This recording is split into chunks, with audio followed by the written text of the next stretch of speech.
Scanning for enemies.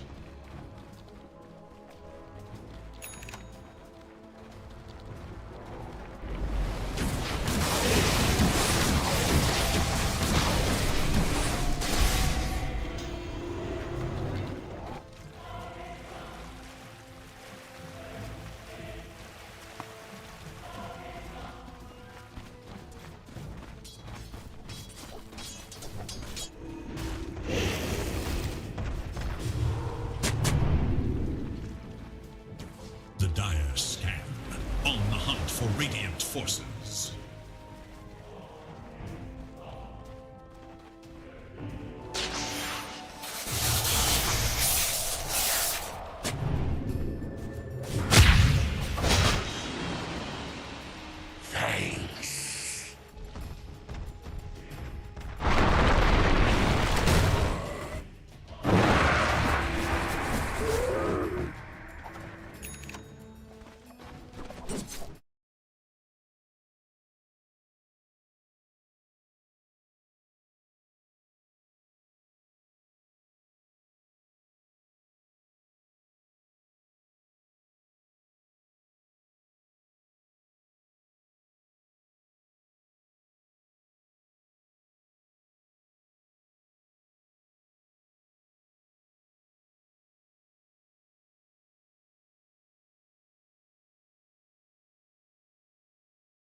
Play around with and the full supporting cast, but is it enough when you compare it with a legitimate tricore that they've got on Namiga, able to output damage from every angle? That's what we'll have to wait and see. You know, the question being answered. So Ryota is smokes. sitting on this tier 3 token, neutral token. So what he wants to try and go for here. Might have just got bad choices. Go for a smoke there, and I think they saw it, and that's why they're going for this big zip. Oh, big global silence, and they want to see if they can try and get their Pangolier out of here, but they don't. So the BKB is being popped, same with the global silence, and it's time now for you to run for Namega. And they will be able to catch out the silencer, but with Monodrama, doesn't really matter. He's already lost his life, and I didn't really catch the start of that fight, but Cobus9 was just so deep, and they just popped everything trying to get that kill going their way. And they don't get anything out of it. Ryota at least. Didn't need to walk in that far. I mean, he's got the Blink Dagger to be able to play around with, so could have channeled the Rolling Thunder away from the Watcher. They knew the smoke was happening. That's why Storm went in with that big zip, popping the Shivas just for all of the vision. But yeah, it was just the rest of your teamfight control was already dead. Considering maybe Bashka could have thrown the Eclipse in onto the Storm Spirit before he went in, but he just wanting to wait out those BKB timings, cause a little bit of panic. But well, again, we're sitting in a pretty even situation. Eastworld 62% win probability. About as high as it's been, despite the fact that they used to have a 7k net worth advantage, even though it's down to just 1. Now we're looking towards the Roche pit once again. Global silence, still moments away. No flesh golem. So Navi wants to come walk in here and fight. They have no ceaseless dirge. They need to go into this fight right now. Drop the Eclipse inside of the pit. They will just summon the Siren. but it's about getting the Roche. They walked directly away from the Roche because that means they were able to get the Aegis here onto the Storm Spirit. They're going to turn back around, but look at all the damage that the Drow is doing, standing and delivering. They want to see if they can try and get this fight going. She goes up onto the high ground now, thanks to that shard. She gets stuck into the stairs, and this Butterfly is doing a lot of work for her. They go inside of the tombstone and gets enough distance. It looks like the Storm on the backside. Young G really trying to take down this Drow Ranger, and again, these cores are just trying to take down Snowy and aren't able to do it just yet. The BKB from the Storm isn't back up once again. Shackles is there, and that is so much damage from the Drow Ranger. Stands and deliver. The ultra kill from the Drow is enough to get it done.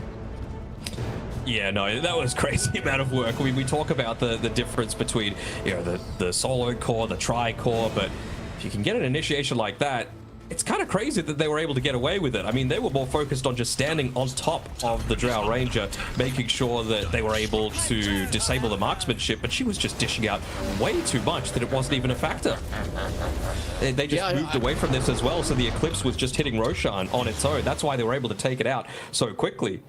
I thought with the Aegis going in the hands of Young G, it was going to be all she wrote, but with this shard coming in from Snowy, it was just, he was just able to constantly reposition, and the Butterfly just meant there was just so many of these different auto attacks that just didn't go through. Just not that much damage that came in from the Luna. He just doesn't really have those right click items, right? It's mainly just the Hurricane Pike and the Manta style, and not having that extra bit of physical damage just meant that the Drow Ranger was able to stand and deliver, and now it's just gotten to the point where Drow is by and far one of the strongest cores that we have here in the game, and if we're able to just constantly keep her alive and kite around, then the damage that she can do is very, very scary.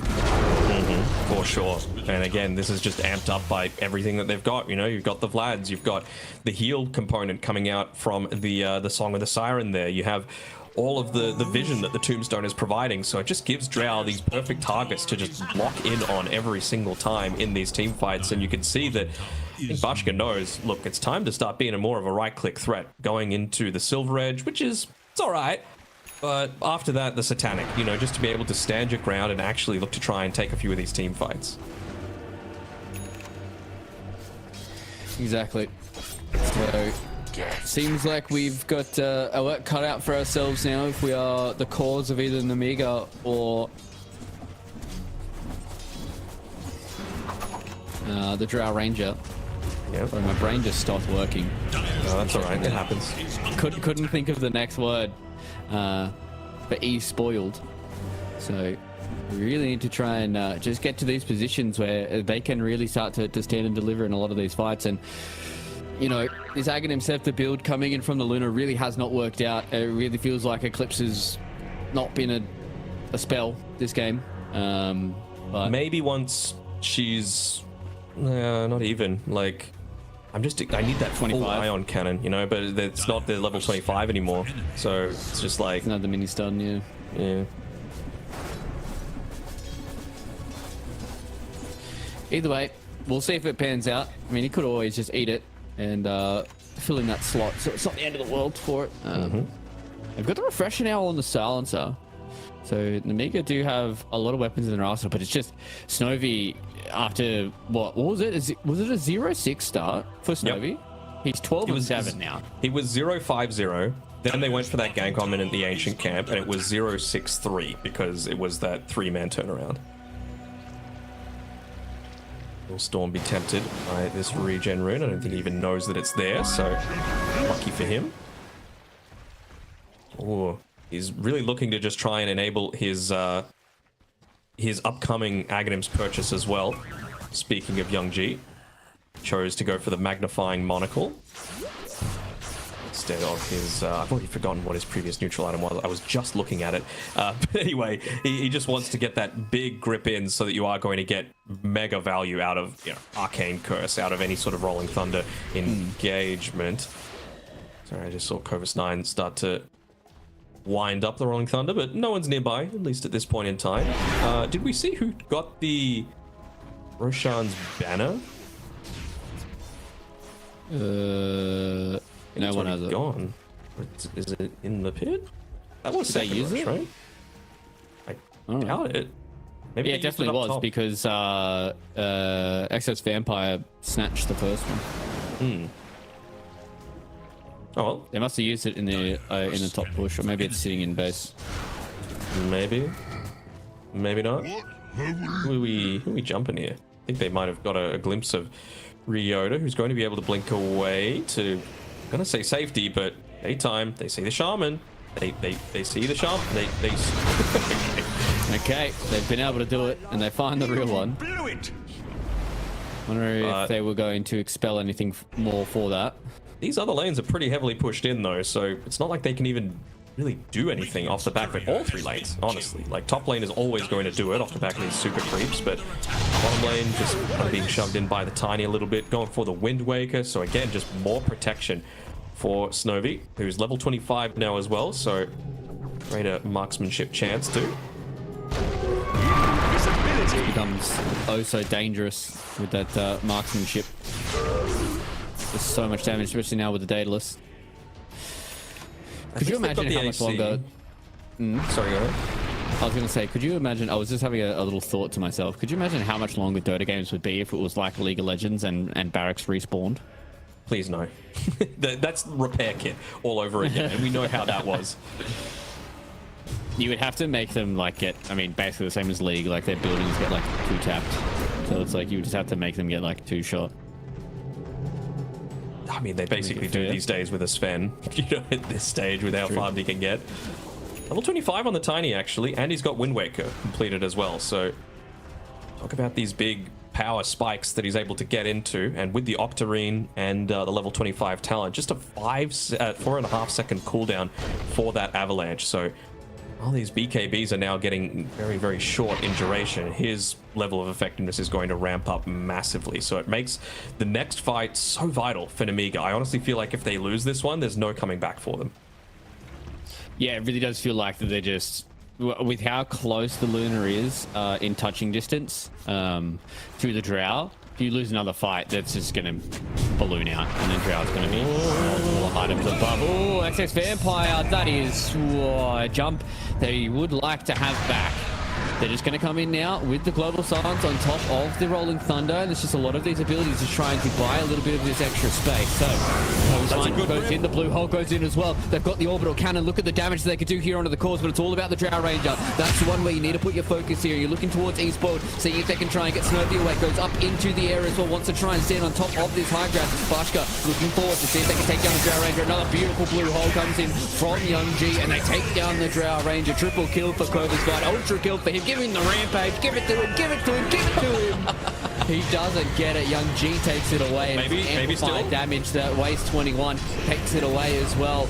Maybe with another couple of seconds, Kovasvine wants to see if he can stand here and fight and get the rampage. No, it's not. It's taken away from Bashka.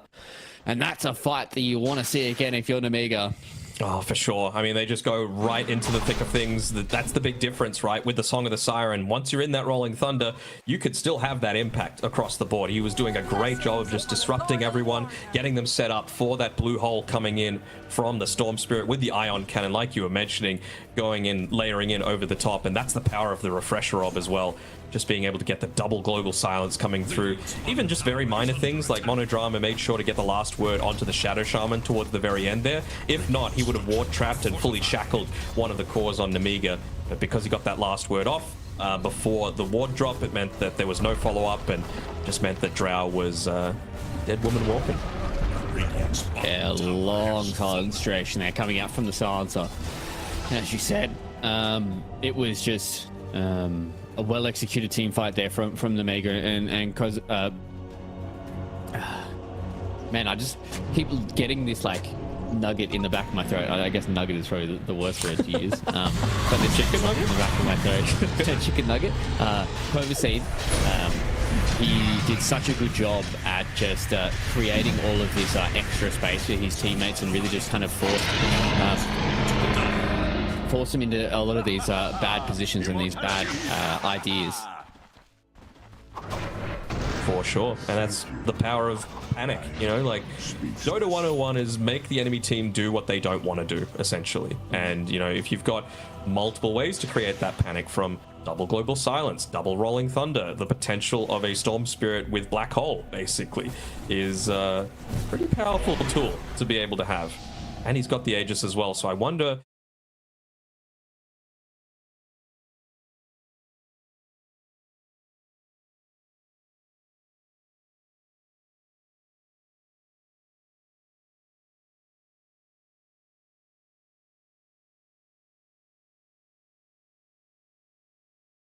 into the Pharasma world, whether or not Young G is going to feel okay with not having it just yet.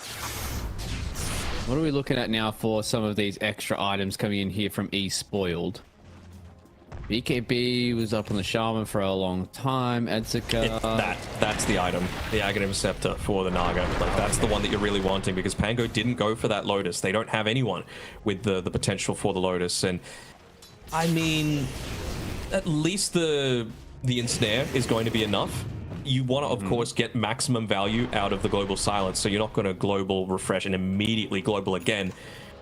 You might need to, if that's really what the control is that you're looking to try and play around, right? Because Naga will use the Guardian Greaves to be able to break that Global Silence. Having a look around, if like they have one, they've got a pretty good wall.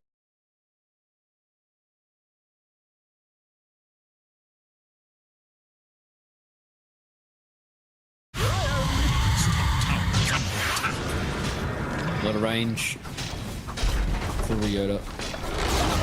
And now this is where things get very tentative for both these two teams. They both understand that a lot of these team fights come down to execution rather than actual teams, rather than the heroes. Of course, he's being annoying. He's just trying to cut these waves with his Naga Siren. There's the Deluge there onto the creep waves as they come in. Radiant are scanning for enemies. Does a lot of damage.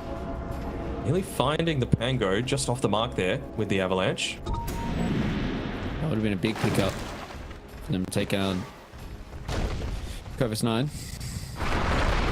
Very cloak as well on the Tiny, so it really comes down to, like, who do you actually go for? Because everyone's got like a defensive tool of their own. Like, Shadow Shaman still dies incredibly quickly, so that probably needs to be your main priority of looking to try and jump onto him. Especially, it's probably going to need to be Storm Spirit, because everything else is too slow. He's going to be able to pop the BKB and probably be fine, but everyone else, like, Naga's got the Outward Staff, you've got Pyrrhic Cloak on both Tiny and Undying, you've got Blade Mail on Undying, you've got just 4k HP and a crap ton of armor on Tiny. A lot of hard heroes to try and deal with here, and that's kind of the name of the game, right? Is you're going to deal with Drow, but you've also got all these other heroes that are very, very hard to deal with that are around here as well. So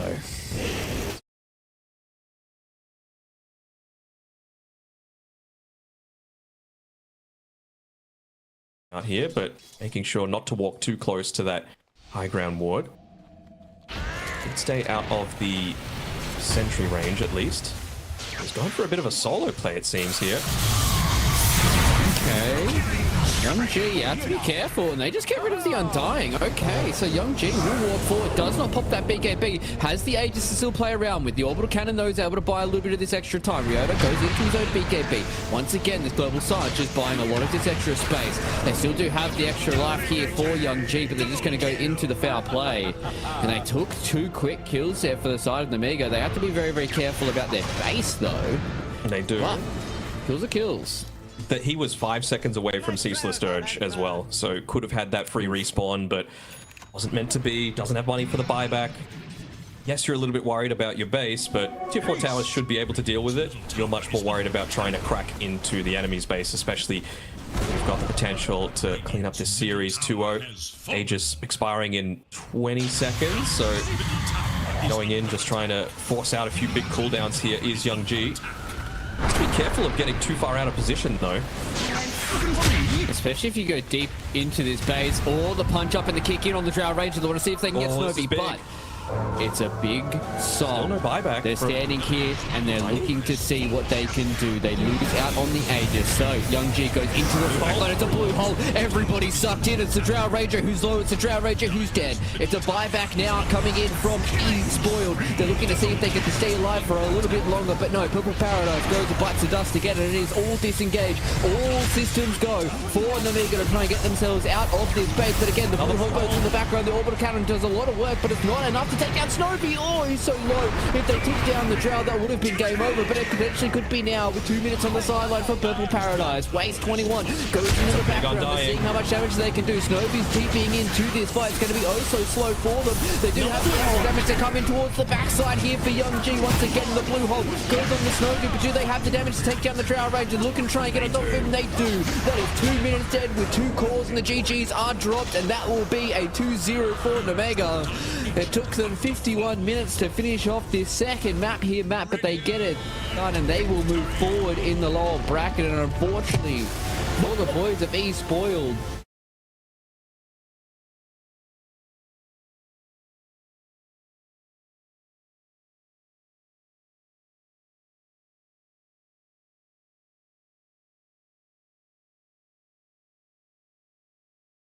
Outcome of the game, because I am not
Get him!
Dire's turn to ban.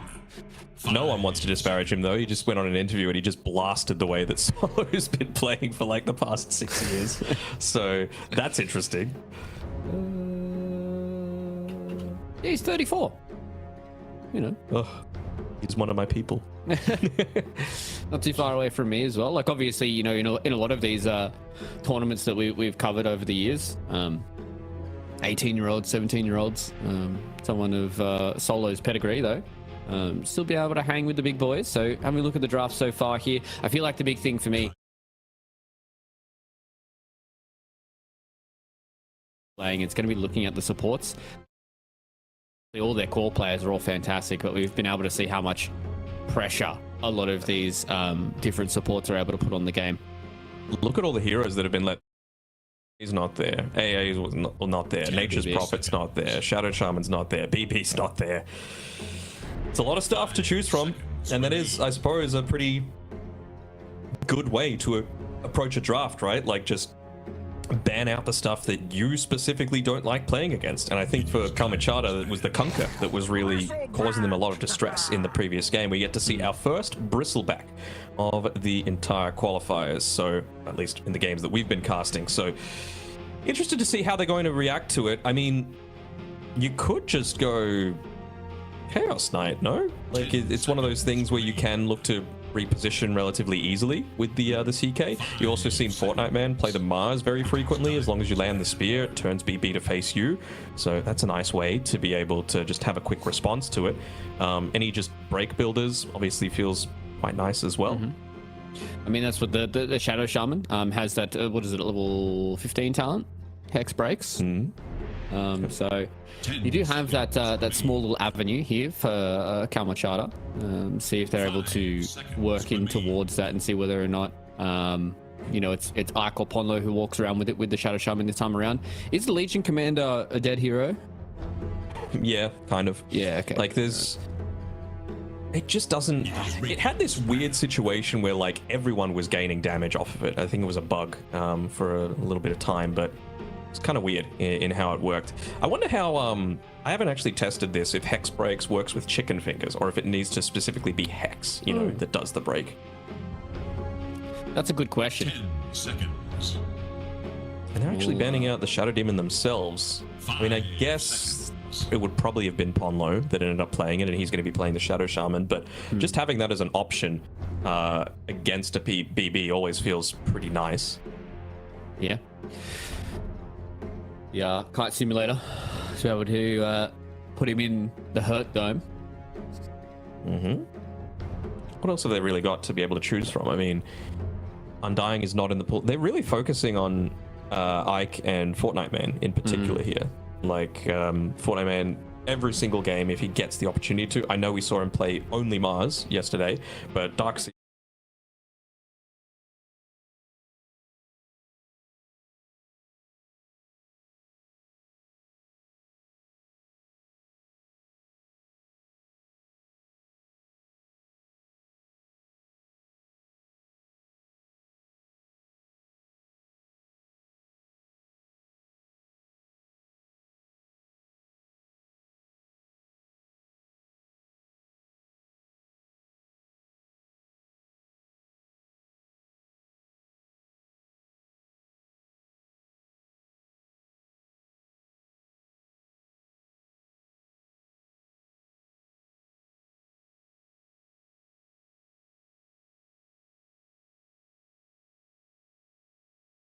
The most hated hero of his tournament so far.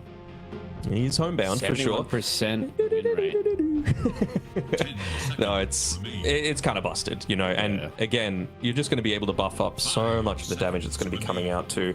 Like, we're seeing a lot more people buying the Veil of Discord as well. Wouldn't surprise me to see even a Shiva's. You've already got an AA, but you're not always going to be able to guarantee the hit. Kunkka already gone. We saw that it was a race that played the great Puck that was enabling the AA. Chira Jr., I mean, he's super capable of doing that as well. Yeah. Storm Spirit, probably the #1 hero, though, for Chira. Definitely. I mean, I feel like a lot of the Eastern European mid laners, like, they have that very classic mid lane hero pool that they rely on and are fantastic on. So, especially, you know, over the years of seeing Chira Jr., I'd imagine it's Spirit Route will be what they're trying to aim for here. Kamachata, though, what do they want to try and move towards? They have been picking quite early a whole lot of Fortnite Man. Do they feel like the Mars is good enough here? Didn't really it's have good against BB. Didn't have the biggest impact though for the last couple of games that we saw from Fortnite Man. What was it, a 007? Did he have in game 2? Something like that. It didn't look great. And there is the CK. Okay, so you've got a little bit of that reposition. You've got more stuns. You've got, well, we haven't really seen Ike play the 5 Shadow Shaman is the thing. So where exactly are they flexing this to? Is this going to be a 1 CK that's looking to try and trade against the Bristleback? But yeah, could it be a 3 CK? Very, very possible. Okay, not with the Slider.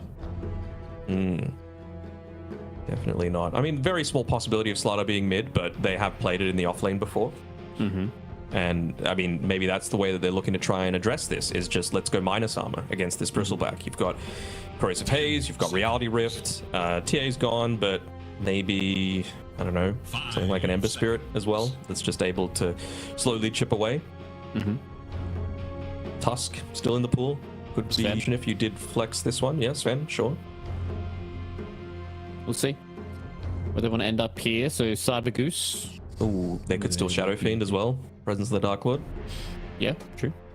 I'd like to see them have a little bit more reliable stuns. Potentially try and have something to alleviate a bit of the pressure from a lot of this minus armor that's coming through already. Trying to think. The Oracle here? Dispel the Sprint? Sorry. From Cyber Goose. yeah, so you're saying for Cyber Goose you want something to give them armor or like sustain. So, something that at least allows them to kind of deal with what's coming at them from Kala Machada. I mean, we've been seeing a lot of Willow so far, and like Terrorize can feel pretty nice. You know, just laying down the Bramble Maze as well takes away a lot of that potential. Or just picking a beefy boy like the DK feels pretty good too.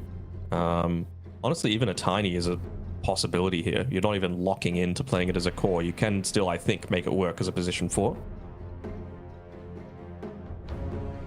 TA2000 needs to wash his face. Yep. Be yawning Yeah, in one of that these Naruto shit, mate. high stakes situations. Is it in? Oh yeah, I see. Who's the one on the right? Kakashi's at the top. Is that Naruto? Is it? Or is it Boruto? I think it's Boruto. I don't know. I have no clue. I don't know. I see Kakashi. I don't tell the rest.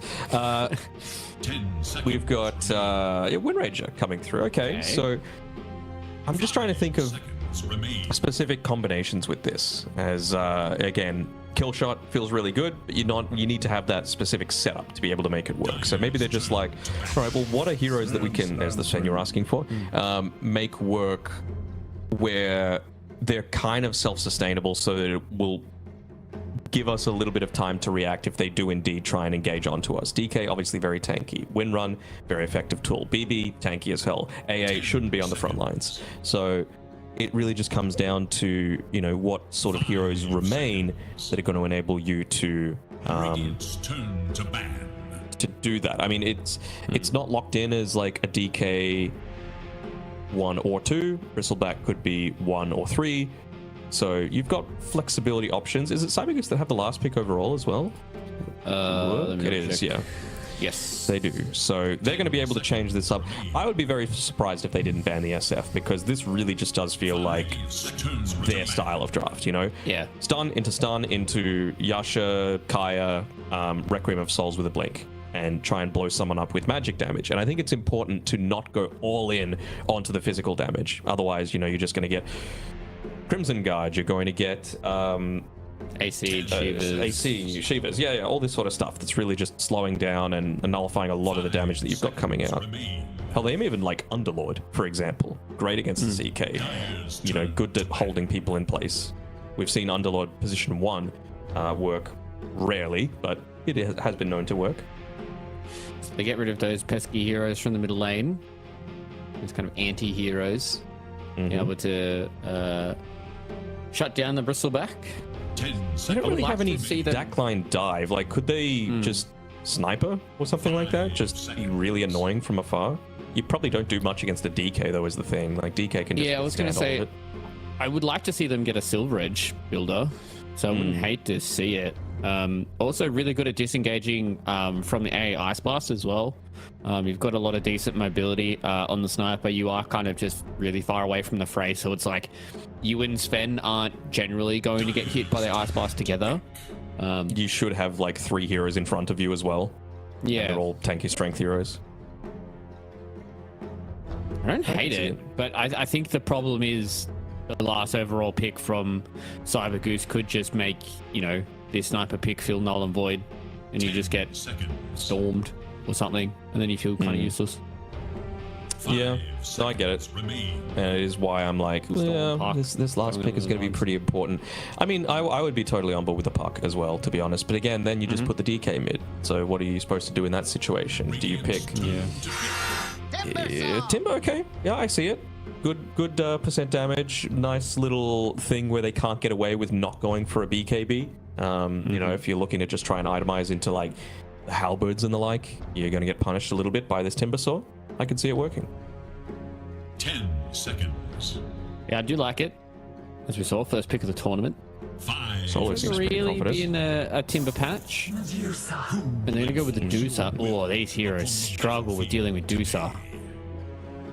They do. They struggle. But TA 2000 Deucer as well.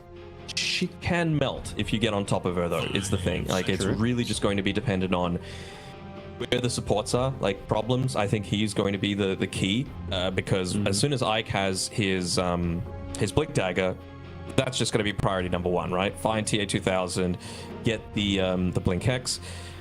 I wonder if he's going to go for like a really early Aghanim Shard on him, and maybe like an Aghanim Scepter, just to be able to have that snake going back, so you're not going to be able to get Hex into Shackle combination. Yeah, okay, yeah. I like it. It does feel like it's a...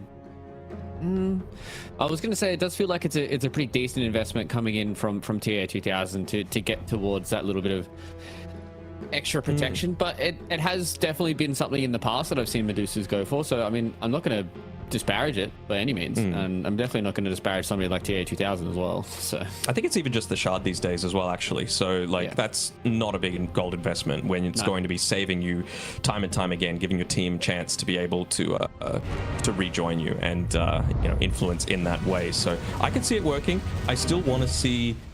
So did we kind of resolve what I was sort of wanting? So we wanted a Silver Edge builder. Don't really have that from anyone except maybe the Sven.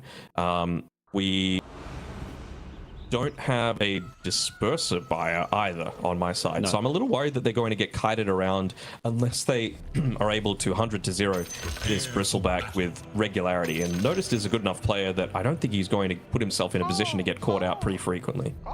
And I think the problem also as well is the only real way that they can take towers is snakes and a Sven.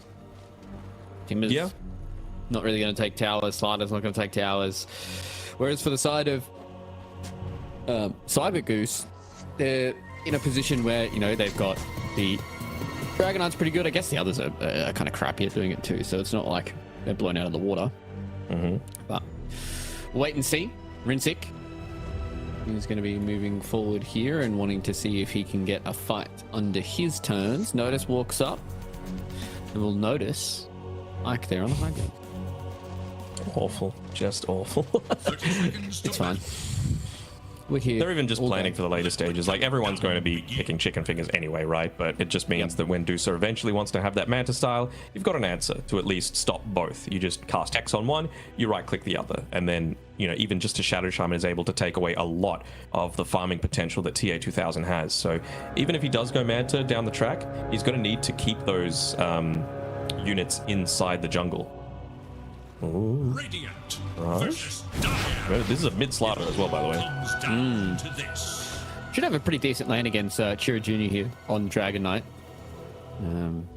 Especially with the leg day facet. Timber would have been pretty good too, though. Maybe just feeling like he's going to have a better time against the Medusa on the Timber Saw. I feel like into the AA he's going to have a bit of a rough time as a Timber full stop. Especially with a double melee lane, but wait and see. It depends on really what the style is that he's going to be looking to play, right? Like, is he going to just be sticking around being that annoying reactive armor builder, or is he just going to go the old nothing to say build where, you know, 4-4-0 and it's just all about front on damage? Yeah, try and burst people, try and get really aggressive, try and yoink away a bunch of stacks that are being made up for both the BB and the Deucer and the Dragon Knight. That's something that they're going to be doing quite frequently. And, I mean, for problems, he's going to, with his power shot, be able to make that happen from afar. Nicely done, winning the Sentry Ward battle. Good start there for the Shadow Shaman. Raj as well, doing a decent job of bullying in Chira Jr.'s face. I think that's really what you need to do on this slider. You need to get these first couple of levels really going your way. Once you hit that, I think that level 3 power spike is going to be the big one here for Mirage. Just constantly keep getting those clicks going and see if you can win this trade war. Not the US trade war that's going on at the moment. I was going to make a joke about tariffs, and I was just like, nah. Rather not. Twitch chat's already still, you know, molding half of them. For the last result. Yeah. You know what? Just don't call GG in the future. Simple as that. Yeah. So we'll see how the rest of this series is going to go. We'll see whether or not Cybergoose can kind of pick up their socks. It's something I didn't really follow along with when you were speaking about it a little bit earlier as we got into this series, Danog. But the fact that Cybergoose didn't win their first series, bit perplexing. Yeah, for sure. Again, against the third place team in the second qualifiers. So yeah, this is, and it's not like it was a best of one either. You know, they ended up losing 1-2. Maybe just getting a little bit overconfident. Who knows? Didn't have time to watch that series in particular, but interested to see how that's going to affect them mentally, because double chance is gone. They're in the lower bracket now. So how are they going to be able to combat this? The other thing that I'm also just looking into is like, what is Chira Jr.'s build going to be on this Dragon Knight? Is he going to build like, I don't think this is the Blink Dagger game, at least at the very start. I think he needs to be really focusing on how can I take towers? How can I try and open up the map as much as possible? Because the thing for mine is like, what is the Deucer going to be doing? It feels like they're going to be playing a pretty passive one here on the Goose Boys. Yeah. Stack and crack at this point. Stack up the jungle, go and crack it open, get some gold, sit back and wait. Actually, they don't have all the time in the world to sit back and wait. Yes, the Sven into the Deucer matchup's not really that Sven coded, so we'll have to see what the type of pressure is going to get put on Kalamachata and see whether or not they will feel it towards that mid towards late game, or whether or not Rinsik is going to feel pretty confident going into a game like this. Doesn't really have the good diffusal builder, so they have to try and figure out other ways of getting their damage into the Medusa. Yeah, I mean, yeah, there's, like you said, no diffusal builder, no real... You just got to blow her the hell up, basically. Like, I almost wonder, is it going to be... I think the thing that TA2000 is going to do, like I was saying before, is just really keeping track of what Ike's item progression is going to be like. Like, if he sees him getting a good amount of farm, if he's getting a lot of kill involvements, if he's making a bunch of stacks, if he's getting bounty runes, how close is he to being able to get that Blink Dagger at all stages? And he just needs to plan his Aghanim Shard around that. Because he ain't getting it from a Tormentor. Last well, you'd point hope there. not. You'd hope not. If TA2000 is in the running for a shard, you want to hope that everybody else has theirs at that point, or maybe you're thinking about game 2. Now, this is a juicy camp on the bottom lane next to Solo with Fortnite Man. Yeah, are they going to be able to deal with it though? The other thing that I was also just looking at with regards to what I was saying about the Dragon Knight and like what his build is going to be, little interesting that he's gone for the Gorgon's Grasp this game in particular versus the Undulation on the Medusa. A lot of people do like going Undulation as the facet, but you know, Venomous Volley, it does feel kind of nice just to be able to try and keep them away, try and kite them out a little bit more effectively. Yeah, I mean, the attack speed slow can potentially prove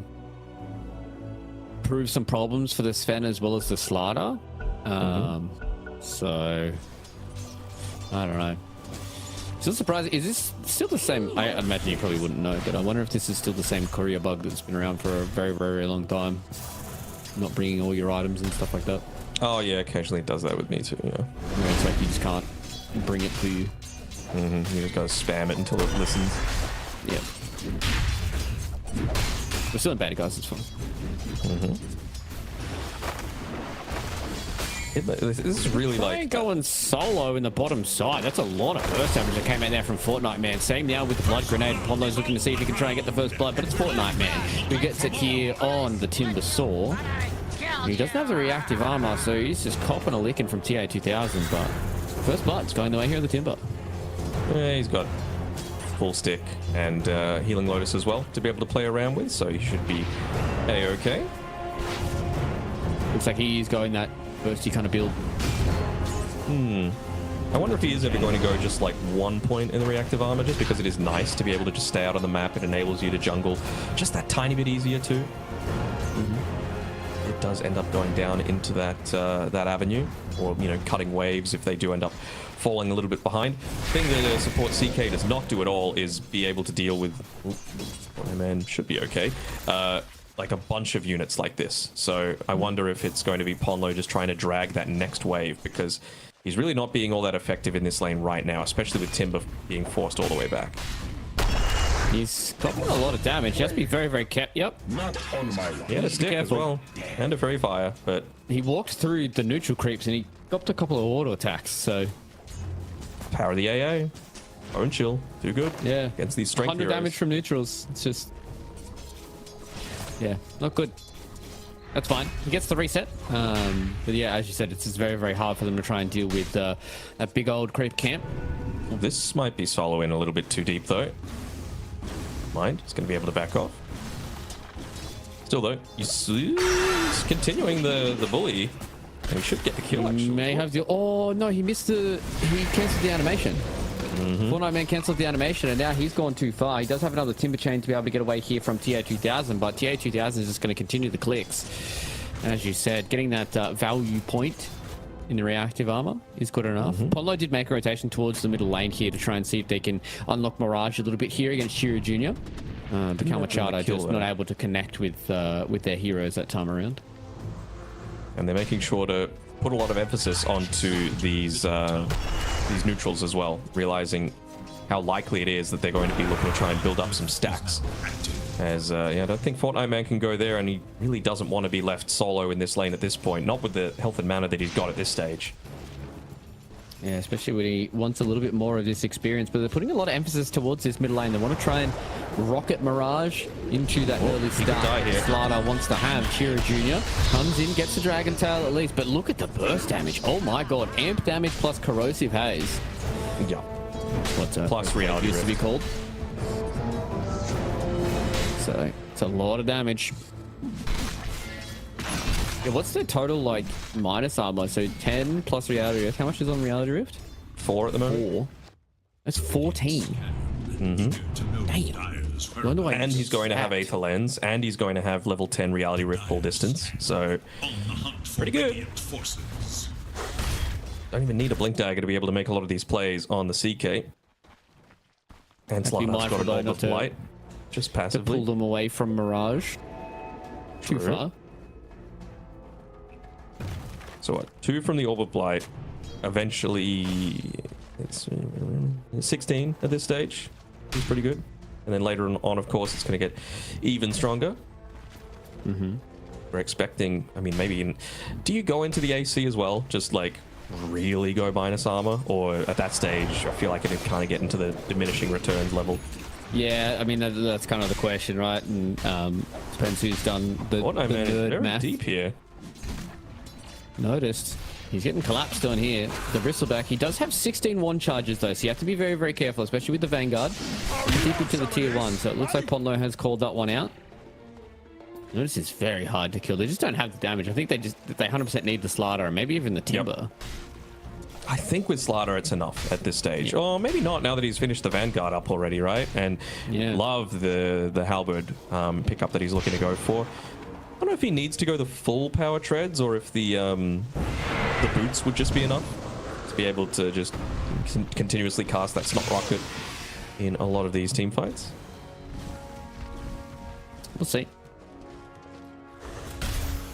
Feels like it is kind of player preference at that point between the treads and the arcanes.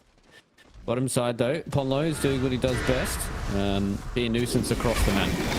I feel like he is one of the POS 4 players that I see quite a lot, who is just not really just in no man's land, but just really being deep and getting a lot of info for the team. Whether or not he survives the info tracks is up for debate. It's a lot more value once you're level 6, though. I think it's still way too early to be making those moves, but I suppose the justification is you're happy for you to be dying rather than Fortnite Man having 2 people focus in on him, especially considering he is going this higher damage output sort of build. So you got to get him those levels. You got to make sure that he's able to farm effectively. Polno's time will come. Which I don't hate from Fortnite Man, and obviously conversely Ponlo as well. Giving him that space so he can play this little bit of a quote-unquote greedier style. Problems. Could be having some soon. Pokes his head out in front of Mirage. He knows. An award there to be able to play around with, so he knows that there's 3 people in mid. His job is basically just keep power shot in these waves as much as possible. Just shove it out, delay it, and he's gotten the Sister Shroud as well, so it's even harder for him to end up dying. Not the case for Fortnite Man. One of these Grandmaster heroes, Luke. Yeah, I mean, I don't want to bring up the stats on him. I'm not going to be that guy. I'm not going to bring down the god that is Fortnite Man. This guy's basically got a shrine and a statue for half the Redditors. So, 2-time OG Slayer. We'll have to wait and see if the mid game is where he's able to bring it back. Chiro Jr. did a really good job at just being able to rotate towards the Timbersaw, who noticeably does not have those tankier items just yet. All those tankier skill builds, so this is a very juicy morsel to be able to take down. And seeing again just a little bit of a slower gain from Kalmachata. They're just going to... I think they do see Ponlo there. He's actually just moved into the out of the fog of war, excuse me. So they've got a rough idea that they're looking to try and collapse in onto this lane. Again, Wind Ranger doesn't exactly have the highest mana remaining to be able to stop this from happening. And good move, though, with the siege creep to be able to take out this tower. We did mention that that was one of the weaknesses that they had on the Kalmachata lineup. That sieging towers, not their biggest strength. Now they're going to need to try and move back and defend their own towers from being taken, because siege creeps are hitting in onto both their bot and top towers. Yeah, that'll be the thing. They need to make sure that they defend these towers as well as trying to take them when they can. He's got haste on Mirage. Okay. Maybe this could be a fight. They do find out noticed. Ike is here as well. They notice that there is a big old creep camp that he's trying to take here. So they're going to throw out the AA Ice Blast here. Just going to try and make sure that Notice can get away from this. And it's just Rin6 who's the one who cops the Ice Blast. He's fine with it though, but it's not stopping them from farming all these stacks, right? And this is the thing. They don't necessarily want to do much of anything on Cyber Goose at this point. Like, they just want to sit back, do nothing. If they get a tower, great. If not, whatever. Like, we just need to get into our early-ish items, and I feel like they've accomplished that. You know, BB's got Halberd coming out to him. By the time he's got Power Treads, you're probably going to have the Blink Dagger up on the DK. Deuce close-ish to the Manta. So, you know, that's the sort of time where you're looking to try and make some tower pressure happen of your own. Probably should be at around a similar sort of time that Mirage is getting into his Blink Dagger as well, though. So now the thing that I'm looking for is Ponlo buys up a Smoke of Deceit, still needs to ferry it out on the Courier. But, you know, Echo Saber, the smoke coming in. Still a fair ways away from any sort of like Blink Dagger purchase from Ike, but he's very close to the Mass Serpent Ward, so I want to just see them keep the pressure up. In fact, he's just picked it up. So can they go for a smoke here off the back of this? Maybe not with Fortnite Man having so low mana. Maybe they could try and connect with Rinsick in the top part of the map. He did just pop Cold Strength though to farm, so looks like it's just going to be Mirage and the gang. Fortnite Man is smoked up here as well. It looks like for the side of Cyber Goose, they are also on the same vein. Problem Solo as well as Chiro Jr. Want to see if they can try and take down Fortnite Man, and Fortnite Man is going to show on this lane. And unfortunately for him, this is going to be yet another death. His team is not anywhere to be found. The Ice Blast will be more superfluous than helpful in those fights, and it is just another one of those big victories here for Cyber Goose. So eyes are on BB now. Where is he going to reveal? Is he going to reveal at all on the lane? Surely not. He had a very brief glimpse of him, but could be enough to fully commit behind that tower. They didn't have to use a single TP to be able to get that kill onto Fortnite Man, using the smoke to its fullest potential. but maybe they're just looking to invade around this 14-minute timing. The thing is, they can get pincered very easily. They'll be behind enemy lines, and what are you supposed to do to be able to try and respond to this? No Ice Blast, I suppose. Yeah, they've still got quite a lot, and now notice this one has been found out. They go in with the amplified damage, hasn't really been able to do all too much with it, and they're just going to be able to clean up these wards. Yeah, about half HP on the tier 1, but all it was just TPs in from some supports. Chira Jr.'s here on the side, but I'm just going to leave it be. It seems like they just don't have the prowess, because Fortnite Man's had a struggling lane, and Rinsik just wants to sit back and farm. So they just don't have the presence on the map just yet. We have seen from Rinsik, though, the second he gets the Blink Dagger, he's just all in on trying to kill someone. But the thing is, you haven't touched the Medusa at this point, and they're going to try and look to do it now, but should be able to get the Stone Gate off. Ooh, the Manta dodge comes out there onto the Chaos Bolt, so they almost got themselves a pretty little penny by taking down TA2000. Looking to see if they can try it. Once again, Mirage in the backline is able to get that Corrosive Haze out onto the Medusa, and she eventually, with the mana gone, loses her life here to Fortnite Man. So laying around Rinsik is a good place for them to be here. Chira Jr. stuck in the trees, blinks up and away from the creep wave, so he doesn't get found out, and so he will be able to walk himself into the Twin Gate and then get himself the heck out of dodge. I mean, you just see the difference, though, with Rinsik actually joining in onto something. Takes out the majority of the HP of the Medusa, as well as having the damage remaining from the God Strength to actually secure an objective. So, yeah, that's 2.5 tier 1 towers that have been removed. I really want them to, again, look to put a bit of emphasis onto this top one. Onlo, through his illusions, might be able to scout a lot of this out. Gets the D-Ward off, so that's nice. Ooh. Hype on his Shadow Shaman. It feels like there's going to be a team fight breaking out pretty shortly, but Ponlo might be a bit too deep here. Yeah, he could be getting caught out here, and there's just so much burst damage. It's just non-committal. You know, they throw out an Ice Blast, they throw out a kill shot, they just get Chira Jr. there with a Dragon Tail, and it's not really the response that you would like. You can see that Mirage really wants to try and be responsive to a lot of these different skirmishes and engagements, but Fortnite Man as well as Rinsik, they're just... and then they sit back and farm. They just don't have the same kind of presence on the map as it was what you'd like. But now with Rinsik with this Blink Dagger, this could be go time. Captain Charter. I think so. I think that is indeed the case. They just want to shove this wave out really quickly in the mid lane so that their smoke isn't incredibly obvious. Might even just look to use Mirage as bait in this mid lane. I mean, no one defending it raises alarm bells for me. It's going to be Fortnite Man putting his life on the line, on the front lines. No one's kind of doing anything, though. Letting TA2000 just take out this initial real tower. About half HP. That's a beautiful little war trap on the side there. Chira Jr. is being stuck in between a rock and a hard place, and he's able to eventually get away from some of these snakes. And now we're going to go in here for Rinsik, seeing if he can try and take down Notice, but no. Surely Bibi dies. He goes in towards. Surely Bibi dies. Notice still lives, still walking around. At least gets a little bit more of these snot rockets going out as well. Chira Jr. about half HP. Fortnite Man, he cannot re-aggress. Mirage tries his best to try and see if he can get this fight going on their terms, but they just don't have what it takes. It took so long to take down Notice that they just didn't have the extra bit of damage there, Daniel. I mean, I'm just surprised that they waited so long. They had everyone in there. They had Blink Dagger on Slardar and the Sven. You had a Medusa just basically right-clicking unopposed, and Fortnite Man was just sticking back. By the time he went in, the fight was essentially over. Like, you lost your POS 1 that needs to keep up with this Medusa, and sure, you get the Bristle back, but it just costed them way too much time, and well, effectively, it's translated into some solid net worth coming through from Cybergoose. Yeah, they're not head and shoulders above the net worth, purely because Rinsik is in a pretty commanding position himself, but these calls are starting to fall behind here. And nice little Hexer goes out onto Chira Jr. Pomlo is going to try and TP away. It's not enough, so Chira Jr. claims that one with the Breathe Fire. And we will see Ike be able to walk away.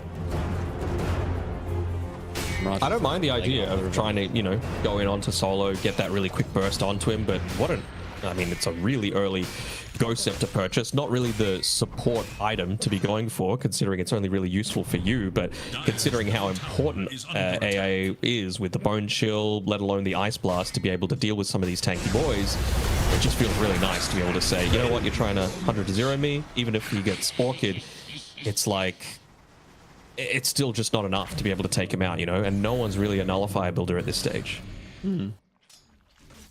Quick little kill there on Chira Jr. You can see this is what happens with the Corrosive Haze, as well as the Sven God Strength. People do just disappear. So the game plan is there. The game plan obviously works. We've seen it time and time again. It's about trying to get that execution down here for Helmut Charter.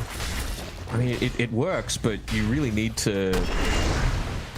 You need to do it before they get too tanky that it doesn't work, where you can't just like burst them 100-0 super easily. And when you're hitting these big spikes, like level 2 ulti, for example, that's an extra 5 minus armor that the Slider is looking to try and play around. So how are you going to be able to engage effectively with that? So the real questions. I mean, they should know as well that, yeah, 20 minutes. That's exactly what I was just about to highlight. Like, this top area is the area that's going to be most hotly contested. And I think maybe Kamachata have said, you know what, let's just give this one up. We're not in a position to be able to fight right now. We need to just try and get something else while this is all happening. You know, you can see Bonlo trying to farm really deep in the mid lane. And they expect that this is going on. What I do want to see is a little bit more emphasis being put onto... It's actually Chira Jr. that ends up getting it. Okay. Interesting. And Ike, not sure what he was doing there, but you know what? Go off, King. Would have been happy enough for him to just walk behind enemy lines while they were doing it and drop the Mass Serpent Wards on the tier 1 tower, just so that it's a little easier for them to invade into the area that, you know, Dusa, Bristle, DK still want to be trying to farm a few of these stacks. Radiant's bottom tower is under attack. Smoke's going to try and pick up anyone that's looking to try and continuously cut these waves. It's going to be Ponlo that ends up dying again. He's got the shield rune, but it's only going to give him about a couple of seconds of extra life. Yeah, it's just quite a lot of damage that just goes through. A lot of magic damage. So they just burst through it. Fortnite Man's going to try his best to try and clear out these waves, but yeah, it really does feel like this is a lead that is just constantly building here for Cyber Goose. And the question is, how do you really kind of combat this? Is it just a full 4-man smoke movement? Hopefully you kill TA2000, slow down this Medusa, and try to put a bit of pressure back on Cyber Goose?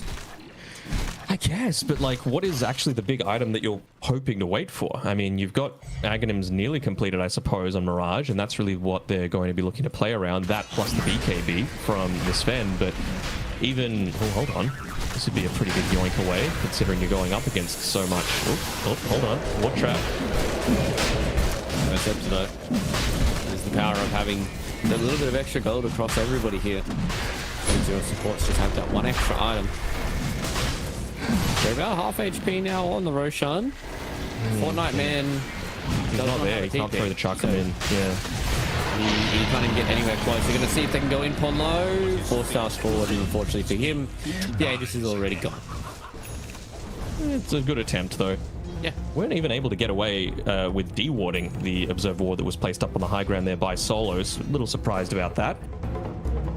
It just doesn't feel like they're getting anything of great impact across the map, you know? Like, a lot of these trades are just favoring Cyber Goose by so much. And what I was saying before that all happened was, yeah, you've got your BKB now on Sven, and level 3 ulti, which feels pretty nice. As they do actually try and go in here. Going here onto Node. Didn't pop the BKB. Didn't pop the BKB. Now Rincy gets about half HP, but it's the Ice Blast. It's just going to tear through these tanky boys, and they don't even get the kill there onto the Dragon Knight, who's the one without the Aegis. And they've just lost 3 here, and at 22 minutes here, Deadnog, I think this could be a quick one. You gotta put the BKB when you're making those sorts of jumps, you know? Like, that was literally the difference. The extra couple of seconds probably means that 2 heroes die, and you maybe get away, but instead, just go down to about half HP. And what I was about to say was, you've got the Stone Gaze still to have to deal with, right? So it's not like the BKB is the be-all and end-all of your team fight winning strategy. You still can't just continue to stand and commit and right-click. You're going to get punished. It's just getting to the point now where this Deuce is reaching critical mass. Almost has Skadi. And once that's picked up, like, I mean, what are you supposed to do with a Medusa who's going to have, like, over 2k mana shields, all this armor, 30 plus armor, probably even more, evasion from the butterfly. It's just, yeah, it's a lot that they have to try and get through here. And it has been such a good Medusa pick from Cyber Goose. Hold on. DB walking up into them would be great. Okay. Well, these cancel these TP, but now they want to try and walk back around. They do get themselves a little bit of a hex, and Ike unfortunately is stuck now in the win run, and he will eventually lose his life. Just TA2000 getting those right clicks going forward. They didn't want to engage because they only just got the BKB back now for Rinsik. That's the big thing. Again, we haven't seen those big initiations. We haven't seen that burst potential outside of the first, let's say, 10 minutes of the game. And that's the area that's been lacking. You need so much more emphasis onto TA2000. And he's just free to do whatever the hell he wants now at this stage. Just 500 gold away from that Skadi. He's walking up high ground. Oh, they killed the courier. Okay. That's big from Ponlo. So that buys them a couple of minutes here. But it's kind of the conversation that we had a little bit earlier, right? What are you really waiting on? They're going to smoke and they're going to go for the back line, try and take out these supports in particular, but they respond with a smoke of their own. Looking at the desperation play. Beautiful blink in there. Comes in from Chiro Jr. No BKB on top as well. Mirage isn't able to do anything here. Rinsik is just stuck between a rock and a hard place with this win run. It is so hard for him to try and walk away from it. Tries to use the war cry, but it's not going to be enough. The Snot Rockets will go out as well here from Lotus. They're going to go forward. Look how much damage onto the Sven. He just goes about half HP and he has to BKB TP away. And unfortunately for Ponlo, he's going to have to be the sacrificial lamb. He wants to see if they will take him for a little bit of a ride. And TA2000 was looking forward here to try and take down Ike, and they're going to get the TP away on Fortnite Man as well. So they at least get away without having critical damage dealt to them, but it's just, once again, they lose all these lives. They've still got a minute and a half left on this Aegis as well. And it's like too straightforward for Cyber Goose, and this looks like a pretty dominant game 1 victory if I was a betting man. Yeah, if you're going to go this minus armor strat, there's a time where it's going to drop off in effectiveness, and you know, a lot of this survivability is just going to balloon way too far out of control. So I think they've just missed some of their timings here. TA2000 is far too big for them to deal with. I mean, he's double the net worth of basically everyone except the Sven on Kalamachata. Yeah, Kalamachata, unfortunately, it just has some very comfortable heroes, but it's just, for me, they're really, Fortnite Man just has not had many lanes over these last couple of games. The one game that they looked great in, he had a pretty even lane. It was just a whole lot of good creep cutting coming in from Ponlo, and these last couple of games have just really not been much. So, speaking of the man, the myth, the legend, it is just not really much of a showing for Fortnite Man. It's basically just walking into Tilted Towers and losing the first fight. Back to the battle bus with him. Here we go. We're just going to walk at tier 4s, right? Like, there's nothing they can do about this. The creeps are just going to constantly keep pushing in, and you're just going to walk at these tier 4s and try and win the fight. They just got to get on the back line somehow. I mean, the positioning is always so good coming out from Cyber Goose. It's hard to find that area of engagement. You're always running into either BB or DK or Deucer first, and those are not easy kills, although He's kind of baiting himself a little bit. Finger over the Ghost Scepter, not able to pop it in time and gets one shot. Yeah, Blink Crush is big there from Mirage, and as you said, one shot there goes onto the Ancient Apparition Arc, though, very low. And again, it is just too much for Rinsik to deal with. Now, I think for this game number one, they are trying their best to pull this one out of somewhere, but it's not really going to end out with much. The Dragon Tail does get reflected there by Fortnite Man, but you can just see this Snot Rocket Facet just walks in. He's just able to get all of this goo going everywhere on top of everyone. And you say you have a minus armor strap. Ooh, okay, Fortnite Man does blow up Chiro Jr., but it's now. It's time for TA2000 to walk in and try and finish this game. Beautiful Shackle Shot comes in there from Problems, and Mirage will just die out to the final Mystic Snake. Yeah, it turns out there's a reason this bristleback gets banned every single game. Like, it's just way too hard to kill him. The build up for Halberd is just so good. And despite the fact that we're going up against this bristleback with Halberd being busted, they're like, you know what? Let's go a right-click build. That's going to work effectively. And it just feels like they're being kited out almost seamlessly every single time. Yeah, it really does feel like they've just been in a commanding lead since start to finish. There was some good moments in the lanes there from Kalmachata, but it really did feel like that Cybergoose are trying to right the wrongs of yesterday. Going for another smoke. Fight again here with Kalmachata though. This is their mega creep, so they're going to need to do something. Oh, it just walks in with a halberd. I mean, it doesn't. Everything's completely nullified. They're trying their best to see if they can chunk through a few more of these people, but now with the diffuser blade in the sky, TA2000 gets it done. GGs have been called. Checking the other ancient. Yeah, there we go. It's going to survive. Look at the other ancient. All right, it's going to survive. I think we're good. Yep, I think we're good. Okay, yep, all right. So, pretty dominant game on victory there from Cybergoose. I did like the draft that came out from Kalmachata, but it just seemed like right now we are looking at this for Cybergoose as being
Well, don't think you hate it.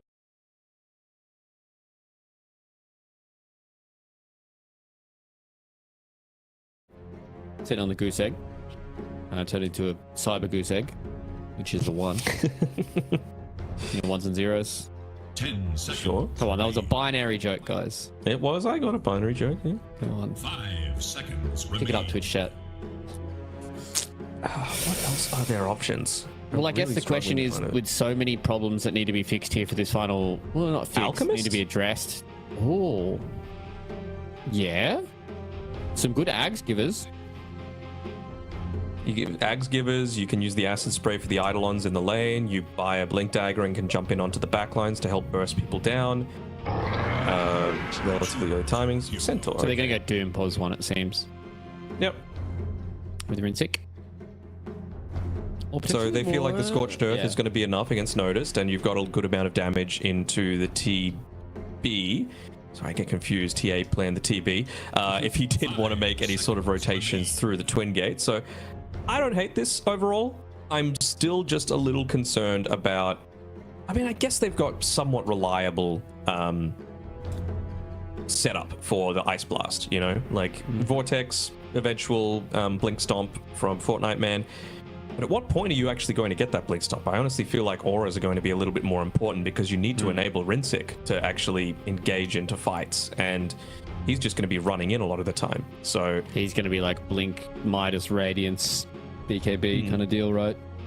And from Ponlo last game, he went his CK with just the standard build that he likes to go, you know, Tranquil Boots into Aether Lens. I think he had a 4-staff as well, actually. But I wanted Yeah, to he see a went Boots of 4 Bearing. And I want to see Boots of Bearing again this game, just to really enable Rinsick as much as possible. Because they've got a decent amount of slows as well. So just to be able to get that, 1.5 seconds of slow immunity feels really nice, just to be able to reposition yourselves in the middle of a lot of these team fights. Yeah, so there's a lot of things to do here for Kalmachata, and it seems, again, pretty straightforward. Is that we've cast, but a Danog is the simpler draft generally will win out on top because there's a lot more room for error. And if you're Kalmachata right now, it is back against the final, going to try to pull something out of the hat here. We'll see whether or not they can do it here in the second game of their lower bracket series against Cyber Goose, who, Short.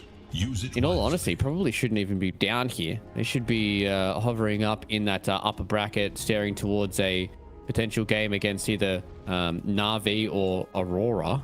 Would have been the Navi game, I believe. So they're definitely kicking themselves that they're in this position, but if they're able to make this a nice little swift 2-0, get that confidence built back into these superstar players. It'll make the lower bracket like interesting victory as well, having them there Yeah. as like the Slayers, you know, coming through. Yep. The on the gatekeepers. downside. I mean, the big thing for me is still just like, I mentioned that they don't really have any great ways to be able to take towers on Kalmachata, and that has not changed. Whereas you've got an Enigma and you've got a Jakiro, and even TB to a lesser extent to be able to do it on Cyber Goose. So you talk about simplicity. That's one of the big things, is just being able to open up the map like that. Reduce the area that enemies are able to farm, reduce their TP potential so it's harder for them to get across the map, enables you to play a little bit more of a split push style. It's, I don't know, it's just challenging in my eyes for them to be able to get away with this nice and easily. Sometimes people rise to the challenge, other people wither away from it. So we'll see which one happens here for Kalmachata. So, what, 3-1 here for the bounty runes. Pack her up. It's Don't see over. that very often. Jakira's actually gone for the Twin Terror facet. So just looking to be a bit more of a right-clicking menace, I suppose. Not really wanting the extra use of the Ice Path. I think the Ice Path one is kind of busted, but clearly he thinks he's going to be trading a fair amount in this bottom lane.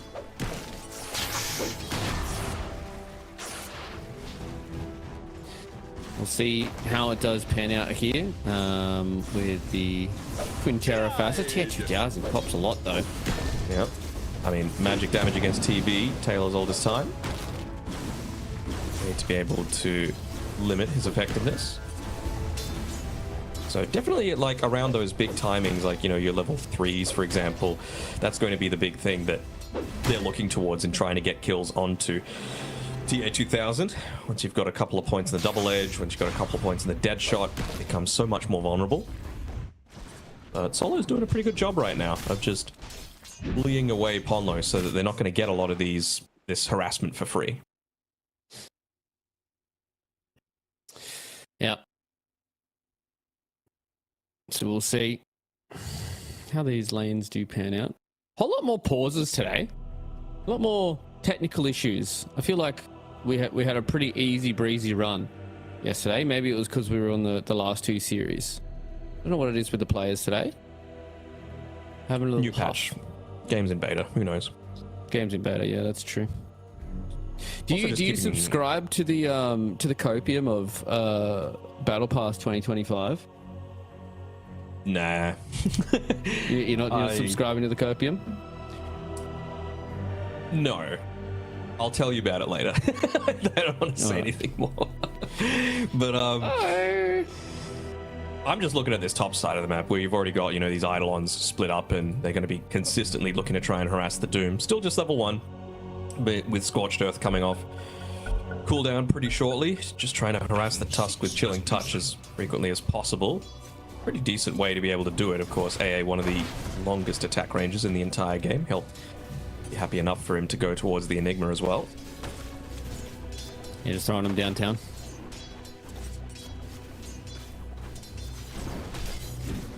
So I guess the question that I have for you, Mr. Danog, is with Rinsick here on the Doom, what's kind of the game plan that we've got now for Kalmuchata? Is it just Doom tries to farm up and they play as this kind of 4-man ball, or are they trying to just get this 5-man ball going? Like, what's the game plan that we've got here? Problems, unfortunately. He may have 99 of them. He's copping a lot of damage. Could potentially be our first blood. The snowball will be able to at least buy him a little bit more time. And he snowballed to the creep wave.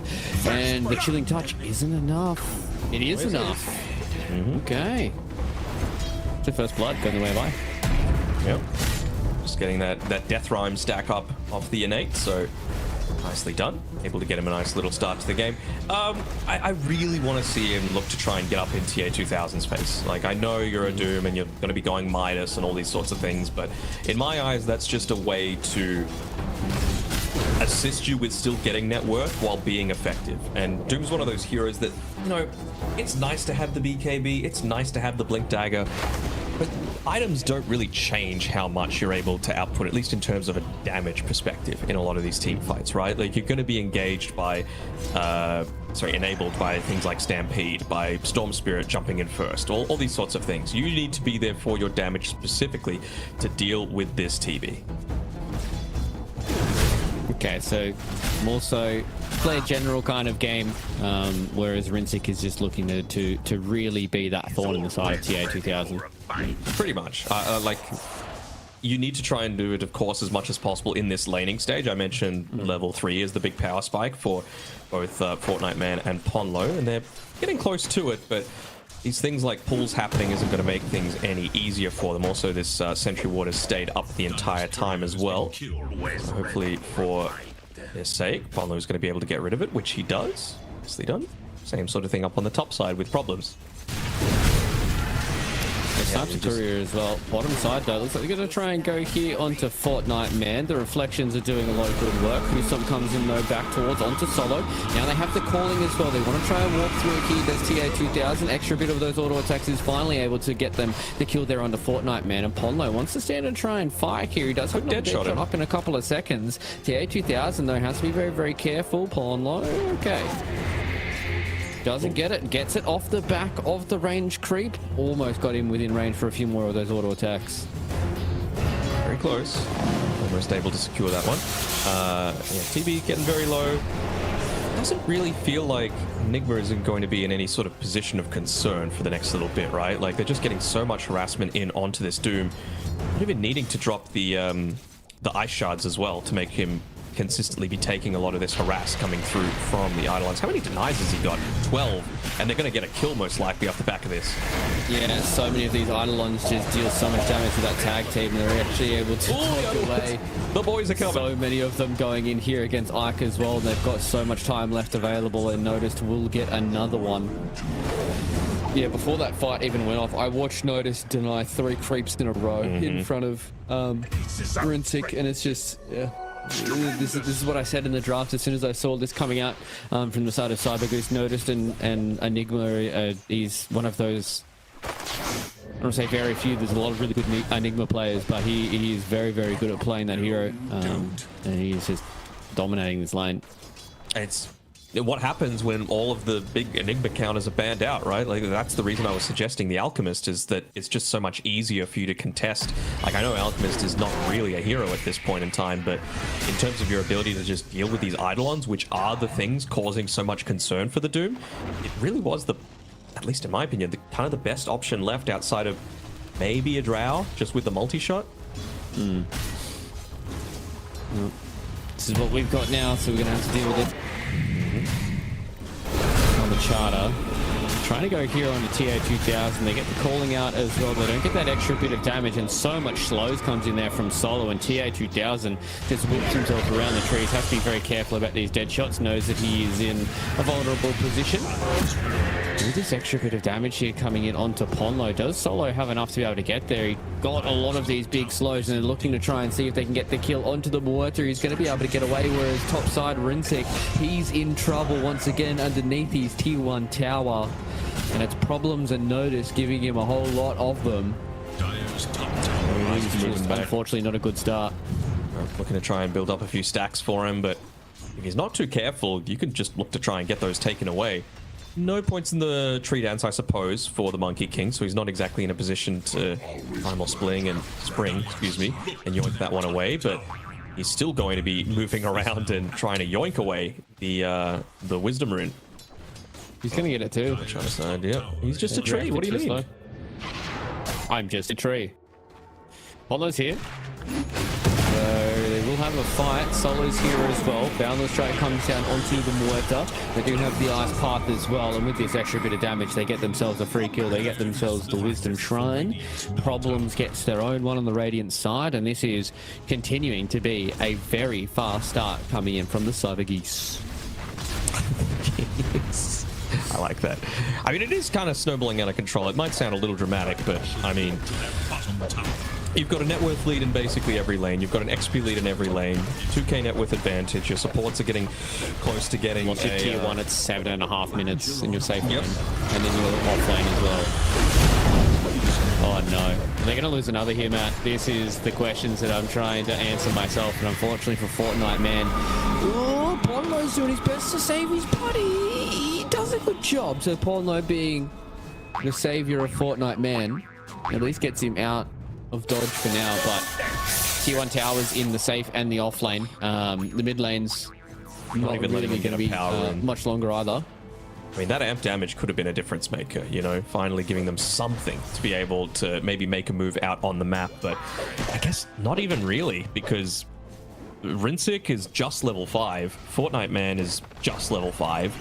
Now, I know it's pre-10 minutes, but you're really wanting to be approaching those big team fight / pick-off ultimates as much as you can. Right now, it's just a matter of... fight this. He does, but I think Mirage should be happy enough just to make sure that you're securing your own farm across the board. Just don't let them take away a bunch of these stacks that you've made up for yourself. There is little hope. I was watching Notice there nice and intently. Was at that level 6 for quite a while. Held off on the point, and as soon as the storm zipped in, he wanted to go for the black hole here. So it seems like they want to try and be aggressive. I feel like Mirage is the large beacon. Blazing across a giant sea of ignorance. Right now. Invoker quote. What's that from again? It's an Invoker quote. Oh, okay. Yeah. It sounds deadlocky as well, though. I'm a shining beacon blazing across a giant sea of ignorance. I don't think I've played a single Invoker game. You know that? No. That's actually quite surprising.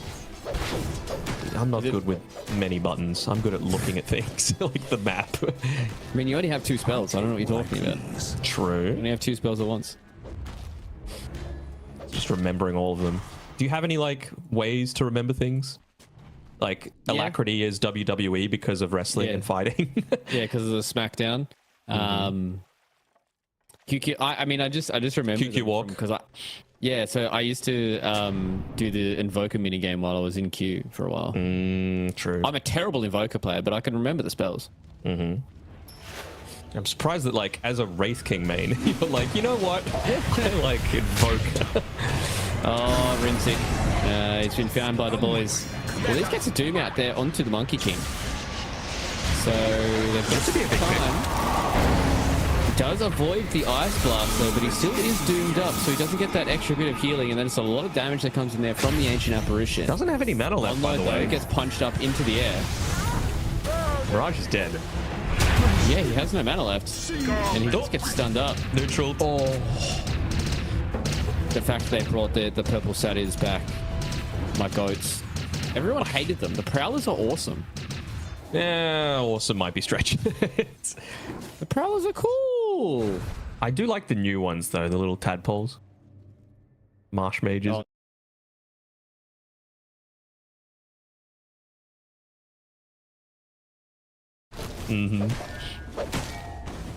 Very prominent in the deadlock scene right now in Australia. Tangent. He needs a new name.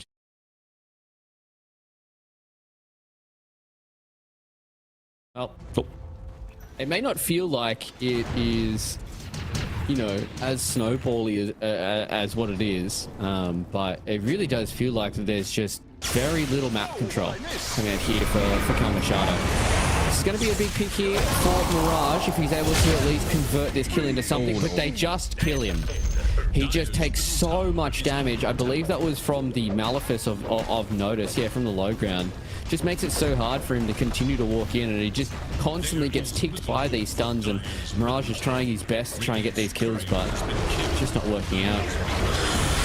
Pretty... Oh, Jakiro D Ward, what a surprise.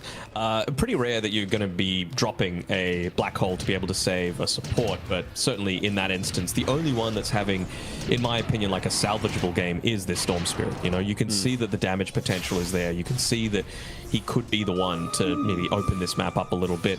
And he is playing a very sacrificial role right now, just to enable Fortnite Man to get something, you know, and at least he's got the Blade Mail now, Doom very close to being able to have the Midas, so some of that scaling is going to be answered. It's just at the cost of Mirage's game, so he's not going to be happy about it, but it's a necessary evil.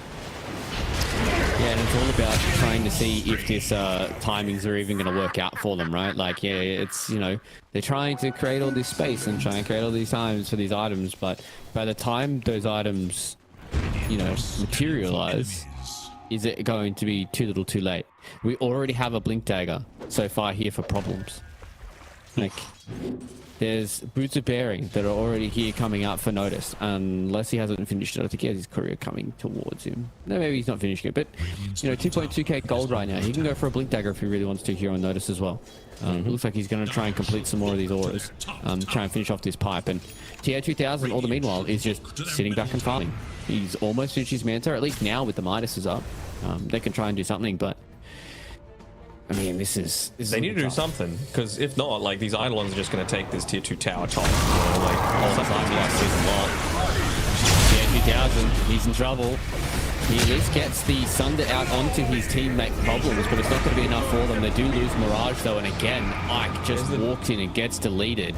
They're looking to try and see if they can take down Fortnite Man here, who is oh so low when it comes to this Centaur. Malefice is up in only a couple of seconds here. So, noticed. We'll just try and walk into the trees and try and find Fortnite Man here. Problems will try and search for him as well. They found out the Tusker, and they will just get the Malefice as well as the Eidolons to finish the job. My question is just, where's the Doom? You know, like, he could have very easily joined in on that one, just going through the Twin Gate. He was farming up on this top side of the map. He has Doom available. That's a very different story if you're able to, you know, get into the center of that team fight with your Midas, with the maxed out, it's not maxed out Scorch Death, he's actually maxing out the Devour. It is off cooldown at the moment as well, so probably should be using it.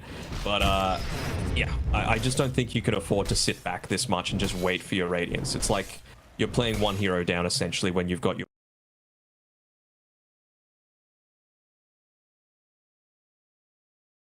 in combination with the Ice Blast and the Storm as well, it's kind of like help me, help you kind of scenario. The Doom enables the rest of these other team members to be able to try and play the game where they can have a few more of these items, and then maybe the next team fight, they don't need to have the Doom come into it for them to get a kill or two. Maybe it's, you know, they only require the Doom if they're trying to kill the TB or noticed.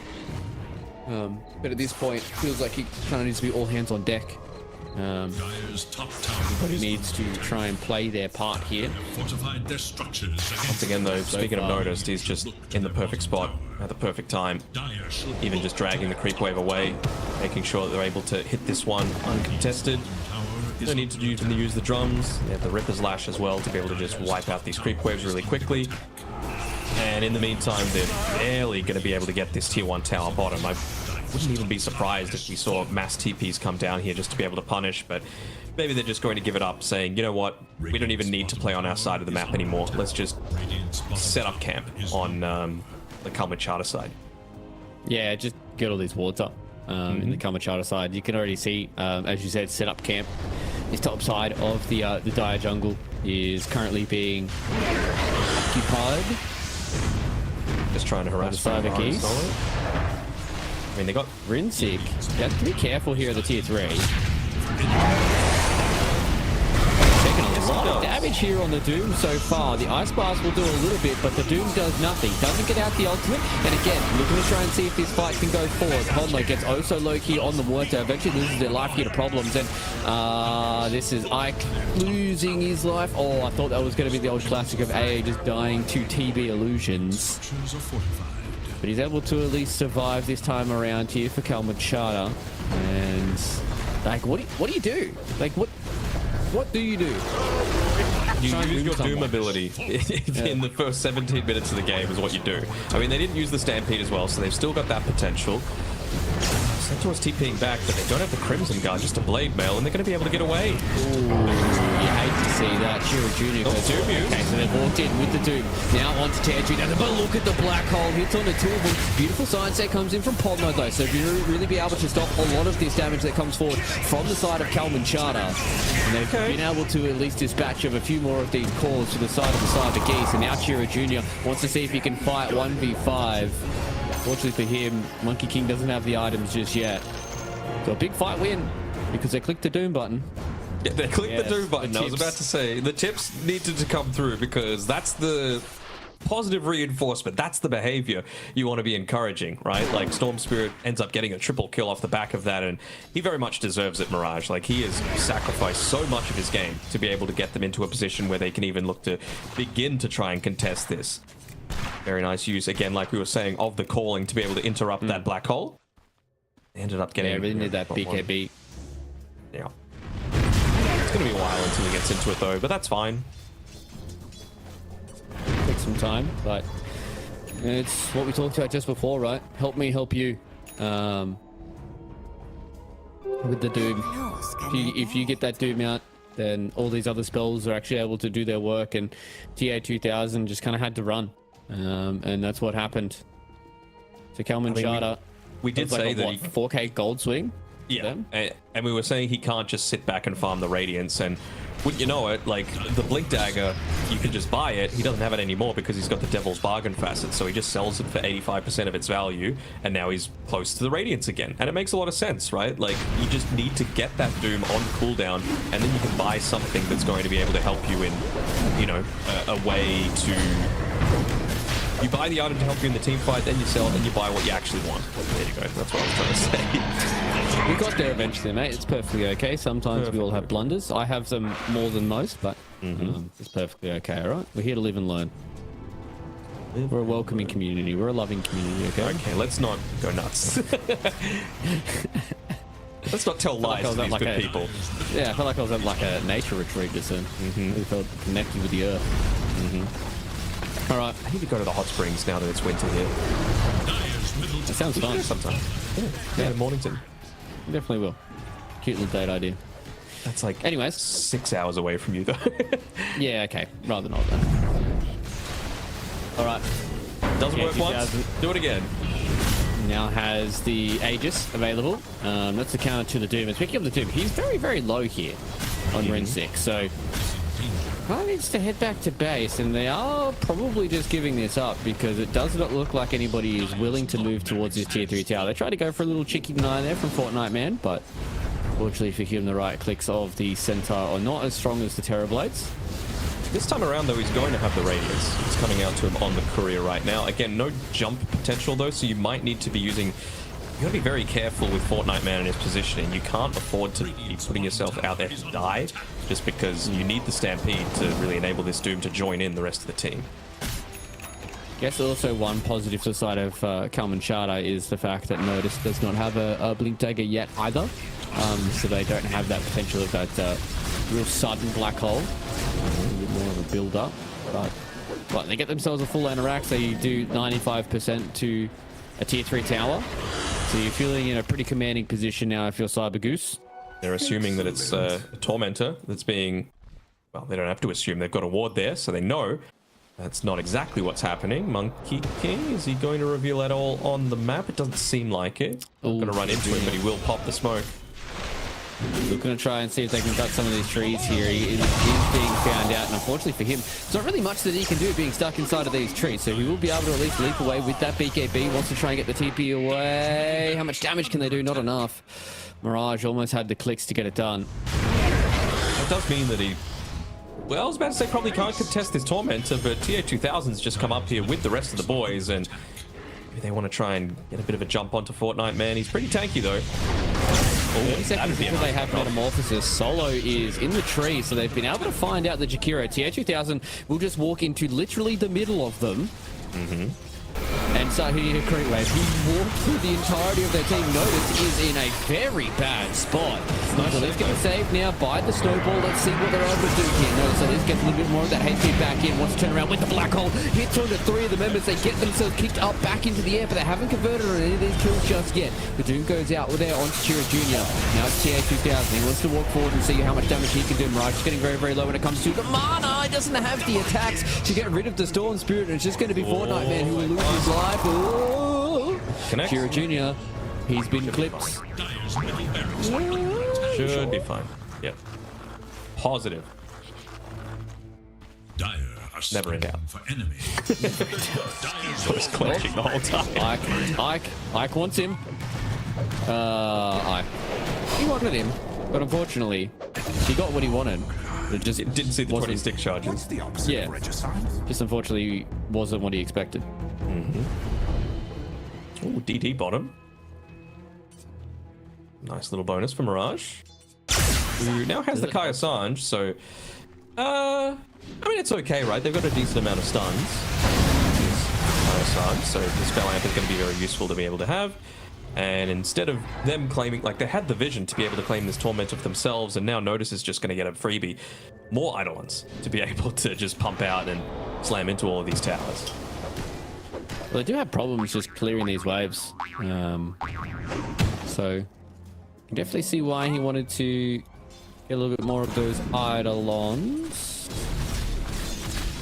I guess kind of the question now is what's the road to victory looking like here for sort of Kalman Charter. Rinsick moving towards a BKB, but it just feels like this POS 1 Doom is just permanently behind the 8 ball, and I don't feel like there's many fights left in the game, to be perfectly honest with you, Dano. No, I'm totally in agreement with you. You know, it just feels once again just like it's been a little bit too passive. One Doom, two Dooms in 23.5 minutes is Well, technically mustard. Yeah, he doomed Monkey top at like when he was like level 7. Doomed TB in the top fight towards the Dire Rax, and then in that previous fight, Children got doomed as well. Really looking to go for a bit of a big dive in here, trying to take out somebody, but won't be succeeding with it. No Blink Dagger yet still for the Enigma, and 30 seconds away from the black hole. It's just, again, another case of death by 1,000 cuts. They're going to be happy enough to be able to claim the range racks for now. Back off. They've already taken all outer towers. They've got the Tormentor, so really is just, again, what we were talking about. Set up shop. Plant your flag on the Kalman Charter side of the map and do not leave. There's no reason to. there's such a small area where they can look to play on the map. They've got just the one observer ward near the Dire secret shop, just giving them any sort of information on the map. And especially because they're looking to try and get towards those next set of items. They at least now have the BKB up on Rinsick. But this is the fight they're looking to try and go for here for the Cyber Geese. Shirajuna out into the backline, so it goes directly onto Podlo. Wanted to see if he can try and take down Ike, but it's all about the front lines now. Fortnite Man goes down. There is nothing left available for them, and they just walk in. They black hole onto the Doom. There is no Doom available for these next 40 seconds, and they're just going to walk up onto the high ground. Mirage gets stunned out by the Boundless Strike, and they get finished onto the Storm. He does have buyback, but is it going to really matter for them? Fortnite Men can try and walk in, but it just feels like they're just going to lose their entire base here. All of these lanes are starting to walk forward as well. They do just go directly onto Fortnite Men. About half HP, but they lose out there on Midnight Pulse is doing so much. Problems. He's the one that is able to fall back here. Chira Jr. about half HP once again. TA2000 wants to make sure he doesn't overextend. And so he will continue to poke and prod. So Kalman Charter, off the back of triple buybacks, they at least hold a Lena Rax on the bottom side, but they've just lost so much. Like, they had any semblance of control on this map. It is completely gone now. Exactly. Like, that's the big thing. Dieback on the table. No real item progression happening. Doom, he's got the BKB picked up, but again, like, what is it actually going to accomplish for them? He's going into the Kaya Sanj. I really feel like it just needs to be a Blink Dagger. You know, you just... A slow game is not going to eventuate at this point. You know, you need to win a team fight, and the only way to do that in my eyes is off the back of the perfect Blink Doom. Yeah, just, you know, catch TA2000 as a Revenant's Brooch. Catch these heroes out. Try and do something. Try and be the aggressor, and hopefully you can, you know, maybe catch some unawares. There's a lot of hope happening though, and you know, they're going to need a lot more than that. I mean, just comparing the vision game that they've got, you know, they just awarded one award that was inside their own base, but they've still all this bottom side, which is basically the only area that they feel safe because top and mid are just pushing in with super creeps. Any sort of avenue to get in there has got vision. High ground on the cliff, the right-hand side, which Pono is just walking through right now, and they're going to see Ike as well. So they know they're comfortable enough to be able to make a jump onto anyone that shows on the top side as well, and they just place down another ward, just to basically, whenever you leave the base, they're going to know about it on Cyber. It's like a security alarm. Oh boy. The old perimeter. Wrapped around the base. Not really much. No problems. I don't know if they are okay. Pono will lose a lot of his life here. Chira Jr. does have to pop that BKB to try and see if he can get this fight going. He wants to try and eventually convert onto this Muerta, but he will lose his life for it. So definitely hashtag not worth it. But that's a black hole. That's worth it. If I've ever seen one from Notice, that is two big calls to catch out in the black hole. And we will see Fortnite Men go down without a buyback. Same goes for Mirage, and it's a Rinsick in the backline trying to get a Doom out on the solo, and it's not going to matter. If I was going to be Rinsick this game, unfortunately for him, the hands go up and not many Dooms are done. And it will be a slip 2-0 for Cyber Goose here as they move forward in this lower bracket. And unfortunately for Kalman Charter and our little boy Ponlo, that is where they bow out of the road to the international. It's a little bit unfortunate considering how close their upper bracket series was yesterday, but we could tell Cyber Goose today came to play. You know, this is a team that honestly I had a dark horse of finishing top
If you want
players to find like the clutch moments, right?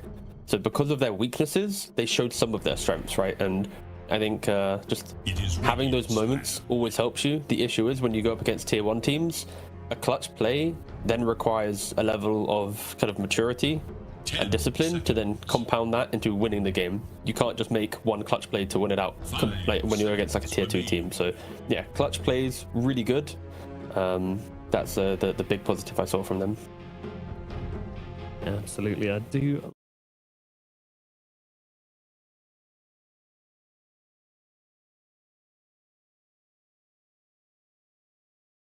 He's a fairly consistent player, which makes sense. He's probably the most experienced player on the team, but he's definitely able to always have a game, even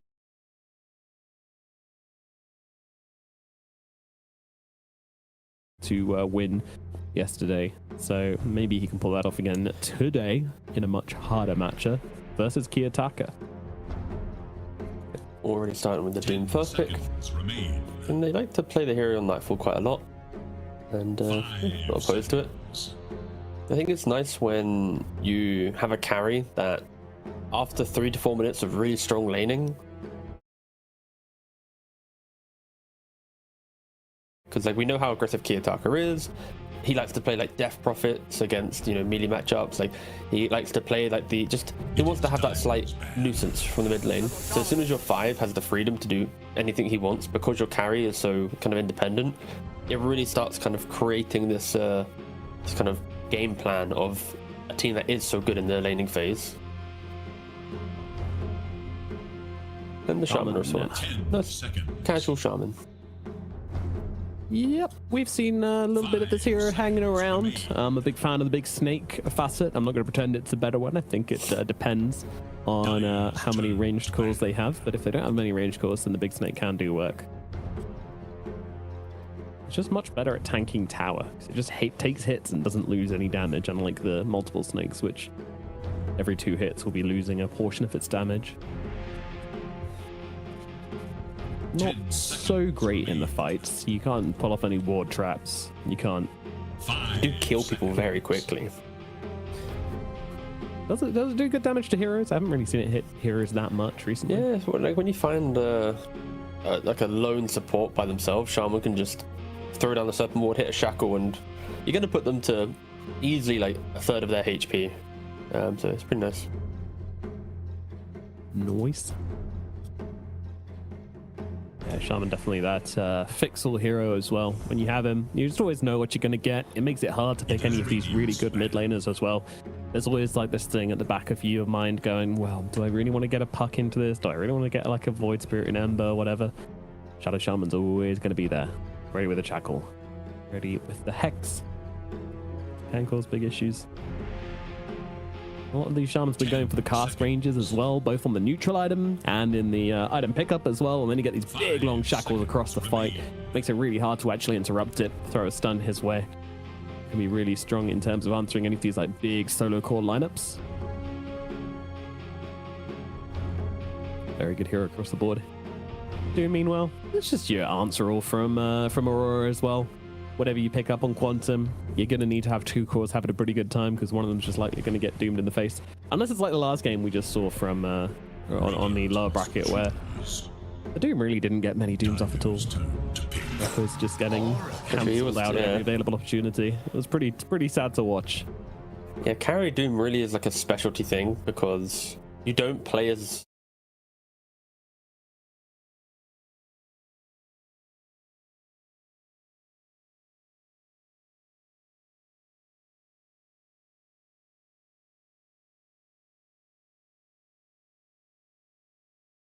You like it's gonna sound weird, but you need to be like an actual experienced Doom player, even though it's just a point-click spell. But you need to know the motions of the hero, especially in the carry role. Aware of how people try to maneuver around you and find your entry into the fight and be impactful with it. Quantum are going to open up with their double support. Shadow Shaman into Oracle. I feel like these are both strong enough to allow you to first pick them. It just always feels a little bit weird to go supports with your first 2 picks. I mean, what's the potential harm in doing this? They're showing the player style of their team very early on and what the strength of the lanes are going to be like, because Oracle in lane isn't the strongest. You are quite a level hungry hero that excels maybe when like you hit level 3 with 2-point purifying flame, but still it's like you're just awkwardly in the lane compared to others.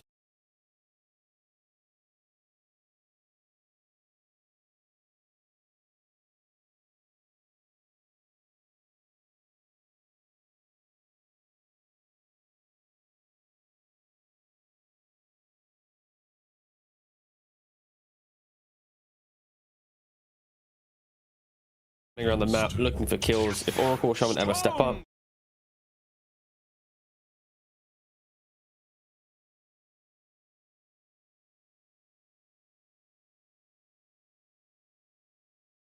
also are very aggressive, but their control is limited.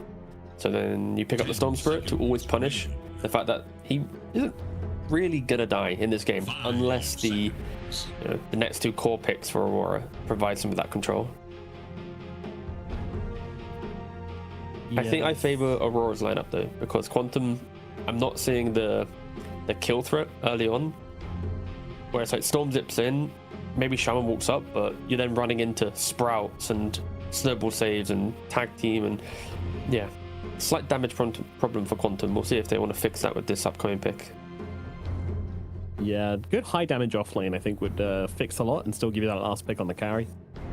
That's not the easiest role to find damage on here. I'm thinking maybe you get creative, go for like a Sand King or something, but I just don't know how that hero could be played at the moment.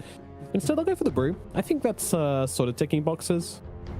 Yeah, I mean, we did praise Palantimos Brewmaster yesterday in game 1 against Cyber Goose, right? It was the clutch Roshan fight where he hits like what 2-3 different cyclones on the Abaddon, then also Void Spirit moves him away. It's like, yeah, it was just really, really good micro from the Brewmaster. But Aurora, they don't care about the Shaman.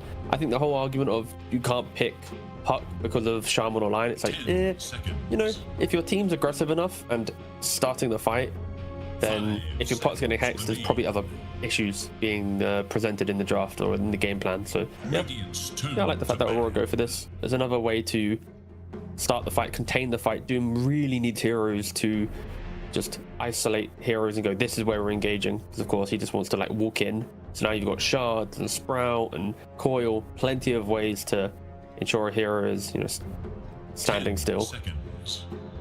I think I quite like to see Drinking Buddies coming out from Tusk this game. I think it could be really valued to get heroes out of that shackle, to get heroes away from the Brewmaster.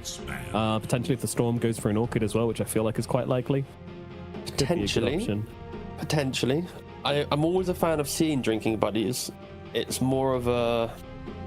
You need to basically ask yourself, do you want to concede winning the lane for a save? Yeah. And is saving on a Shaman big enough compared to tag team win lane and then have Blink Snowball, and Snowball already does the save on the Shackle, the save on the Orchid, because obviously you just put them inside the Snowball, right? So I would agree with you if there was like a bigger spell for them to respect, like a Kunkka or something, but or like a true. I mean, it kind of depends on the carry in 2 ways, right? Sure. Where if they pick a carry which is just going to win the lane, you can't contest it, then I think Drinking Buddies then becomes okay because you can't win the lane anyway. And I think if they pick a carry which can be kited or wants to blow somebody up in the to start off a fight, then again your Drinking Buddies is looking okay. So there's options. I think they'll decide later on, and that's what I love about this Facet on Tusk as well, by the way, is that yeah, tag team is better, but in niche situations you can pull out a Drinking Buddies and it can have good effect, and good Tusk players know that and will do that, which I think is like a good spot for a Facet to be in. Doom most likely will be going carry, especially when you see Brewmaster in the offlane. It's like, just put your Doom in that lane, you chill, you kill him. And now you got to find for Aurora, who don't have ultimate last pick in the draft. What does Toronto Tokyo want to play? I mean, some of his specialties have been like the Dawnbreakers and whatnot. I say specialties. It was a pub last night, but still. Okay. We had a 29,000 gold lead and Arteezy got kicked into the fountain. Oh, there's the Dawnbreaker. All right, cool. My pub that we lost. There it is. Excellent. There we go. Pub data coming in handy. It was so sad, Nomad. Like, we basically won the game. And then my Tusk, who had Ags, kicked someone. Rubik then stole the kick, we were hitting the Ancient, and then our TZ got kicked into the Fountain whilst 2 of their heroes were dead, and the Fountain basically just killed 2 of our team. Game's over. No one had buyback. So yeah, it was so despair. 29,000 gold lead, all thrown away. But that did enable me to call for the Dawnbreaker.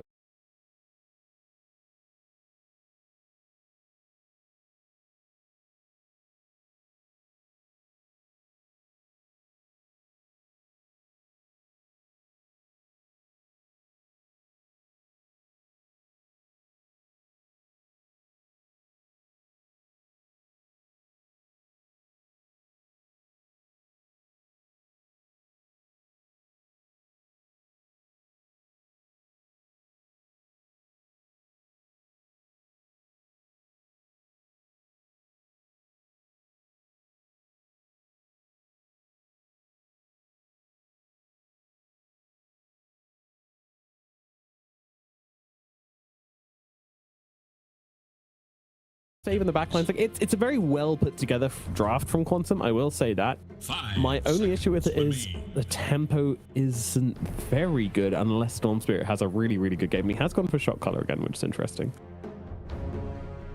Has he committed to it? Sure. He went for it in our series yesterday, so I think he will do. Cool. I somehow missed that the entire series. Nice. That's Go okay. me. There were like 3 occasions where I was like, wait, did shot caller kill this person? No, it didn't. No, that's fine. I was like, kept trying to check it to bring it up, but it never really had any impact, unfortunately. It's just a little bit of extra damage inside of a fight. But yeah, what does Aurora Gaming's draft do very well?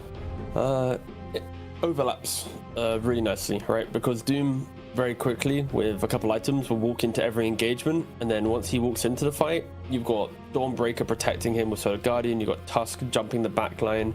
It's just very chaotic, very skirmish heavy once you have some items. I think the main problem for them is the control that they have does somewhat fall off as the game progresses. You have a coil that gets deleted by BKBs, you have a Doom that you can just disengage from, and then it's what, Tusk Punch and a Sprout. So the team fight aspect does struggle for them, but if they have good lanes and they dictate the entire game and have like item advantage, they will just keep finding the correct fights and punish them. So I think if you are a Quantum fan, you're really the Storm, the Brewmaster, and Gyrocopter can find like an even amount of farm, scale into the game, and then hold their ground. So yeah, Quantum's draft, honestly, it's playable. It's not as if I'm looking at this going, oh, it's a 90-10 to Aurora, they're favorites. It feels like it's like 60-40 to Aurora based on draft, but yeah, we'll see if they can execute. We will indeed as we get into game number 1. And one thing I feel like is potentially an issue for Quantum, they could get baited into trying to skirmish a bit. And I feel like post kind of like 12 minutes into this game almost, I'm not sure you're actually allowed to go and fight without anybody except like 4 or 5 heroes on this team. Simply because you're playing into the Prophet and the Dawnbreaker, like the global potential is sort of insane. And yeah, Storm did switch at the last second back to Static Slide, just teasing us a little bit, but at least we get the massive Serpent Ward. Yeah. Nothing else particularly out of the ordinary here when it comes to those 30 facets. seconds and counting. Another thing to mention with Quantum is their Tricore in a like kind of slow game all require items to continue playing the game, right? It's not as if you get a level and off you go. Like Storm, you want like a Witchblade or a Kaya and then another item. A Brewmaster, you sometimes want to farm an entire Radiance. The Gyrocopter, you want to farm like an entire Aghanim, right? It's like there's no cheap item that a core buys that goes, right guys, this is my moment, let's break the early game. Ladies, I think that's where. Do you think? Oh, very vulnerable. Run, Lucas, run! Oh, that was so greedy. Have shards? Yeah, I think he might be dead here. And deservedly so. His smoke popped and he was like, maybe I'll stick around. Maybe get the rune. But yeah, he is going to die. Right click comes in from Panto. And that'll be a first blood going to Aurora. Are there any possibilities of like build switch ups from Quantum to allow them to take the fight to Aurora a little earlier, or at least allow them not to get run over? Can you see maybe like drums or early crits or something like that? For Gyrocopter, for sure, you can go like Treads Falcon Blade and then start entertaining, like you said, like a cheaper item. But then you really hurt your scaling. So if like the Gyrocopter's doing this, you need another core to also kind of match that energy. So then you bring a lot to the fight. I think it's more dependent on like how well the lanes go. And then someone can go, okay, our lanes are going well. Storm already has Witchblade, I'll quickly buy this item and let's go fight. So yeah, there are Brew and Gyro can sacrifice their game a little bit, but it really only begins when someone else has a good time. Someone needs to have a good time. Let's see who can manage it. As mentioned yesterday, their lanes were not their strongest point, so we'll see how this one ends up going down. It's already feeding away a kill and going to feel too good. Panto, definitely a hero that can make usage of a First Blood. Not the ideal hero to get it on, but Prophet's definitely a good support hero to pull that out. A lot of suffering going to be happening in this lane.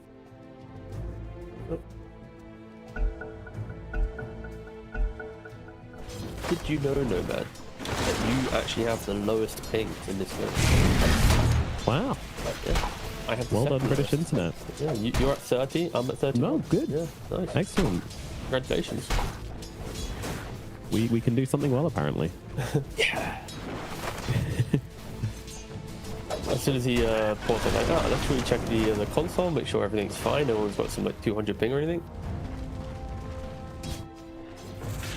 You're always on top of that, aren't you? Always making sure that everybody's no one's lagging out, because then you know it's going to be a long one, don't you, when it's some sort of connection problem. Well, you've been manifesting a 2-0. You came into this pre-show going, oh yeah, Aurora's gonna, I want them to win in 20 minutes, and I want, you know, Yep.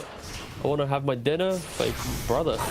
Let's say 36. No, I never said I wanted to have my dinner. I said I wanted to build up a debt, because that's how yeah. Dota works. Build up the debt for the Navi series later. Good point, good point. I want to see as much Navi as possible. Haven't casted as much of my boy Ari recently. Yes. He'll have great internet as well, I would imagine. I mean, he'll be on boot camp, so he won't have that. Oh no.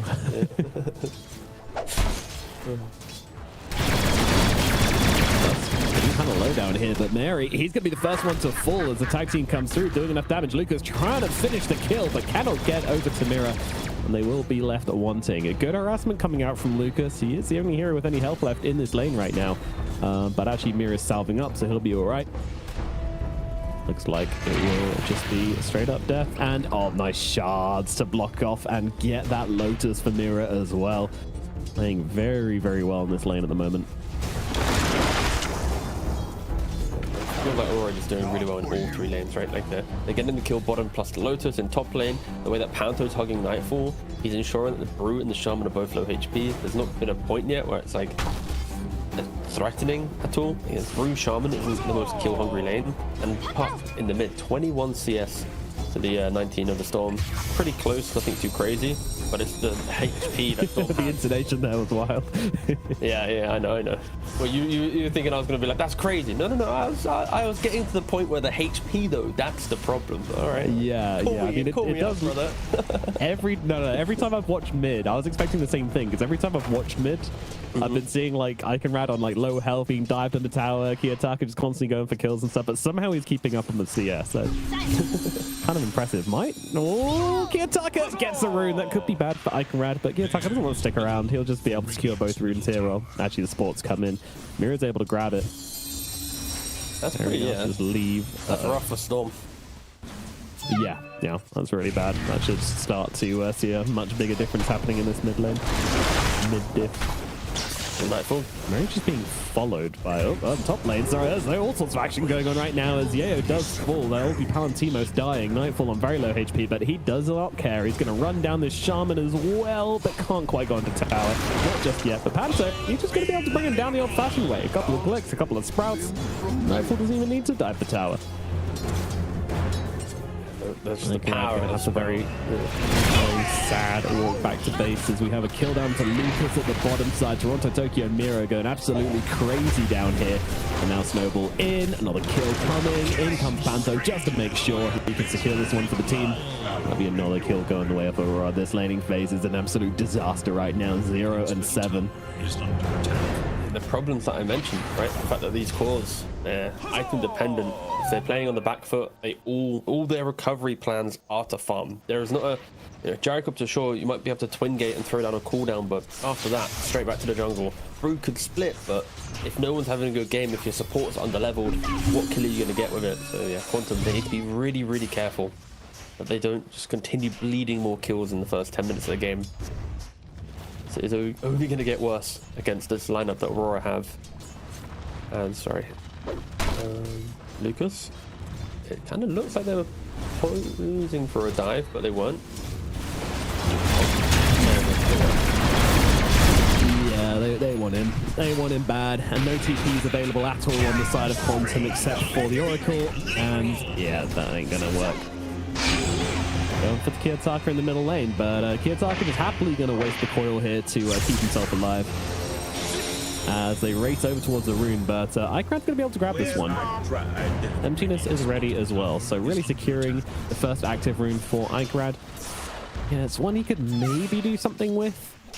One here in the game where regen rune can really, really have high impact in a fight, but well, not the one hero, but regen runes and Storm, they're strong early for farming, strong mid game for fighting, and then Arcane Rune takes over for kind of the later portion of the game.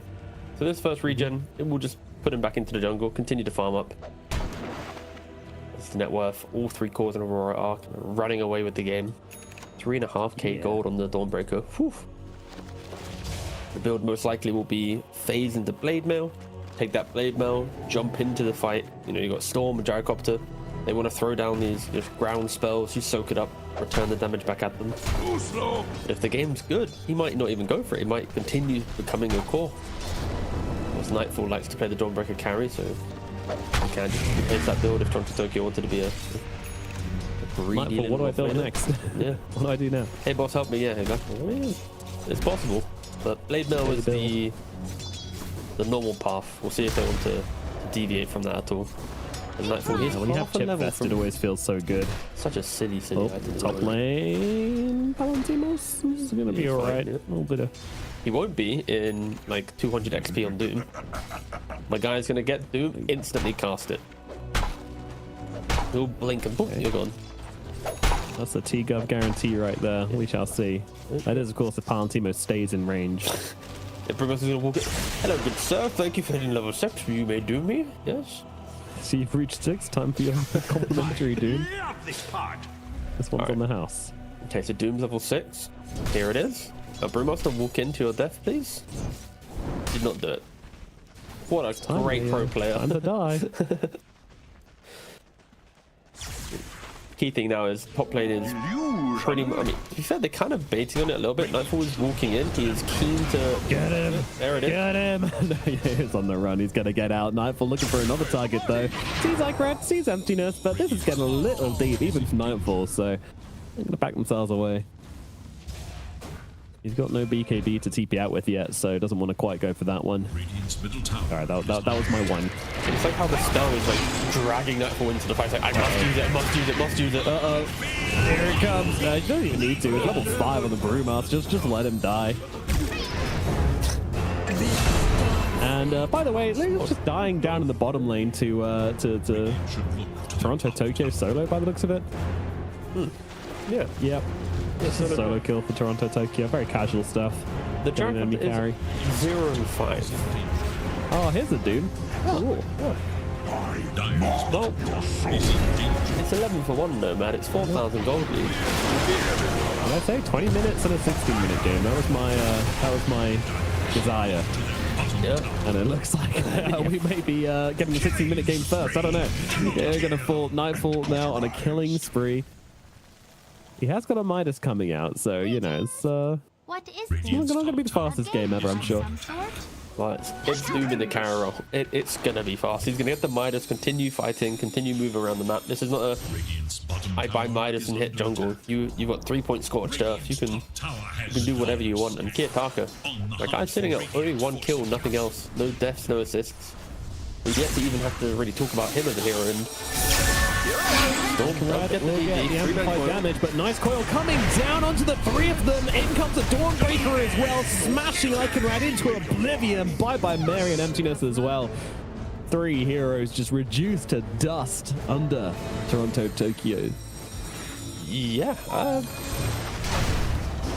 good team play from Aurora. What do you want me to say?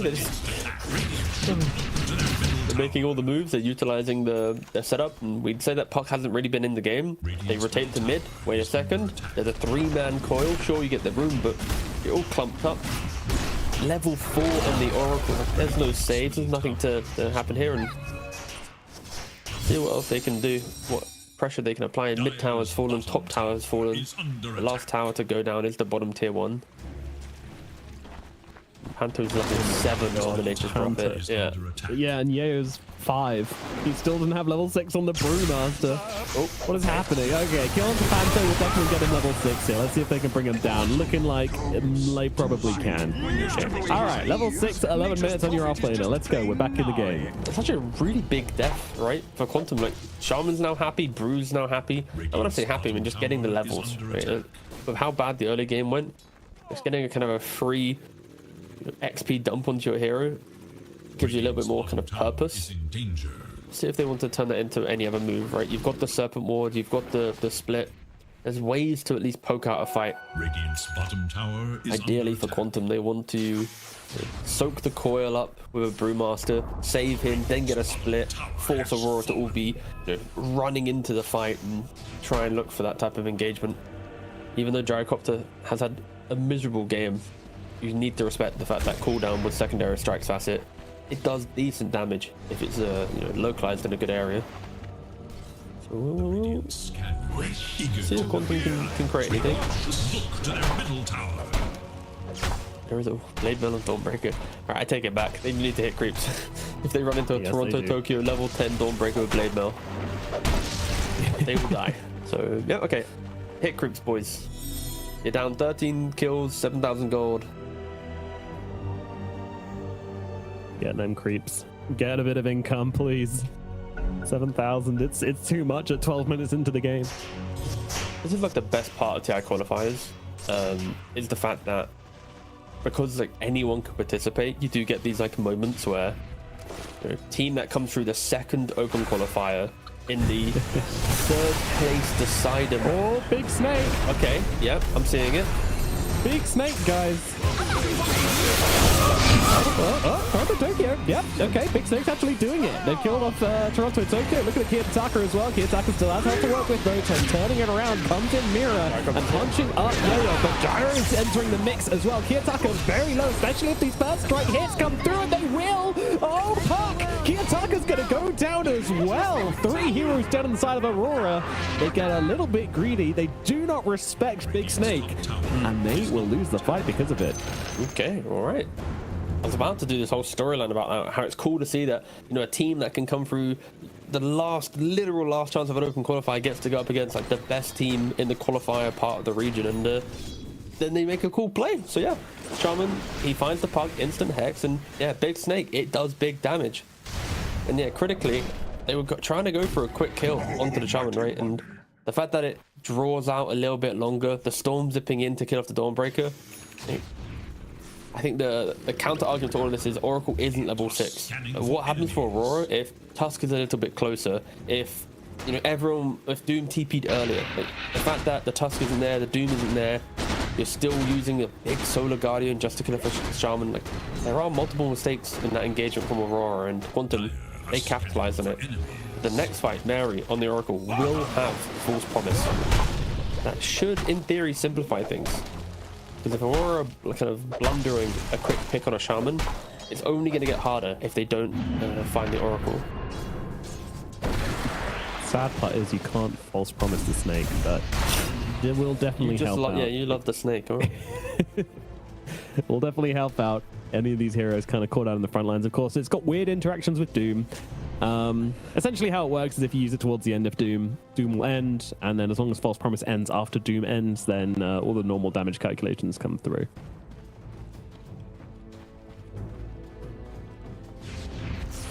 If the False Promise ends before Doom ends, then you can only take damage, you cannot be healed.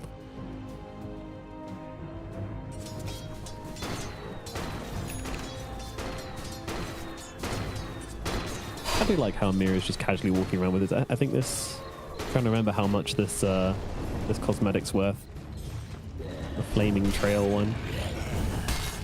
Is it for every hero or only this hero? 7,000 or... Yeah, it's pretty I have fast. a list somewhere from a content piece I did. Let me go have a look. Oh, you have a gander. I'll talk about the fact that they're smoking. We do have the Tusk and the Doom. Well, I'm going to look at those items in a minute. I've not looked at that at all. I've not used that observer information at all. Will they find the storm spirit? Yes, they won't. Yes, they won't. Man, you should really get into play-by-play casting too. Hey, that was good casting. Yes, they saw him. They won't kill him. I think everyone loved that. Comedy's an important part of it. Tusk is just sitting on a hill, by the way, and none of his teammates are nearby to give him. No one's here to snowball. They need to aggro the ancient. Okay, will camp he 'cause shard he's block blocked the quickly? small camp. Yes or no? Will he shard himself to the low ground? No, he already tried. He couldn't do it. He's gonna do it. Oh, boo. He's getting the crutch, getting Nightfall to come over and help him out. Come on, if you want to win TI again, Mary, you gotta hit the shard. He tried and he couldn't do it. That's didn't work. Oh well. Let me go look at the items real quick. Okay, here we go. I've got it. Who's this guy? Mira. Okay, 1 second. So basically the critical thing here is when you look at the items, Radiant are still in this like starved farm game, right?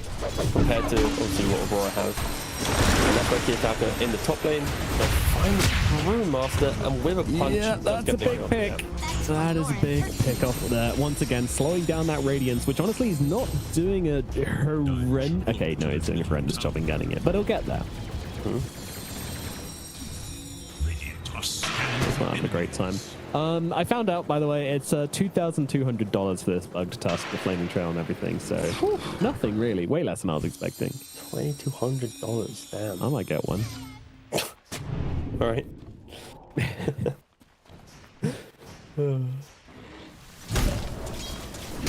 I'm a big cosmetic seller. I'm not a collector at all. I like my Steam money. I get something expensive, boop, straight on the marketplace. Thank you very much. Trying to get on the storm spirit. Oh, hold on. Hold. Okay, we don't need hold on. What's your most expensive cosmetic, do you reckon? I just have cheap ones. I like making heroes look funny with cheap cosmetics. Oh yeah, you do. You were like asking me for a book the other day. Just like, I've got something really important to ask you. Like, That's right. Please messaging me. Yeah, I bought it off of Yuma, the heroic carry player in the end. It's fine. Easy.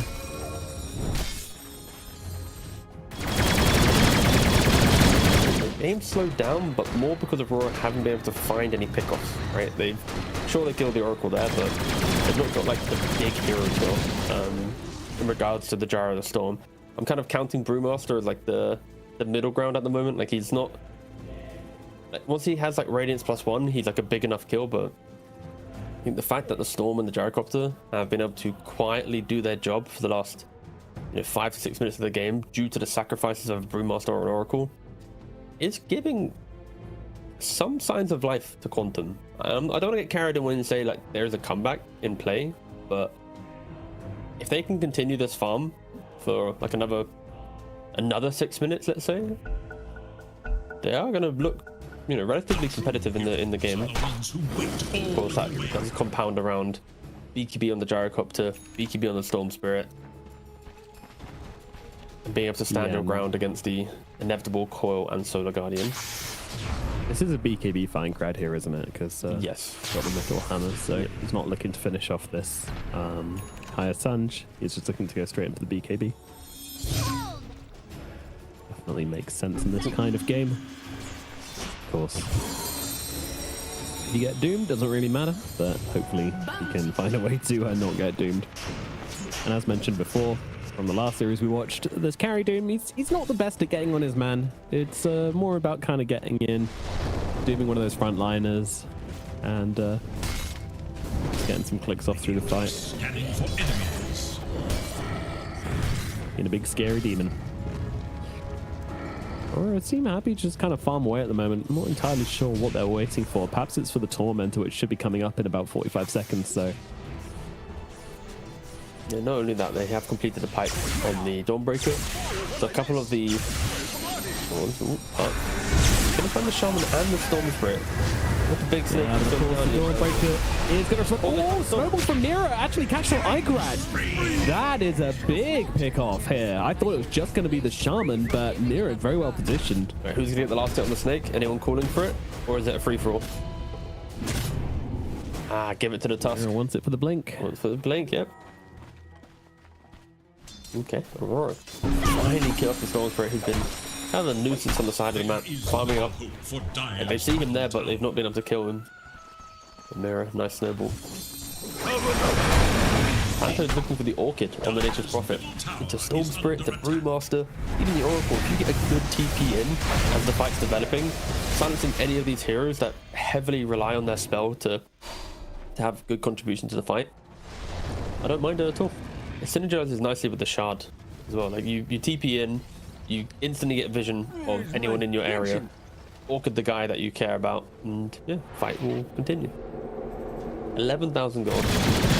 To your question about why Aurora kind of slowing it down, I feel like they're happy farming because they know that when they get their BKB, their pipe, their whatever, they will win the next fight.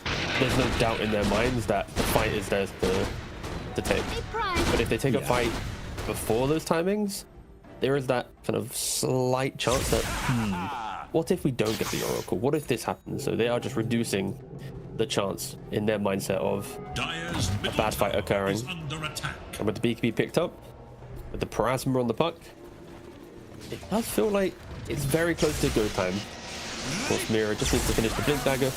He isn't going to die top lane. Well, that Dawnbreaker coming in, it might not be the case, although they're not leaving here. Split comes out, they want to take this fight, and they might well find it, as Mira's going to fall. TP out from Panto, not going to be successful. He will die as well. It's just two supports, but Emptiness, he's looking in for more. And then comes a big snake right on top of Toronto Tokyo's head. Toronto Tokyo, not really much mana to work with either, and doesn't even get a chance to use any spells. He is gone as well. And now Nightfall's here, under a ward. Okay. But yeah, this is not clean gameplay coming out for Aurora at the moment, but hold the phone. BKB comes out, looking to turn around. Doom out onto the Gyrocopter. Gyro, he's just going to keep going here, trying to fight up. Puck, do you really want this action? I don't think you want this smoke. He certainly does not. Gets himself away, and here's 4 heroes dead on the side of Aurora, trading only for the Oracle. That is a headline and a half. Save your body syndrome or something. I think that's the easiest way to analyze that one. And Tusk is going to go down, but the Doom doesn't have TP because he TP'd to the other side of the map. And then whilst the Tusk are getting pressured, Toronto Tokyo tries to go for a quick save. That quick save then becomes the Nature's Prophet also dying.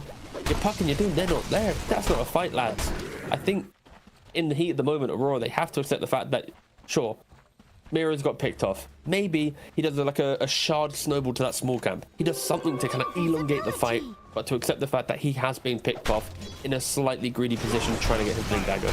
But to turn that into a full 4-man death chain feed, that is not what you want. But of course, the critical thing though for Aurora is they have the timings. We just mentioned how they have everything. So if they can just reset from that, chain feed, play together, they're still going to be in a very good position. They are showing signs of instability. Yeah, that's a nice way of putting it. Trying to Roshan with the tag team.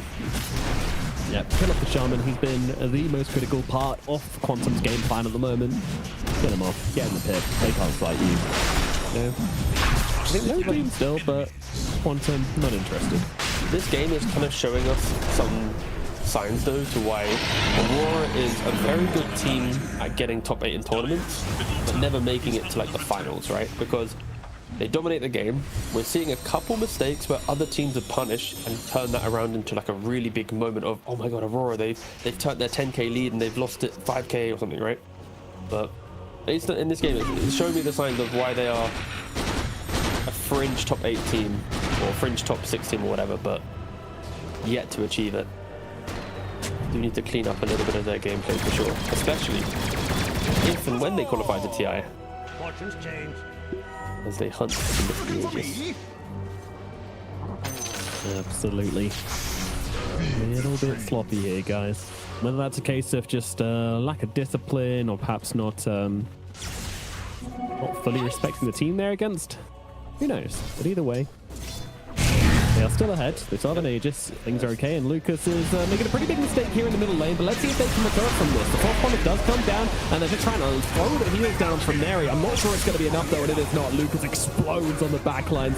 Snake comes down, but I don't know how much it's going to do. Emptiness trying to hold his ground here, trying to kill off Panto. And Panto will die to it, to be fair. It clicks like hell, but it is a 3-for-1 trade at the moment, and not a very convincing one at that. Anchorage is trying to play around here with Kiyotaka, and he's doing a pretty good job at laying some damage into this little pucky guy. But link away, Kiyotaka will be fine. That's the fight we expected from Aurora, right? Sure, this time around it's Quantum and their Gyrocops are getting picked off by themselves, but that's what you want to see from Aurora, right? It's that pick-off. Any moment you see a Quantum hero by themselves, Kiyotaka? Throw him into heroes, and yeah, Kiyotaka, he's just cheeky. You know, this is exactly what you see from him. Yeah. Every single time he plays a hero, he's always trying to be a thorn in your side, but yeah. Middle lane tower will fall. The tier 2 is gone. Nightfall will take it. That's full at the 25-minute mark. And again, Valentimos just trying to find a place to farm.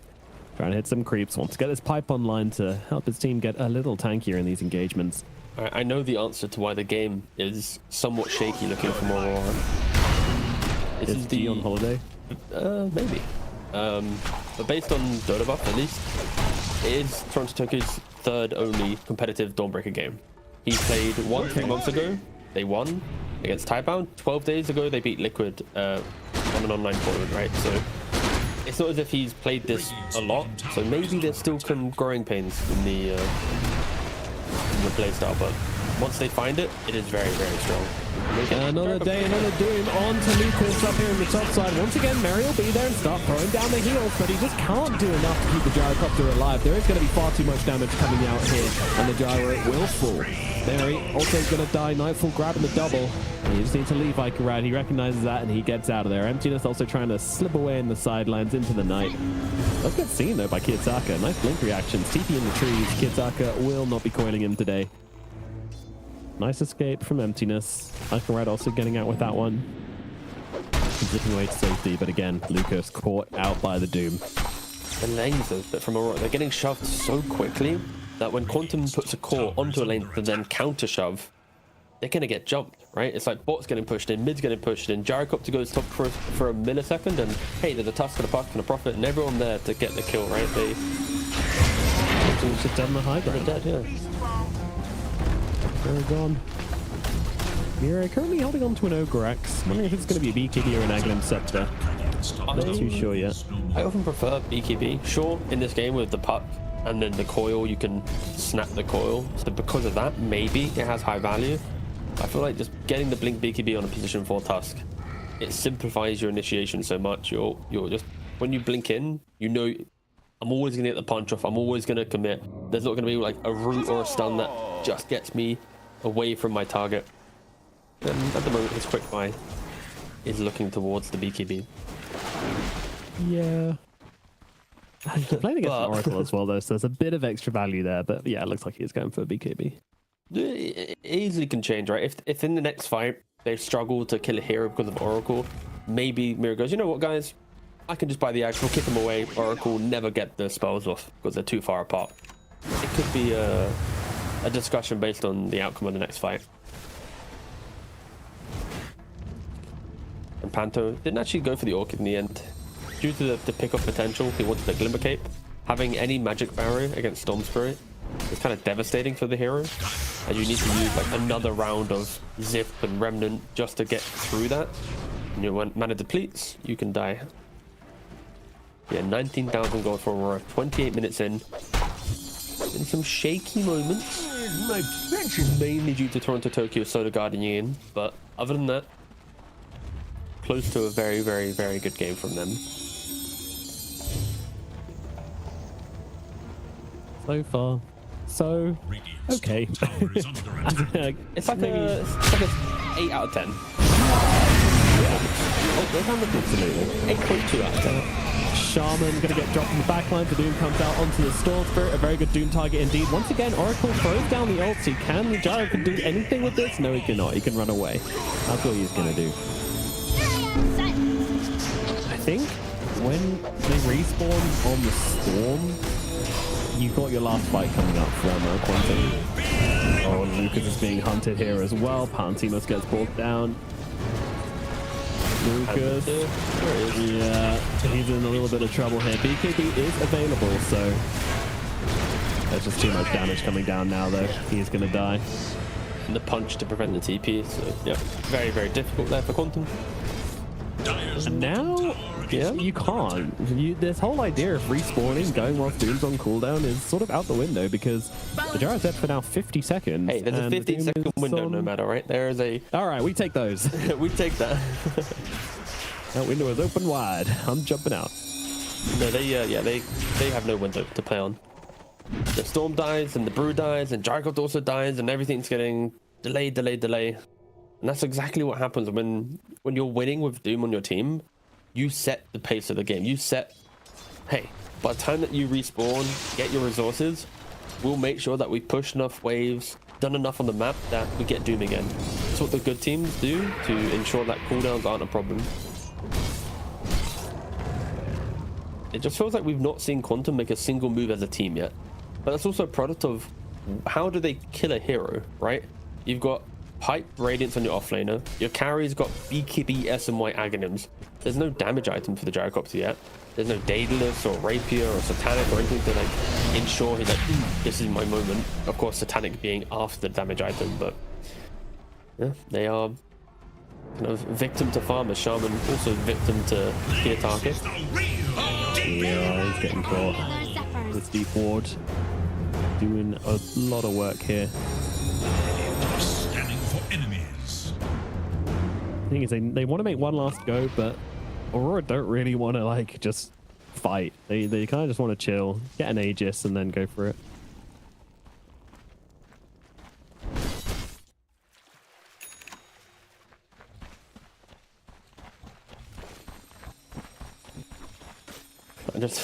It feels unfair to compare the team's items, I'll be honest.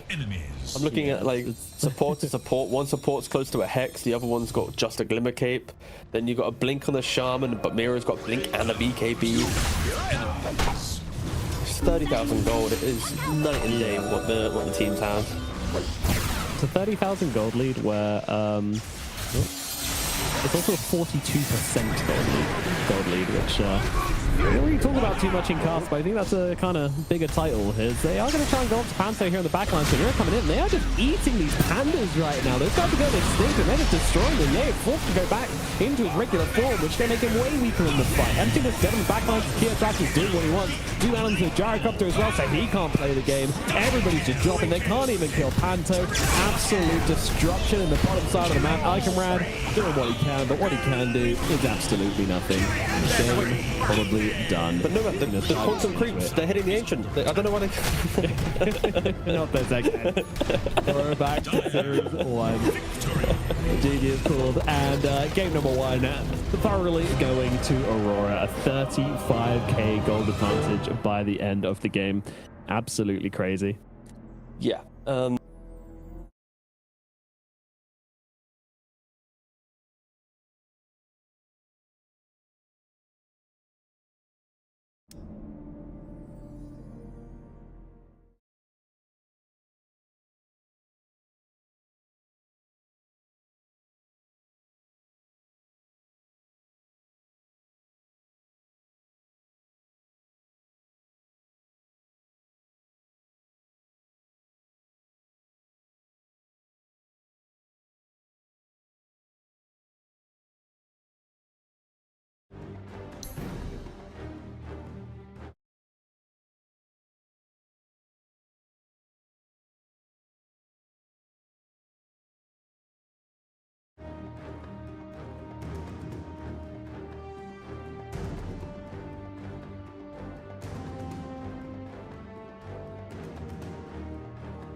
for as well, which is what you want to do.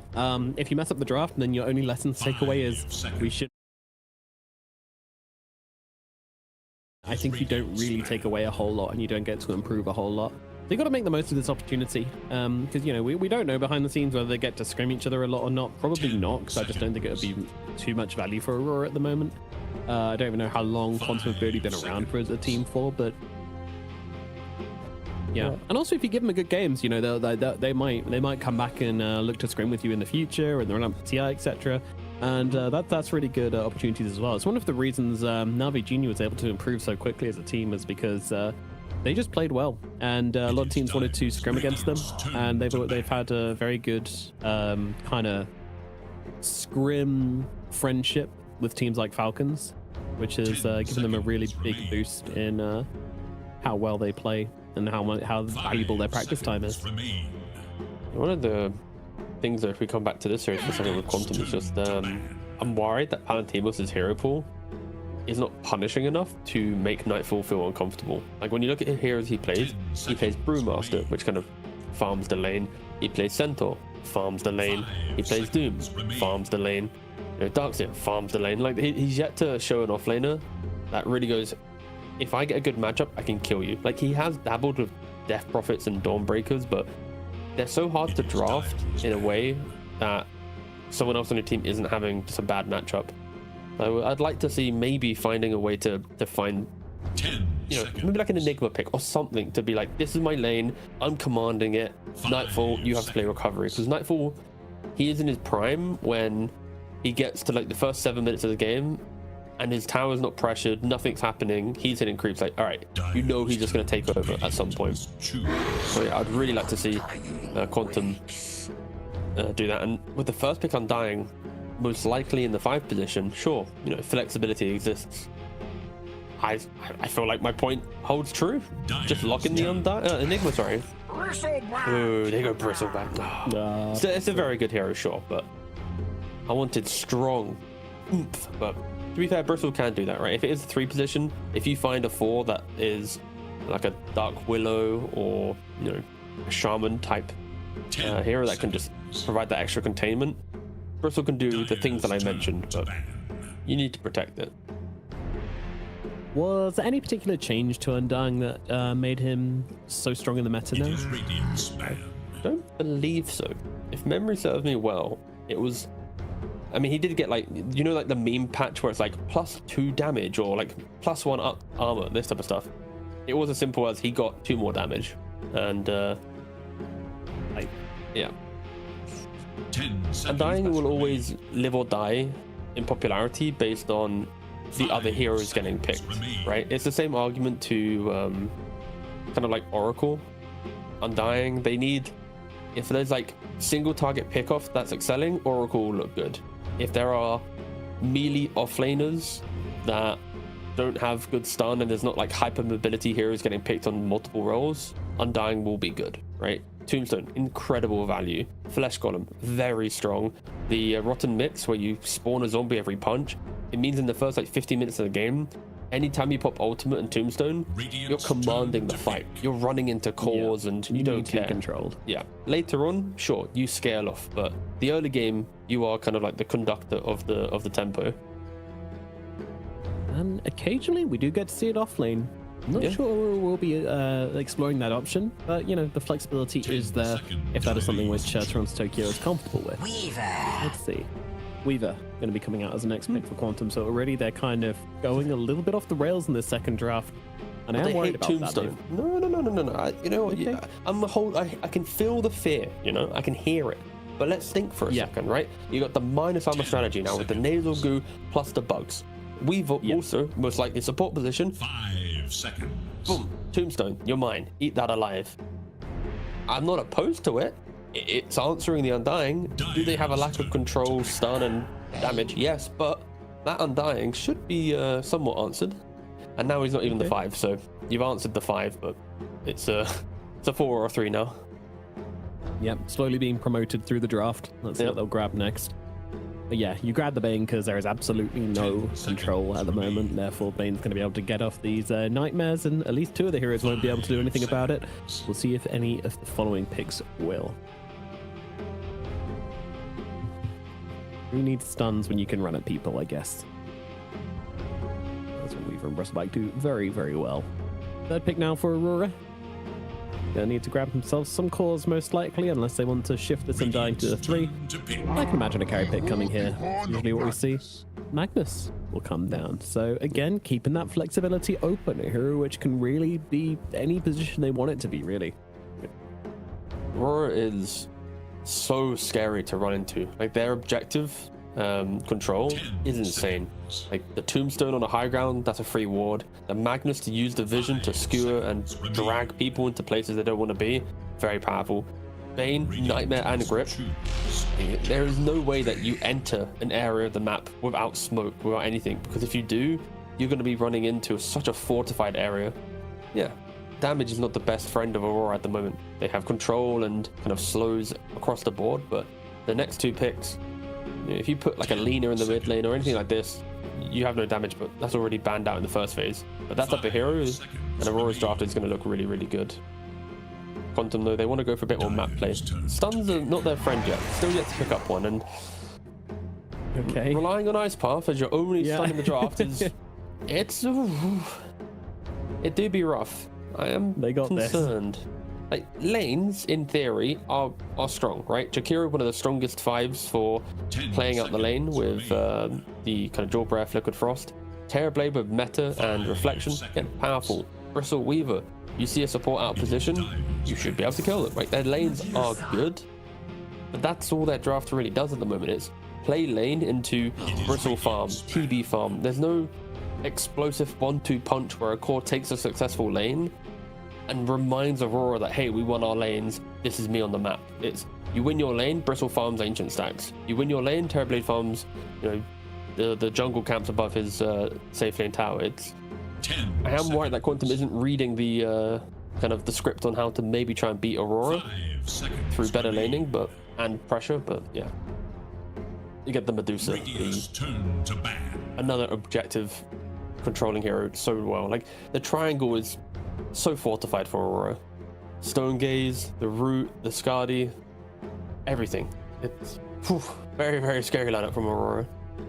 Yeah, it's going to be very hard to get through.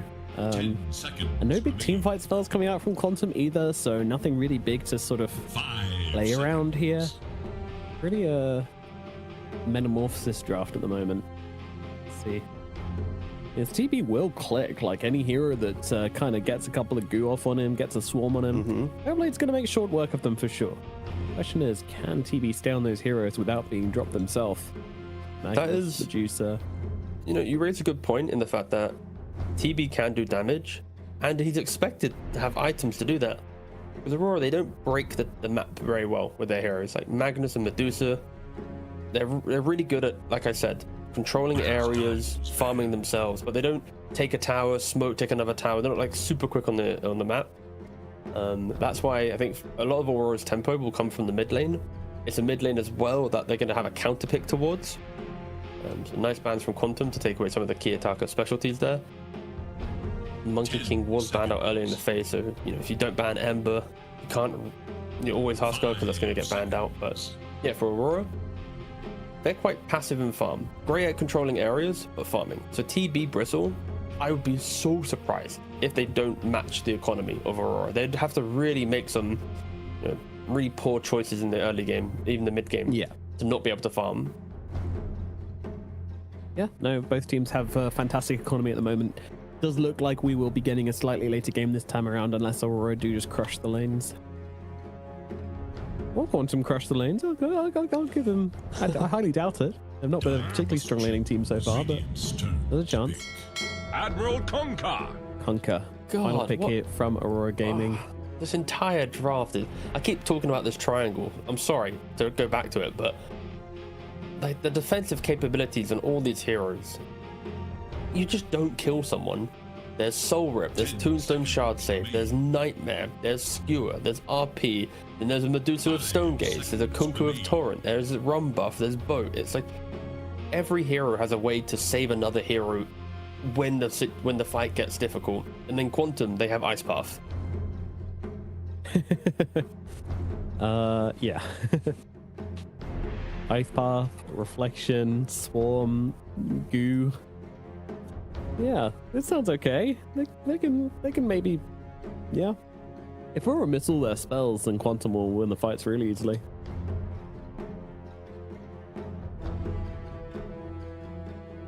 Final pick now for Quantum.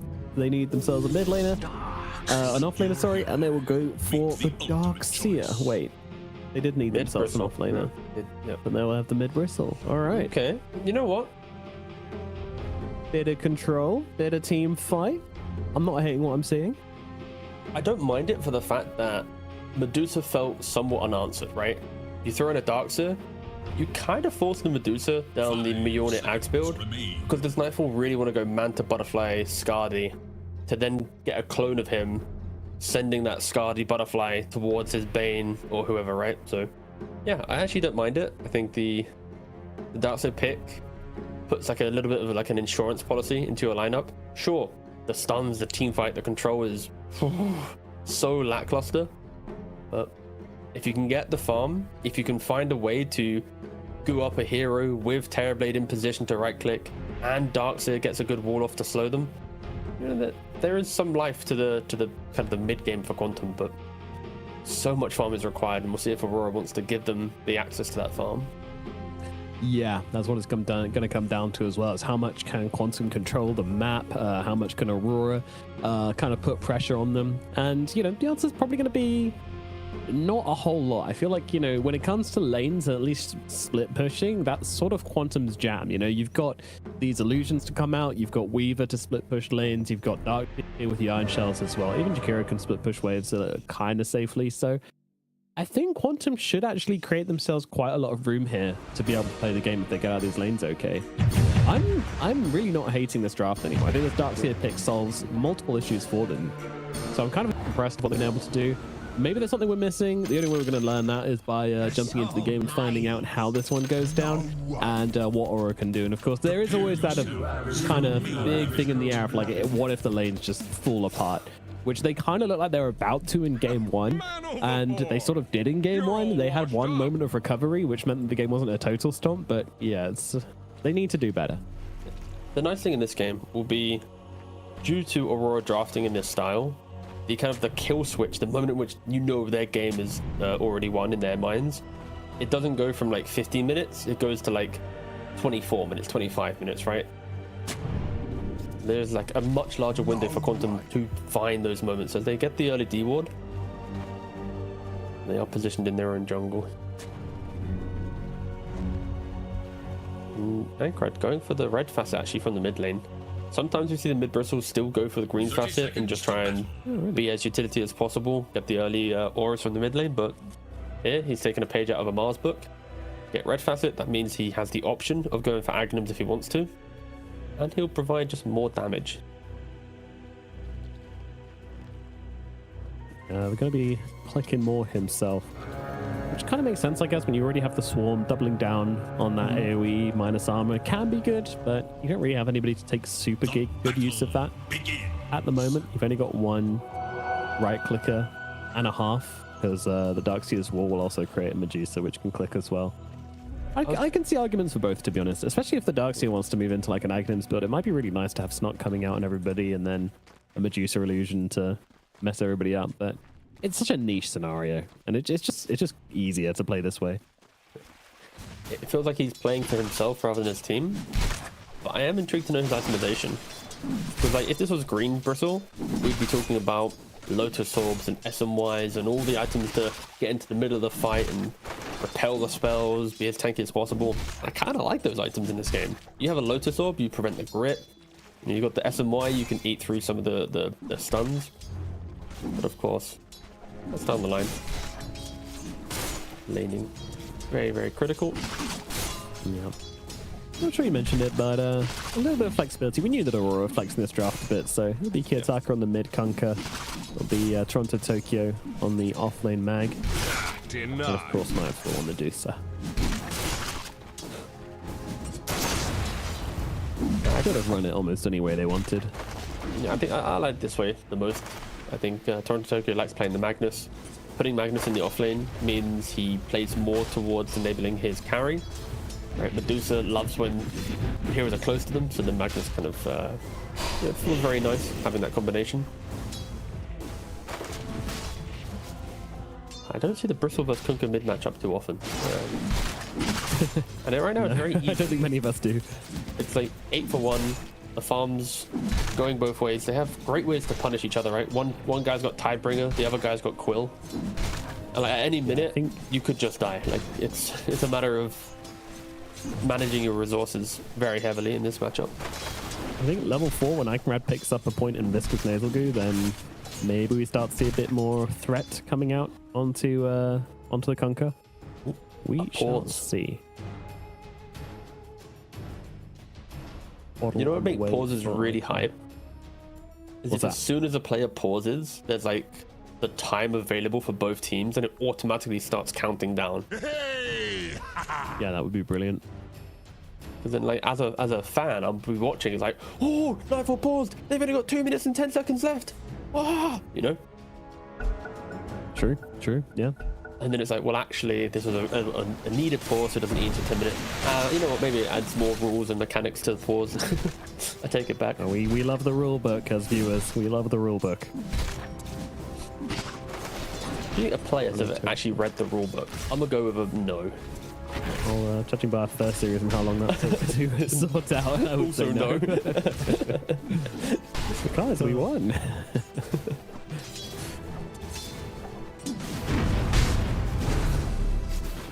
Iconrad gonna grab his bottle, grab himself the water rune, and actually give him the sustain he needs to keep throwing out these quills. One thing that's a little annoying for the Bristle is that Kiyotaka, he's not really a big spell spammer on Kunkka, so the one's not going to feel super good, which is kind of just like a really nice opportunity Bristle has to keep his mana really high. Feels a little bit worse to play against these heroes such as Kunkka, who have that auto cast ability. I'm going to give you those one charges. Anto fighting up pretty hard up here for that Lotus, but Emptiness realizing that with Nightfall coming over, he's got to give up that chase and will give the Lotus over towards Panto. Anchor just behind the tower, 3 minutes in. He's calling for a TP. The Bane doesn't actually have a TP and Undying doesn't have the resources to really TP in if he wants to actually connect. You like to think this has been communicated. Kiyotaka getting low here. Iconrad might be able to finish this off. Oh, he's out of mana. He is out of mana. Cannot get the kill. And Kiyotaka gonna have a quick trip back to base. And there's no bottle, so it's a bit of healing. Picks up some tangos as well. Yeah. That's like the lifeline on this matchup for the Kunkka, right? What other hero can get back to base and not be punished for having to walk back? It is only Kunkka that realistically can do it. Sure, maybe, you know, Nature's Prophet, but you don't see that in the mid lane anymore. No. A golden thread. As expected, farm across the board. Everyone's having a pretty good time. Not a single lane where I'm like, oof, that's so much worse than it should be. Like the Magnus has some soft pressure on him from the Jakiru. Mira is getting chased down by the Jakiru. Yeah, looking like that's going to be a kill for Mary. Bringing down Mira. And actually first blood as well, so support on support first blood. A little unusual. As Kiyotaka getting very aggressive onto Iconrad in the middle lane. Trying to force Iconrad to use all his resources. And look at this, it's 4 minutes 45. Bristle's bottle is already empty, and he's realizing that he needs to go back to base if he wants to stand a chance of keeping in this lane. So very kind of tough. You don't have the same.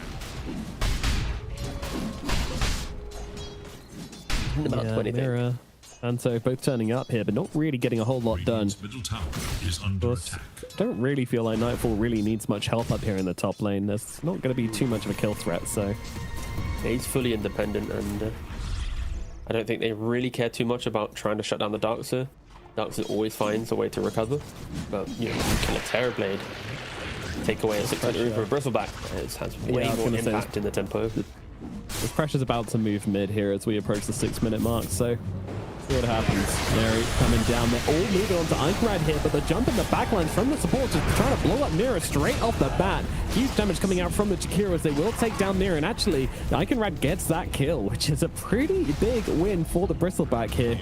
They're protecting this bottom side. Is anybody going to bother going top? I don't think so. The attacker also kind of low during this as well as Panther. He's getting interested in Iconrad here. I'm wondering how this one's actually going to go down. Yeah, without the mana for Iconrad to really pressure, there's not a whole lot he could do, and it will be Kiyotaka that gets the rune. Of course, doesn't have a bottle, so no resources refilled, but a double damage could come in big with all these heroes hanging around. Damn, Emptiness is going for this right now. You got to be careful, little bug. Yeah, he's going to get X'd up and might just be dead. Bit of a misplay there from the Weaver. Getting a little bit carried away by the armor starting to stack up onto Panto. He just saw it Undying running. It's like, oh, this is a free kill, but no, just waddling around. He did have a stick and a fairy, so was able to bait that. What an awkward gank in general. Like the level 2 main gank. Was it level 2 or level 3? I think it was level 2, but either way, just super underleveled supports running to mid to try and kill off a Bristleback. And Kunkka, he got control, but he wants the supports to come in with the damage, right? That's where Kunkka feels best from the mid lane. And yeah, Aurora, they're trying to be active. The heroes aren't enabling them too much, but they're still trying to do the motions as if they have the correct heroes to do it. This Nightfall is like, thanks lads, thanks for all this mid gameplay. I'm top net worth with 0 cares in the world right now, and looking for the Manta at the moment. Yeah, anyone really struggling on Aurora is actually Toronto Tokyo, who's not having a good time. He's been kind of pressured down on the bottom side, doesn't have a whole lot of money, doesn't have a whole lot of XP. Trying to get towards 6, but it's going to be slow. It is, but the fact that he's still within 300 gold of the Terrorblade is kind of like a net win, especially against like Jakiro and Terrorblade. You know, he could have maybe died once or twice, depending on if you're the aggressor in the lane, you misplay, but no, he's chill, he doesn't go for any kills, he just farms up, making some stacks, and there aren't any stacks on Quantum. You've got a Bristleback and a Darkseer, and they just made their first stack in the game at 8 minutes. With all this mid pressure, they've not been able to be effective in the jungle, and now Quantum, at this phase of the game, you want to have 2-3 ancient stacks available to accelerate one of your core's timings, and it just is not available. So instead they're going to posture around the mid tower once again. Panto, he's like, alright, I've been here before, boys. I know what your antics are. Iconrad though doesn't get the bottle refill once again, so this is really limiting his aggression. You know, he just wants to run at people, goo them up, spray them up, punch them up with the Seeing Red and the Warpath, but without the mana, it's just impossible. So farm. Ooh, bounty. That's why I'm surprised at the mindset of Quantum. Like when I look at their lineup, I see decent lanes that sets you up to farm really effectively, to then get items to try and break Aurora through the team fight. But they're not farming that effectively compared to what they could be, right? And maybe that will hurt them. Going into Jump down to the bottom side. Ice Path is going to miss, but it kind of zones him into an awkward direction anyway. And with the right click coming through from Lucas, they will pick up this kill onto Mira, which will leave the tower vulnerable. Panto trying to come across, but you've got to think twice about it. For the first time, Mary and Emptiness are actually like linking up and playing together very nicely. Anchor's like, guys, there's stacks. You didn't make them, but I'll take them.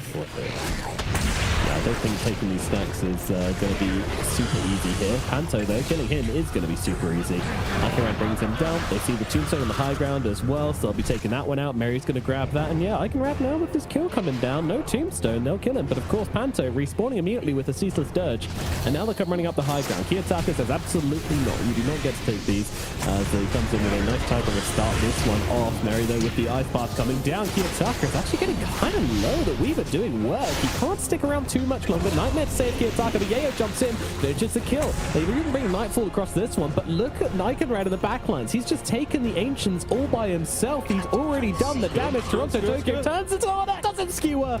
Can't get him.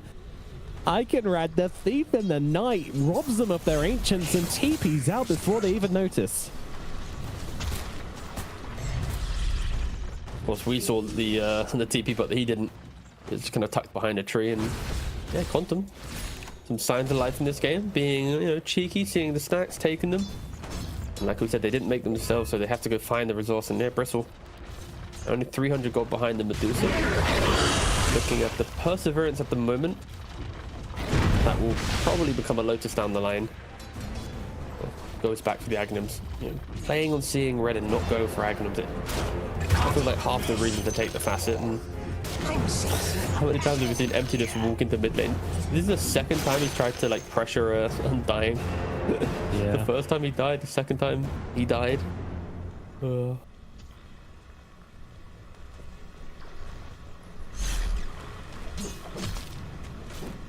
a Drow that we praise for its defensive capabilities, the inevitable prowess of their, to the fact that they just can never kill them. I do have issues into like early Crimson Guard, early tempo, and Quantum. They are minutes away from some of these items coming into play that maybe they can punish Aurora.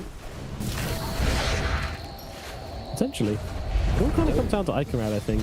How much is he willing to get involved? He's definitely going to wait for the Aghanim Scepter. I think that's when we'll see him make some real moves, and how effective will that be is the big question.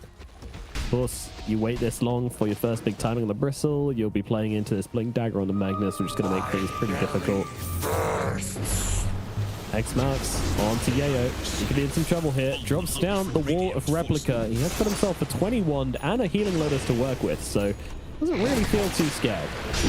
So the illusion is doing absolutely nothing to Kiyotaka. Iconrad coming in, but there's a blade now picked up from Kiyotaka, so he's kind of happy to start playing around with him, but I'm not sure he should be. He's getting real low on armor right now. If Iconrad can get some hits off on him, then it's going to really hurt, but he's going to be able to get the swarm off.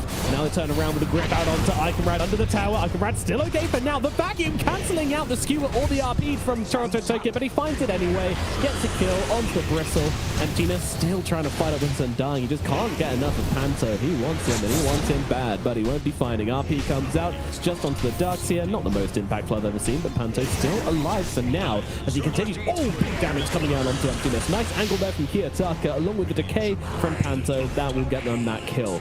I hate life, says Panto. As this fight does seem to cool down here. A lot of heroes getting extremely low on Aurora, but they balance their health resources beautifully, and that is the thing. They don't have the stuns, they don't have the slows, they don't have the burst to really finish anybody off. So Aurora more than happy to just juke in, juke out, get heroes low on the front lines, and then just cycle them out of the fight. And you also had an arcane rune on the Undying, right? It was just decay, decay, decay, decay. He's just in the middle, offering up high fives, and he just didn't have the killing blow. Blink Dagger now available on the Magnus. The next time you step up in the river, you're not going to be getting gripped at the front of your tier 1 tower. You're going to be getting gripped and skewered to the back of it, making it so much harder to fight Quantum. They need to respect that. The fights will get harder in regards to control. Damage, again, I think the edge, it feels like it should go the way of Quantum. Like if you bring all your heroes and use all the spells at the same time, Quantum should be able to get the kills. Of course, once you kite away from the boat buff, but we'll see if they can do it. There's so many layers to this. Aurora's draft is so annoying. It's not as simple as find hero, kill hero. It's find hero, don't get gripped, don't get boated, don't get RP'd. Once that happens, then you can kill them. That's why Lucas is being very careful on the Terrorblade to not join like every fight and to overcommit himself. Smoke up again, like I said, Magnus, he has the Blink Dagger, they have grip, they have Flesh Column. Any hero on the map right now will disappear from this 3-man game. Wants to see who's coming through this portal, and he sees the entire Dire team and gets dusted and grabbed. Unlucky. Lucas could save him. I think that probably wouldn't be a good idea. But like I said, heal's coming through. Arena's down. All walls down as well. And now in comes the RP. Nightfall there with the Stone Gaze to follow up with as well. But it's doing enough. They've already taken down one. Lucas goes for the Sunder onto Kiyotaka. Kiyotaka getting a little low now as they can maybe... Oh, Ice Path just about catches him on the edge. They'll need a little bit more though, and that is their only stun. But they've got the damage. They'll take him down. Kiyotaka dies. Lucas has a successful fight. Medusa just has to slither herself away. Aurora, they go through the Twin Gate. They find a Weaver, one of the most annoying heroes to find at a Twin Gate, right? Because he goes invisible, Sakuchi's away. In the minute, we're going to see the replay here, where they have a second, Panto, instant dust. You get the grip, cool. Where's the fight? Where's the follow-up?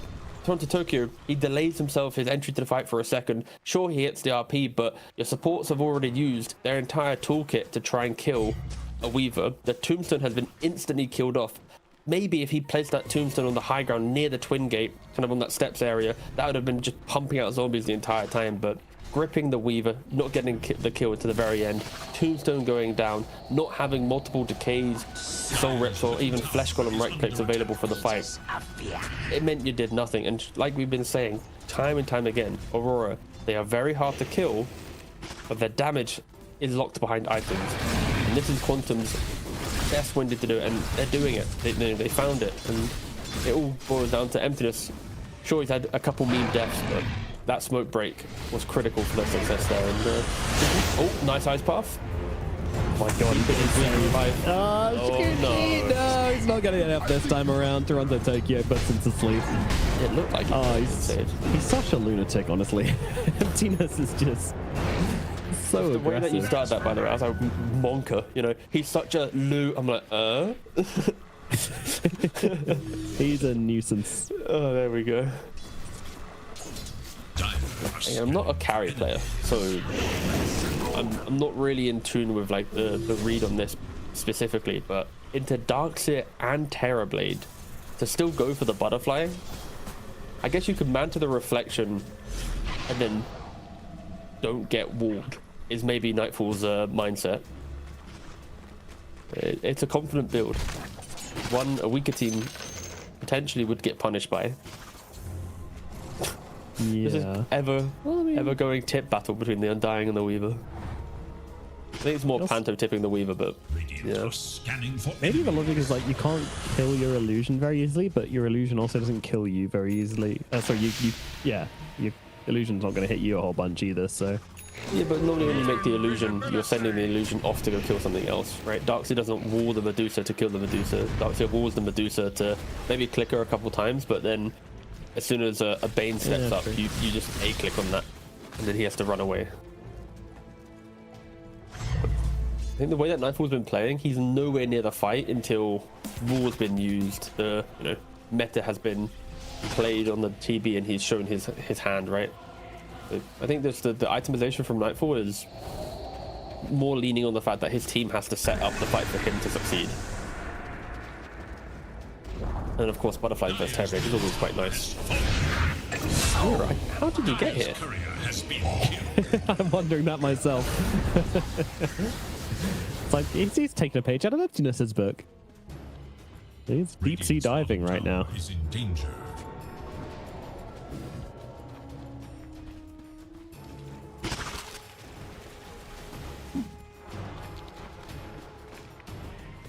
This game's actually so much more like, even though it's very slow, like there's no like intensity to fight.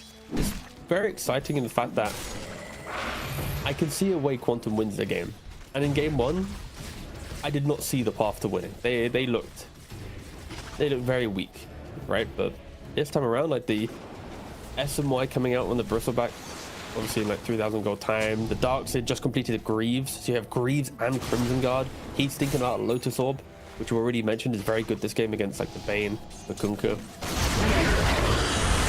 Have the Ice Buff onto the Kunkka top. So only support tickling in though. They're trying to force out a TP, but yeah, Aurora, they don't overreact to this. Quick now! Gotta kill off these swarms, but the swarm's got a decently long cooldown, I guess, so they can step up here. That's like timing pretty off the mark there for the X marks from Kiyotaka, and that means that Jakira is absolutely fine, and he's now got to leave. TP out, there comes! Oh, it's the Darkseer from the sidelines. Vacuum is there. Kiyotaka dies. I mean, I respect Kiyotaka for being aggressive, right? There's only 2 stuns available in the game. One's a vacuum, one's an ice path. You see the ice path, you're gonna be a bit cheeky. Darkseer, he comes around, he goes for the stun, and now 20 minutes in, Fermentor should be uncontested. Magnus just completed the Aghanim, so he has the Horn Toss to assist him in grabbing heroes. The Medusa pretty much has the butterfly complete once the courier goes via the secret shop. Radiant's middle tower is under attack. Toronto Tokyo going full playmaking mode. Let's see if it pays off for him. Again, there's really high things to care about, right? Oh, grab the TV. Oh, it immediately pays off. Jumping onto Lucas there. Yeah, throw down the RP as well. Absolutely. Kill off that Terrorblade. And, you know, you weren't ready for the Aghanims. You don't even need an Aghanims there. That's just a Terrorblade just waddling to the middle of the map. Yeah, that's you true. kind of see him and skewered him. Yeah, look at the vision of the map from Radiant. Like, you have quite a good amount of wards to understand where the enemy's going to be, right? Look at that kind of middle section of vision. 2 in the mid area, 1 at top, 1 at bottom. Yeah, I kind of... Just a bit of a bad death there from Lucas. Turn to Tokyo. Yeah. He's had a bit of a quiet game though, to be fair, on the Magnus. Maybe, like, it always happens in a Dota game, right? It's like a Doom that doesn't press Doom 45 minutes later. It only takes the one Doom to feel good. Same thing in this game. The Magnus, he's been present, but it's not been like, wow, Toronto, Tokyo, oh my god, the Magnus. Maybe Lucas just kind of got a little bit complacent due to how quiet the game has been. Must always respect the Magnus. Of course, this man played in a team with Collapse for many years, so learned from the best, you would imagine. Into the pit though, a definitive move here from Quantum. Going for Roshan off the back of this. RP is down. Most teams have one scan available if they wanted to use. Oh no, they don't. That was really weird. It said it had one, but then it took 0. After they used it. It's alright, mate. The Bane scanned on himself. I thought that was a Radiant scan getting used, and I got real confused for a second. I think that would have made more sense, but kind of showing that Aurora had no idea that was happening. Again, maybe underestimating Quantum a little bit and starting to perhaps turn things around a bit. There we go. Here comes the Hawk Toss onto Mary and onto Darkseer as well. As Nightfall enters the fight, drops the Stone Gaze and starts trying to get off some damage. He doesn't really have the targets at the moment. So it's a little bit awkward. That's the grip coming out onto Emptiness, but the vacuum wall onto 3. It's nice. Is it good enough? Mira's going to drop for now, and they'll jump forward onto the next target. And that is going to be the Medusa who's TPing out of this one. Nightfall is gone. And Kiyotaka, though, on his own in a completely isolated position here, he is going to die. That is 2 big heroes dead on the side of Aurora, and a large portion of the map given up to Quantum to allow them to keep on pushing. Yeah, Quantum, they've identified the fact that Aurora, they're kind of struggling in the fight right now. The RP was on cooldown. The Bane's gripping got the vacuum. I mean, there's only 2 stuns available for Quantum, but that's all they need. They land them, yeah. If they land them, yeah, it's working. There's 3-man vacuum into wall. Stuns. You instantly have to disengage. The Palantimos on the Darkseer, I feel like you're getting close to MVP level. Like, his presence in the game is really just threatening Aurora so much. Yeah, it's kind of kind of sad that I have to give him MVP just because he's like, there's only 2 stuns, so one of them has to go towards the MVP, right? It's yeah, that is true. That is true. Yeah. Maybe someone else can buy an Abyssal or something, but until then, Mira top. Yeah, Emptiness top. You mean? Yeah, Mira tried to go for the Nightmare Tumbletoid, but time lapsed and he ran away. Yeah, no worry for Aurora.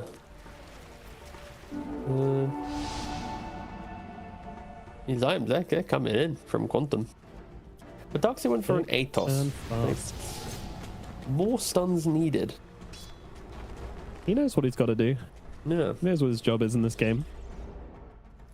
A little bit surprised he didn't go for the Blink Dagger next, but actually going for the Gleipnir, so they're going for the max gripped vacuums. I love that. That is hilarious. Yeah, he took the vacuum talent at 15. Yeah, why not?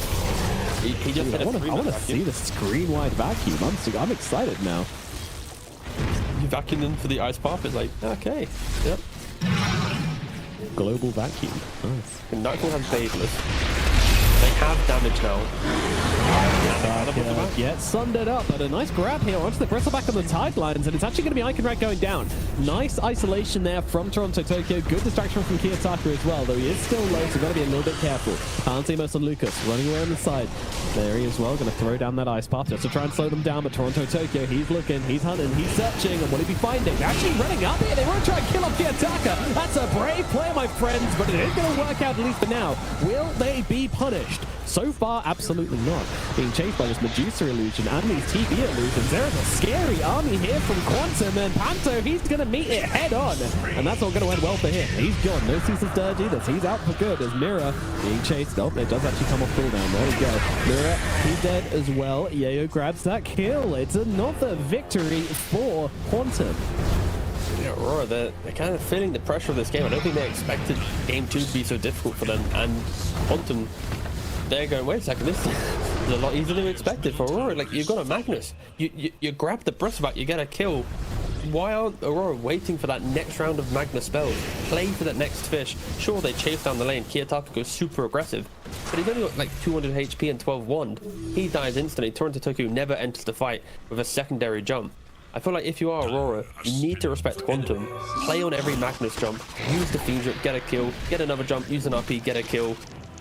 You're going to be happy. You're going to whittle down Quantum pick-off by pick-off, but yeah, they keep just getting, you know, outplayed in the longer fight. And Quantum, every time we finish a fight, I'm just clicking around. I'm like, oh, okay, yep, the items, the next round's very shortly in. Like, Quantum haven't really brought a big item to a fight recently. We're close to a butterfly on the Terrorblade, another Atos for the Weaver, so now we have 2 Atoses in play.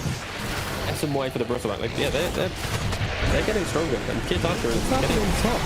Kiyotaka and Panto getting beaten up a little bit here. Panto going for the TP out, but Emptiness is there with the Shikuchi into the Ghost Scepter. Gets the kill. Panto dies. Kiyotaka gets out. Are Aurora about to potentially drop a game? I think they are. Like the lowest seed team? Yeah. Oof, exciting. We've manifested the upset, yeah. God damn, Caster's Curse strong. I come in saying, yeah, this is the one time where I'm like, hey, you know what? Let's just watch a beat down. And it's we're actually getting a close series. Who knew? But do you think Aurora? No, I don't. In interviews, Aurora always say that they treat every opponent with respect. But I think in the back of their minds, they might. It feels like complacency is kicking in a little bit in the series, based on like some of the mistakes that they've made, like the way that they took team fights, not being on the same page.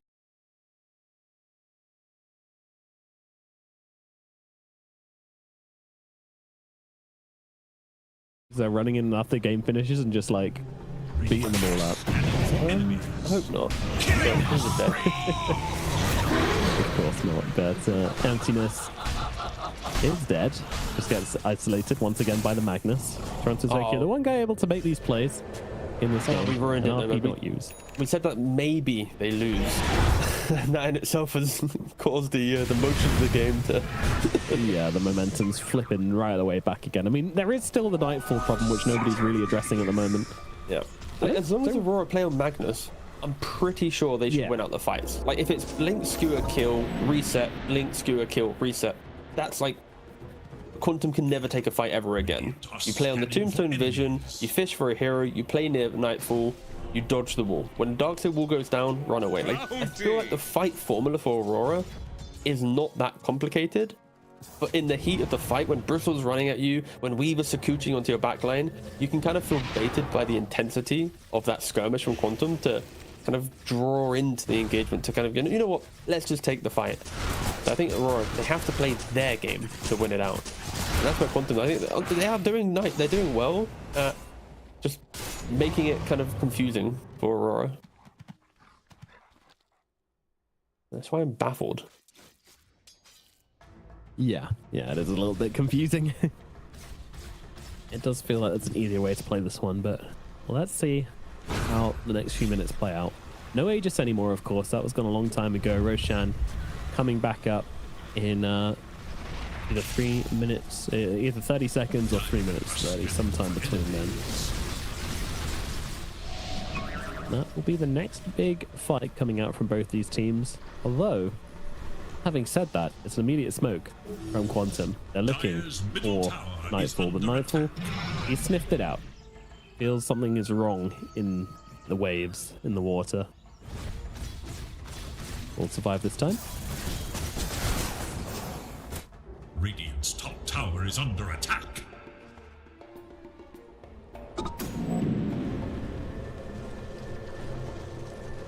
Very tense right now. Very even game. Aurora, they're sharpening up, making sure they're not really just taking these random skirmishes on the map, which never really seem to set them up for success.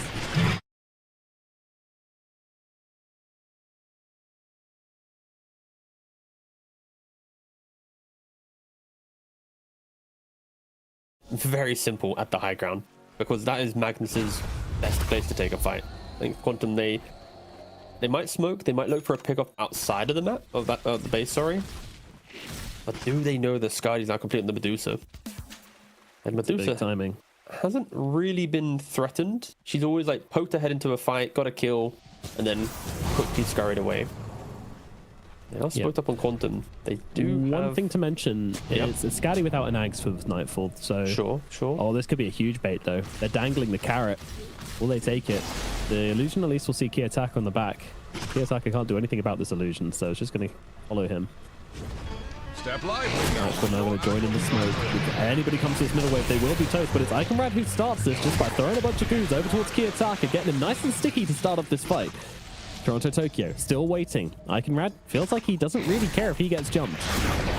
Dangling, poking, posturing, being annoying, going in with the bristlebacker as well, using the active. Nullified once again. Nightfall, he wants him, and he goes chasing. They found themselves a good situation. They're backing back from the darks here. Creates a whole bunch of illusions and a whole lot of mess on the screen right now. Nobody's really dying here. Kiyotaka's getting kind of low. There's a grip coming out onto the Bristle. Bristle will be your first casualty. Emptiness running away on the back lines. This is enough to force back Quantum, or do they still want to try and take this fight? Emptiness being smoothed around by the Nightwalkers. A nice pop from the low ground onto Kiyotaka. He's getting very low here. Emptiness, he wants to finish the job so badly. He will do it. It cost him his life, but absolutely worth it. A TP out from Toronto Tokyo is going to get him to safety. Nightfall also putting the parachute cord on this one. They will lead on Aurora once again, submitting the fight over towards Quantum as Lucas takes out Mira. Another fight. I mean, this one very, very even in terms of the heroes which actually died, but Aurora, they give up the ground. They leave. Yeah, it's all a matter of the tombstone. I think at the start of the fight, because that tombstone doesn't get killed off, Quantum, and it's a like high ground checkpoint. Oh, wait a second, the fight continues to go to Nightfall. Back up to three. RP coming down onto the two of them, but where is the follow-up damage? It's not there because Mary's there. Ice Bath in response stops the Medusa being able to follow up, but Lucas is sort of in a weird spot right now. Medusa, which is constantly pecking away at him, he's going to go and use the Sunder, but of course doesn't really do much to Nightfall. But they found Toronto Tokyo on the sides, a bunch of them away. He doesn't actually get out the scoots to get interrupted by the Hurricane Pike. Pretty nice from Lucas there. The unconventional use of the melee Hurricane Pike cancels out the skewer and gets him the kill on Toronto Tokyo. These guys, they are cooking, T. They are cooking, but again, to talk about the previous fight for a second, that is the fact that Quantum, they couldn't kill the tombstone. They had to kind of like hold their own, wait for that to expire. And then Aurora, they themselves, they wait for this Weaver. They grab the Weaver, but it takes so long to kill him. The Medusa illusion just clicking away the entire time with the Jakiro. We are going to see a replay here, but like Ankrad, he starts this engagement with so much confidence. I'm still surprised he hasn't picked up the Lotus, but again, maybe that's a discussion for another time. It's a three-man vacuum. The position, like low ground to high ground, you can see Lucas on the right hand side. He doesn't really want it to start this engagement. It just is not optimal for him. But yeah, Aurora overstay their welcome and Quantum. In the pressure of losing their bristle back, they don't back down. Like the fact that look at this Aurora, they're waiting for the entire sleep duration to expire to then go for a kill, but he gets the time lapse. They miss the stun, and Kiyotaka goes down to the support. So it's like they're just blundering the clutch moments. Whilst Quantum, in the clutch moments, they're hitting the two stuns that they have. And that's the one thing we said about this team, you know, laning, not great. Overall game plan, you know, not great. Drafts, though, good. Clutch moments, very, very good. Quantum, we could definitely categorize them as a clutch team. They like to be team fighting, they like to be playing up, and yeah, it seems in the crunch versus Aurora, they're putting up an incredibly good fight in this game too.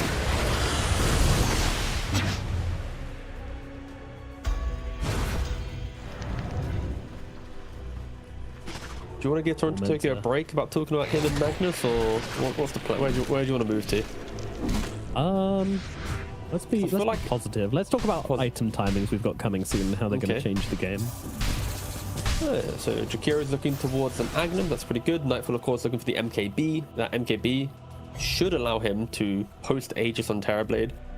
try and get a kill. And yeah, AC from Kiyotaka, as we see from the Qualifier. Like, there's big damage items available for Aurora. Like, that's why I'm so baffled. Like, they kill anyone in an RP or a grip, they're dead. Wins on the Weaver as well. It's a really, really big one. Panto trying to get out, but it's going to get cooked up by Mary.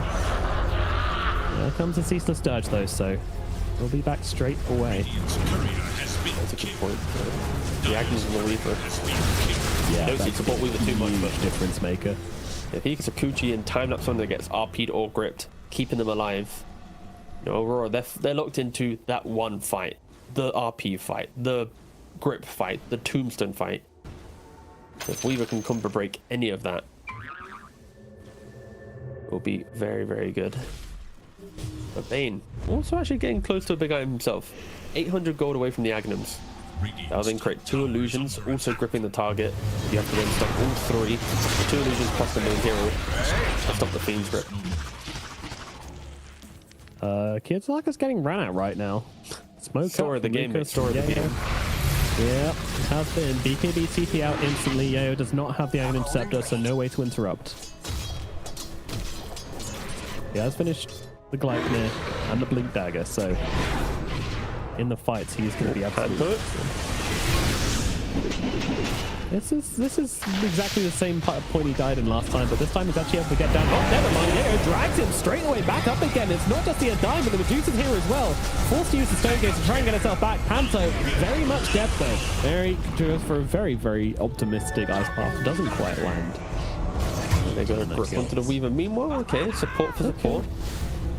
That's a pretty big kill. Again, he has the Agnums, so that save component has been removed from Tokyo. Used the RP. I didn't actually see where that was. Grab the Terrorblade. No RP again. Don't forget. Oh, this might be Iconrad in some trouble though. That said, he's just leaving. Whoa! Well, Lucas! He's got the Aegis, so the Sunder absolutely working out for them now. He saves him, gets himself out. How can Aurora not punish this?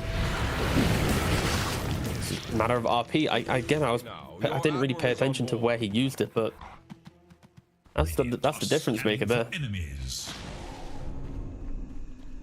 No RP. Bristle is just being so annoying in this game as well. It's like every single fight is Quantum held like in a nice position. As for, they've got their Terrorblade on the front line, the Darkseer just to the side slightly, the 2 support position behind, very, very nice. And then Iconrad just in the middle of the 5 Aurora heroes every single time. Whether it's because he's been dragged back by the Magnus, or whether it's by his own volition of just walking in. Yeah, it is usually his own choice. Sometimes he gets assisted by Toronto Tokyo. Scanning for enemies. I don't feel like Toronto Tokyo wants to be horn tossing him away. Oh, get out of here.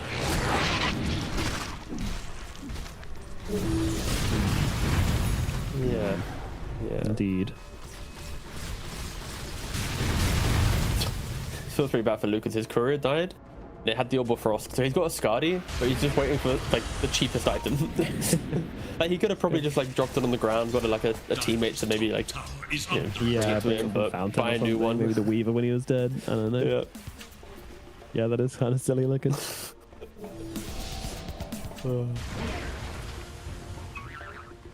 Bristle, he's been grabbed to the back line so many times that with the outward staff, he can now just combo break just a little bit there. Just go, do off the entire map. Cool, 0.7 seconds. Dire's top tower is under Very nice. Against Magnus as well, it's like you get skewered, you press it, he misses RP, it's gonna feel awful. Kiyotaka is he gonna TP or is he gonna BKB TP? That's the question. Or die. Okay, BKB TP. The last minute of gameplay has been Magnus BKB TPing, Kunkka BKB TPing, Radiant's bottom tower is under attack, and Nightfall farming his BKB to most likely subsequently TP himself. That said, Aegis just kind of times out without really anything being done with it. Refresher time, Nomad. Yo, this is surely this is the moment. You got 2 RPs, 2 skewers, 2 horn tosses. The team fight control, the synergy of Aurora has been dwindling in this game. But now Toronto Tokyo Step lively now. Your animal is I'm on ready. I'm Everything's doing on my the vocal table. warm-ups. I've shut the windows so I don't annoy the neighbors. Toronto, Tokyo, come on. Give me some fireworks, buddy. Get yourself back into this game. As much as we're memeing it, like the fight from Aurora should be like, on a 5-on-5. It really shouldn't. There's no question. They should be winning the fight, right? They've got the Tombstone, Ags on the Bane, Refresher Magnus, AC on the Kunkka to buff up the damage of the Medusa. Like, everything should go the way of Aurora on a 5-on-5. They just have not been able to execute on it due to the constant threat of Bristle running in, forcing the spells out and not allowing Aurora to control their own fight. They're victim to reacting. Gotta be a little bit careful with the mana management on Toronto, Tokyo, by the way. Yes, that is true. It's not too bad, but it's a little close, you know. If you start using too many spells, it's fine. Calibration. That was a flash laugh for emptiness as well. I think, yeah, it's more important he makes the mistake there than 5 minutes later at the high ground, doesn't get the Terrorblade, dies, and the game gets difficult, right? So, I mean, gets difficult. It's very difficult, but Has been killed. he cannot miss another Hauntos skewer. Knows the risks. Bristle goes to the Basher. He's like, oh, these guys just keep BKB TPing, man. Like, A scanning enemies. they are looking for Kiyotaka. Weaver and Bristle back TP to the bottom tier 2. Kiyotaka, he's Xing himself for the wave, and with the Basher, this TP. Not guaranteed. He actually doesn't know that It's not guaranteed. Oh no, Kiyotaka, the BKB. It doesn't work out. The reveal on the Basher is gonna seal his fate. Good night, Tonka. Silver lining, he has buyback. All right. Crazy that we're in this position. I mean, what is happening? Ooh, that vacuum was almost game winning. Medusa's hair was like fluttering in the base. That was a no buyback of Medusa there, Tigo. That was almost the game winning vacuum. It would have been absolutely insane. What a way to lose the second game. Oh, he Here we go. There's the there it patch is. coming out onto emptiness. They see him, they get him, they kill him. The fly swatter in full effect. We go. Whoopage.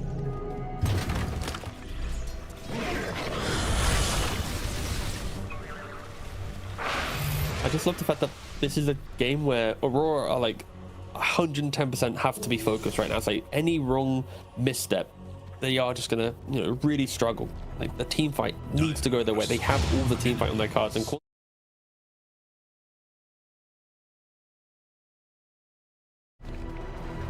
if they lose the respect for the Magnus, if they lose the respect for the Bane, Is under attack. it just takes one death on the Terrorblade without the Aegis. Aurora will get so much more confidence. It's only it's like 9,000 gold lead. At this stage of the game, that means nothing. Really doesn't. Aurora, they smoke up, but without the Kunkka, they don't really want to cross the river. And the mid creeps are hitting their tier 3. The alarm bells are ringing for Quantum. Yeah, they'll take Smoky back their them outposts. Kind of giving everybody a pretty clear idea on what's happening. Yeah, Panther's looking for the Dagon back. Are controlling the Roshan area, so let's go back coming out onto the Bristle. Bristle RP'd and he will die. Wait, he died to Roshan. He walked out the pit and roared. He just roared. That was really funny. How the hell? Because the last Roshan went the way of Quantum. I mean, it's Roshan leaves the pit. It's a pretty clean kill steal. But anyway, Roshan's going down, and the Aegis will belong to Nightfall. They're trying to poke and prod and annoy him with the wall, with the knife path, but it's not really anything. Sorry, but can we take a moment to really understand that? The last Roshan went the way of Quantum. So Aurora start the Roshan, they grab the Bristle back. It obviously The leads the Bristle's hit quill. and then Bristle's quill then makes Roshan roar. Oh, that's beautiful. Oh, I'd like to request a replay when possible. Oh, God. DJ, spin that disc. Radiant's middle tower is under attack. Middle tier 2 starting to fall now. Quantum, how are you playing on the back line? Still 6k gold ahead. Still very, very rich. And the Bristle, the TV, the Darkseer, they all got their items, they all got their money. Oh my god, he actually went for the Desert Blood Right on Darkseer. The range of vacuum right now is absolutely insane. The 15 talent, the Gleipnir, the tier 4 neutral item, he's got everything. Unfortunately, we don't get to the right thing. Desert Blood Right. Yeah, I was going to say tier 4 to emphasize the stage of the game. You've already said the name of the item. It's fine. That's not a 1-2 punch with you. So anyway, they aggro out the pit, and then the Quill, ready? It's really funny. Roshan, he claims his bounty.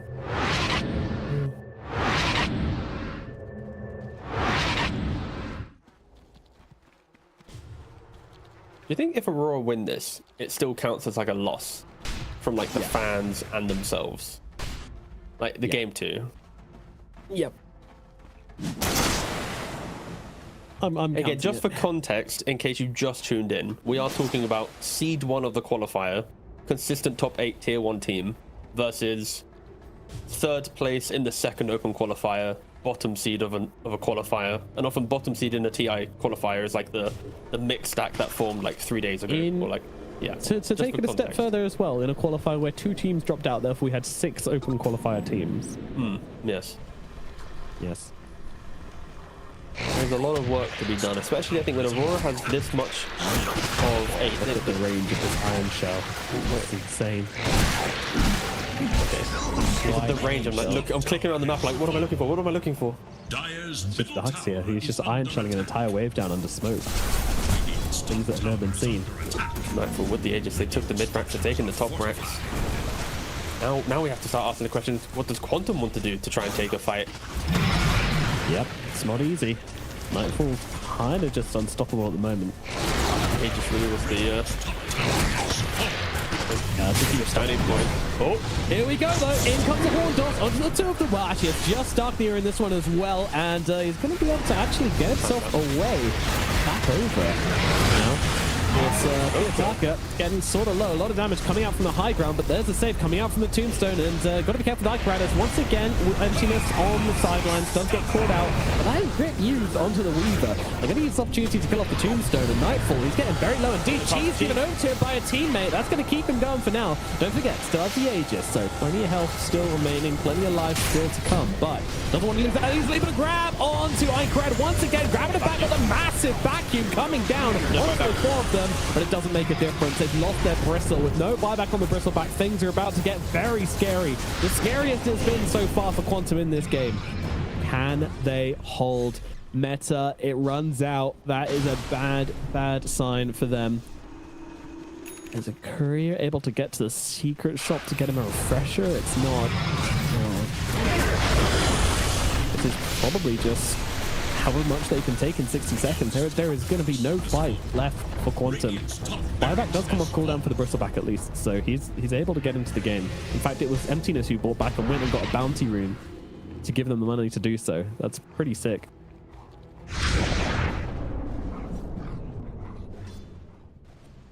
Radiant are scanning for enemies. Step lively now. Your admiral is on board. A lot of tension in this game. Aurora, they will lay off the gas for now. I am really surprised they backed away from this. Bristleback is dead. Metamorphosis is on cooldown. Why did they leave T? Aurora have been losing this game for nearly like what feels like 30 minutes. Discipline has to kick in at this stage of the game. You take the 2 racks, you full reset. In their minds, they can win the fight. They've started to hit the RPs. They've started to sync up. Well, not without their Conquer, they won't. And it looks like Kiyotaka might have gotten caught out again. And that said, he buys himself a little bit of time, but the root is there. He's on fire. He is gone. Kiyotaka, what is happening? Brother, it's 49 minutes into the game. Why do you not have buyback? He bought a disperser. Yeah, Elwood's got him out of that one as well until it didn't. I mean, I don't think we need to talk about he might have survived with this item that deleted his buyback. What is happening? Oh my! I think for Aurora, I was just saying discipline, and you take mid racks, you take top racks. In their minds, it's like that Aegis gave them the life to take 2 racks, in which Quantum, they couldn't break the base. Even though Toronto Tokyo's had a shaky game, sometimes it's an RP, sometimes doesn't. Undying barely gets out of the ice pop, but yeah. Where even was he? Something like little mini cliff. They're still trying to find him. They think they got him with the ice bath. They suddenly realized that.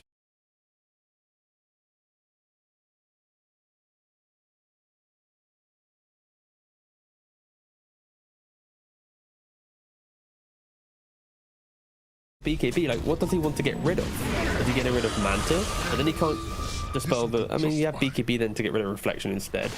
Just quite an expensive way to do it. Yeah. My thoughts as well. Yeah.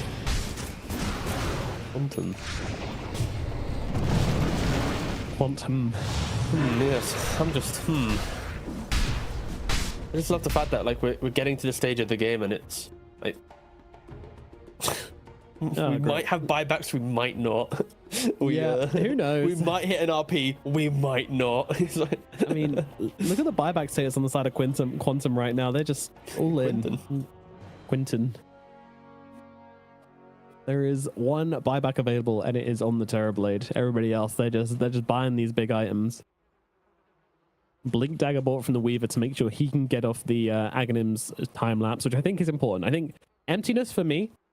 Once he picked up his Aghanims, you have to change the way you play this hero, because your hero becomes a different hero. You stop being a deep killing guy and you start becoming a saving hero with the blink, with the time lapse. But even pre-blink, you've still got Shikuchi. I think going into the backlines constantly stops becoming as effective, even though the swarm is really important to job. I want to see Emptiness step up in the next fight. I want to see him get off a good time lapse. I mean, he did have a good one onto the Bristleback, to be fair. Like, he saved Iconrad massively from the horn toss due to his positioning, so I could be wrong. It's happened before.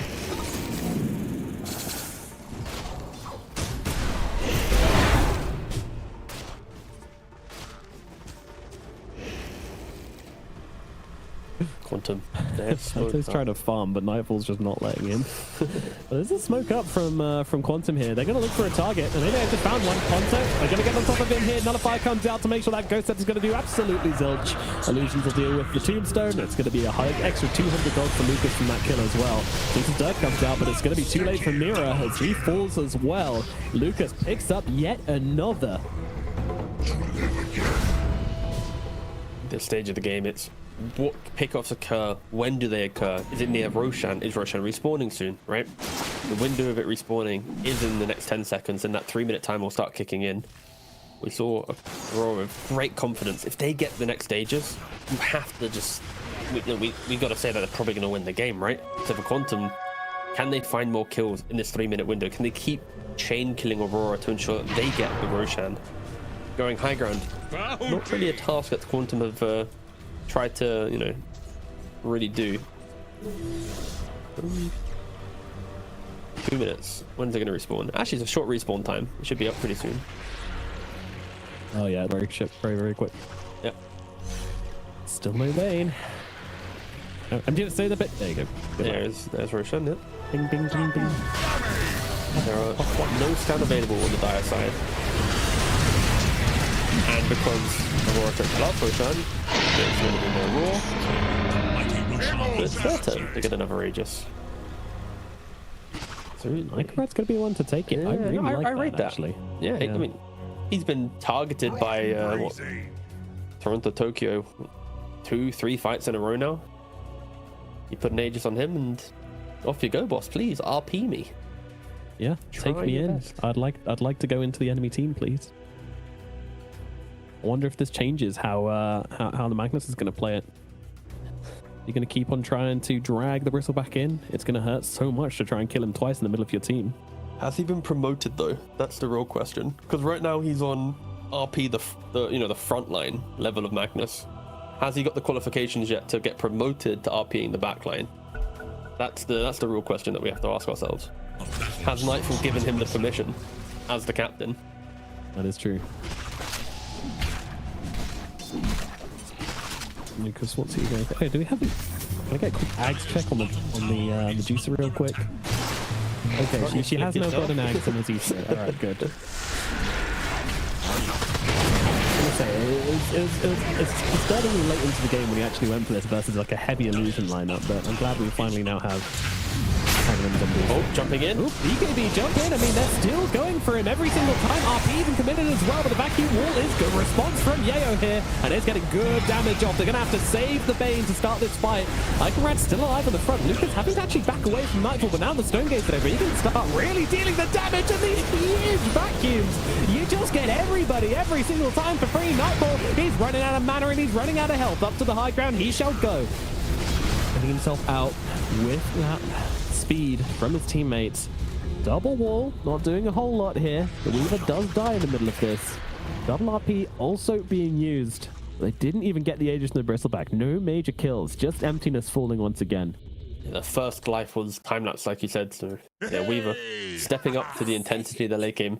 Gets the save on a Bristleback. A Bristleback with the Aegis. Oof.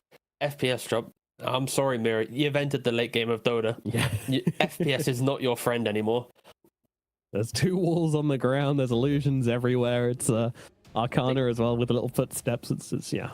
I think Vacuum is actually the spell that makes it the laggiest at the moment. Like if I'm trying to think of like in this game, you got zombies getting generated from Tombstone. The Tombstone on death says 2 tombstones generating zombies. You then have Vacuum, which for some reason that is beautiful. My guy does not skip chest day. Legs, yeah, legs ain't looking so good. And we're not going to talk about that one, Mr. Patrick. Nope. Thank you very much. Back also looking good. Hard to see under those big sort of archangel death wings, but anyway. Did he even channel the Watcher? He didn't. He gave up. He's a carry. He doesn't channel Watcher. Hey, take the Watcher. No, I didn't take the Watcher. If you are just tuning in, this is the upper bracket. If Aurora are to win, Quantum will be going to the lower bracket. With a ton of confidence, might I add.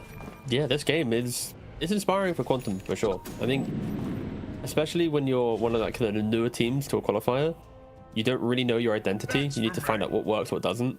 A lot of the official games kind of become your scrims as you kind of morph into the tournament. And the play style of this game, like the nuisance of Ankrad, the follow-up of Palantimos on the Darkseer, that is a recipe that I want to see replicated in all the future games that they have.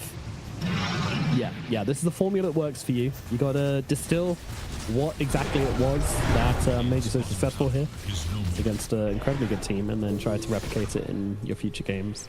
This is the napkin in which the plans are drawn on. Yeah, you're gonna see Mira here. Immediately blinks away. Don't want anything to do with him, but it's gonna be such a deep drag back onto the Bristleback. Grip's coming through as well. Yayo trying to help out, trying to cancel out the grip, but that's not gonna work. Mira too far away for once. The rest of the team, can they come in and help out this Bristle? I don't know if they can. Does have buyback on the Bristle if he really wants to use it, but they're showing a lot of frustration here. Oh, the good confidence blink! He had a 3-man RP! Oh. But again, I can ride his positioning. He's always so far up, and it's just making it an absolute nightmare for Toronto Tokyo to ever get in the right place for an RP. I also think I got baited by observer vision, not their vision as well. I think the Magnus did have to walk past the tree line to actually see them. When he saw them, he got quilled. But if he doesn't get quilled there, that is a 3-man RP. I mean, he blinks, he looks for it, and he probably gets it, so wouldn't be surprised. All right, both teams are showing so much restraint at this point. What are we going to buy on Kunkka to lose buyback, boss? The meta, and they're going to go on to Kiyotaka again. Kiyotaka goes for the middle wave, and he will die for it. It's just a problem that's been re-presenting itself over and over again. Kiyotaka cannot resist that middle wave. Farm is fun. Nightfall though. Whoa, Nightfall. Yeah, BKB. No TP. Oh, BKB and Walk. That's a new one. Yeah, this is not the Nightfall. Anto's here though. Disperse is out as well. The rest of the team nearby. They will go hunting, but they will not be finding. And yeah, Toronto Tokyo able to grab the wisdom just in time. Do we have any funky level 25s which you don't get to see very often? Any supports getting there? Medusa, no. Kunkka, no. 25. I don't know. You said support, so I started listening with the cores. Yeah, I don't know. Yeah. But they're not really there close to 25. So I was looking at the current 25 heroes to quickly refresh myself. Hold on, we have plus 2.5% liquid frost max fire. Oh shit! We have an RP coming down at least onto. All right, but 5-man vacuum and the wall coming out. Mirror is not enjoying that. They're gonna have to use the stone gaze just to get the illusions off them. That is wild. It's a lot of damage. But again, emptiness. He's just dying a little bit too much in this game for my liking. 1 in 12 at this point. Doesn't really matter, but we're going back to the 25 talent real quick. Like the Jakiro talent against Medusa, it's kind of whatever, right? We're playing on max health against a Medusa who has 1600 health. It'll be nice against Undying and Magnus and Kunkka, but yeah, against Medusa, nothing. The other 3 heroes, really, really strong. Yeah. And he has been able to get off some clicks in these fights. Mary has been pretty active on attacking on the Jakiro, utilizing that shard nicely. Right. Quick step back from 7.39. Do you think this game would have been as difficult if we were still on 7.3 and had ninja gear available? Like, do you think that like this game and its intensity is built under the fact that Magnus doesn't have a free pass to hitting, you know, every uppy he truly wants? Yeah. Because of the lack of the neutral item.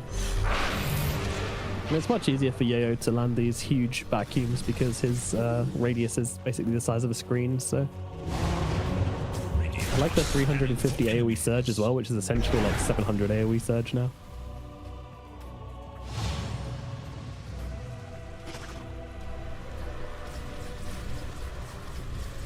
Oh, it actually shows us 784 AoE on vacuum. Ooh. That's a little live updating tooltip. 59 minutes into the game. Ooh. Here we go, T. Yeah. Tier 5 neutral minutes. items. Have we? Oh god, no! I forgot. Come on, Divine Regalia. I gotta double check all of them. All right. Yeah, me too. I'm looking real quick. Yeah. How many Undying? Oh god, that's gonna be confusing as hell. Yeah, they dive and then they come back again. Yeah. That is just in this game where it's like it's all about that jump or that burst. That could be game breaking. So I'm voting for Helm of the Undying is needed. Yeah, Helm of the Undying is like S tier. Goodness, that is a big catch here from Toronto Tokyo. 2 cores found. Second RP coming down as well. They have lost the TB, they've lost the Darkseer, and they've lost the Bristleback. There is no buyback on that Darkseer, by the way. Asleep at the wheel, Quantum, and Toronto Tokyo punishes heavily.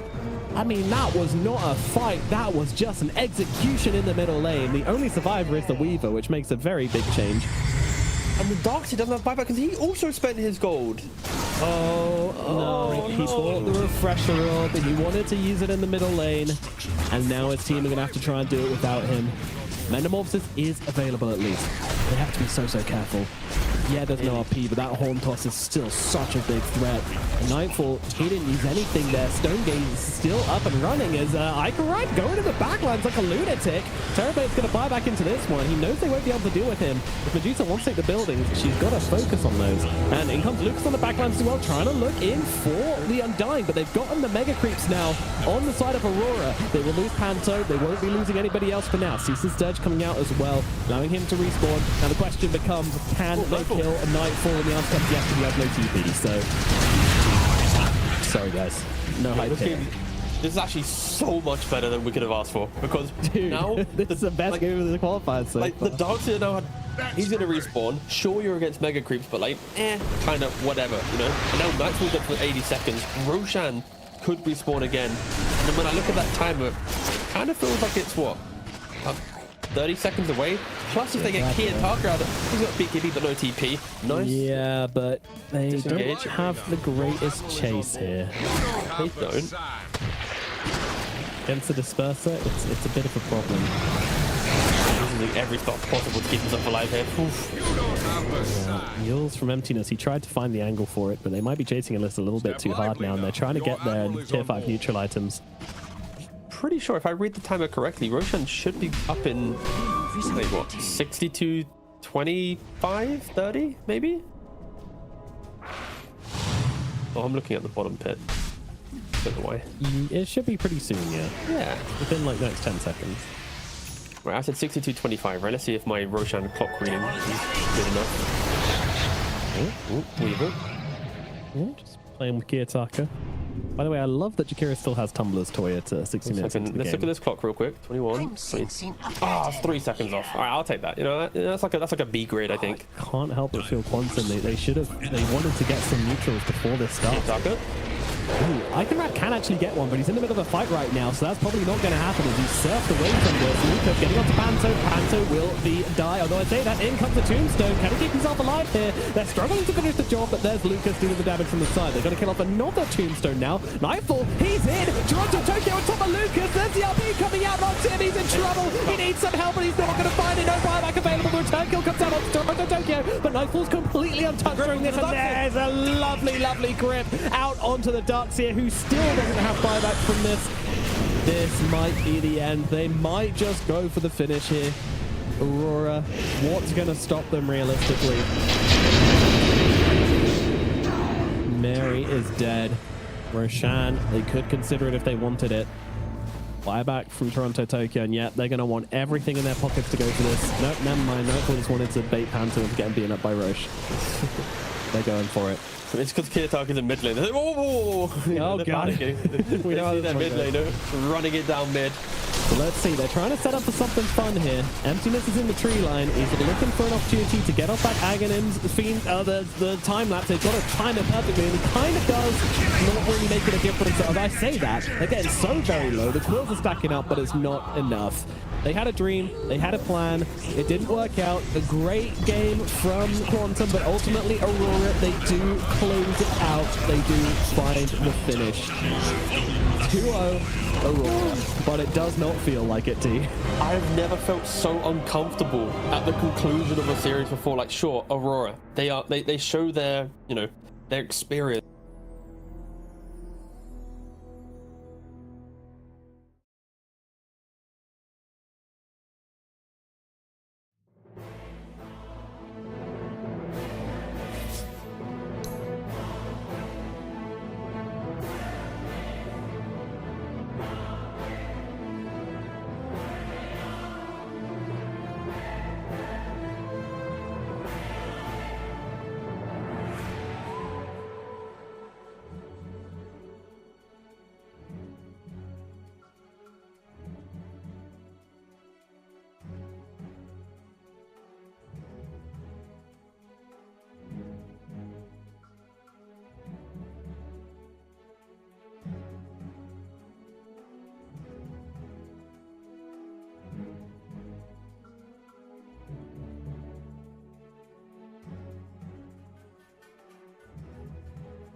Dire team ban. These last LAN, the roster has changed a lot. They played one online tournament, which they have won, to be fair, tier 3 online tournament. But there's no real data to apply, especially with Copy being added to the mid lane. So as an organization, I expect them to do well in the region in qualifiers, often getting to, you know, top 3. But with this version, I have no idea. I'm really excited to see how strong they are, as they have been, you know, quietly scrimming away in the build-up to the TI qualifiers. Absolutely, and you know they have been putting the work in, as we know. You know, Navi, big organization, they've got the funding, they've got the support stuff, and they expect a lot from their players. So we'll see what they can pull out here. But yeah, it is a bit of an enigma. We don't really know how they're going to do. We can assume they're going to do well because of the organization and because of the players, but assumptions only get you so far. And to be honest with you, have not had a consistent year at all. None of these players really have, to be honest. You know, Ario has been on OG for most of the year. We all know how that's been going. You know, Copy started the year on Nouns, and then Nouns fell apart, and he's kind of been jumping around since then. Not been looking great. I think Yuragi's been on Navi for a little bit. He was on break. Yeah, he went to like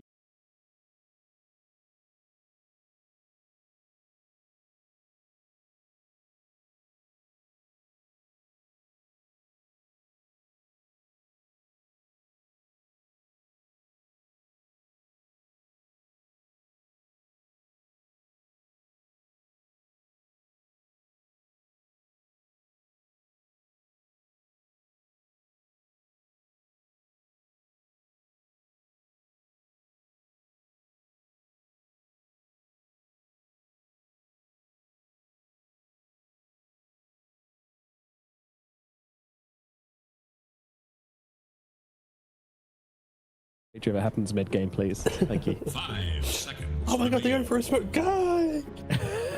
see you flying off on the sidelines. Jesus, Nicky Cole's got his brightness up. There we go. Yeah, what was that about? Storm Spirit. Let me just look at this white page for a minute. Interesting. Conquer going to be the opening for RUNA team, and Navi, they're going to start things off with a Storm Spirit. Is it legal to first phase a Storm Spirit, T, Governor? Yeah, I think it's perfectly fine. As we know from the Husker vs Storm matchups and all kind of like the weird matchups, Storm just happily hits jungle and thrives in the fact that you can jungle quite effectively. And so knowing that your mid hero has a really good insurance policy means that you can kind of pick it blind. And in the game, it always has an impact. If the game's difficult, down the line you grab an Aghanims, you hit that 2-3 man vortex, you're turning around. If the game's good, you're crushing the tempo with Witchblade and Sanj Kaya, and you're finding constant kills. So I honestly don't mind it. I think when I coached Copy on jiggling the mind control stack for like a month, he excelled as a player when he was really confident to pick his hero early. Like, he's not the type of mid lane. Like, sure, he'll happily pick a Husker or like a Puck or something like this in like a good counter matchup, but the Copy that thrives is the one that has a early pick Pango or mid Earth Spirit, a Storm Spirit, like any of these heroes, you protect it with like one ban, and then he knows, I know what matchups I'm expecting to play against, I know my timings, I will command my game because I'm confident enough to take my pick early on, which then gives another core player more information in the draft. So yeah, I think that already seeing Storm Spirit picked up this early on is testament to Copy being confident with his hero pool and returning to the form in which he is often playing his best Dota at. So yeah, I have no complaints with the Storm Spirit. Radiant's turn to pick. Dire's turn to pick. Silencer. We have the Silencer coming out now from Navi, a hero which has fallen off a little bit as of late, but still see him coming out time and time again. And with the Storm Spirit, it's a very nice combo. You're giving yourself a nice safety blanket for your Storm Spirit to use when he jumps into these fights. Should be good. I'm interested to see how this one works out for them and what position. Probably 5. Seconds remain. Yeah. With Silencer getting the change on his facet, he went from being a broken hero to a good hero. And yeah, teams who don't pick him up, it's because the teams, their mindset is, oh, we must only play the broken heroes, right? So yeah, I like it when teams still entertain the ones that get the nerfed. And yeah, Global Silence will always be disruptive to preventing a boat, to stopping a save, enabling your Storm Spirit to jump in with confidence. It kind of makes sure that your Storm doesn't have to like buy a BKB too early, because like the Global's your kind of your cushioning, sorry. Yeah. Next up, we got the Wind Ranger coming out for the RUNA team. Most likely going to Already, be I'm your hoping for a support hero. lifestealer. 5 seconds. Yeah, I think it's like Kunkka is your flex right now, Windrunner is your 4. And then depending on what they pick here, will kind of show that.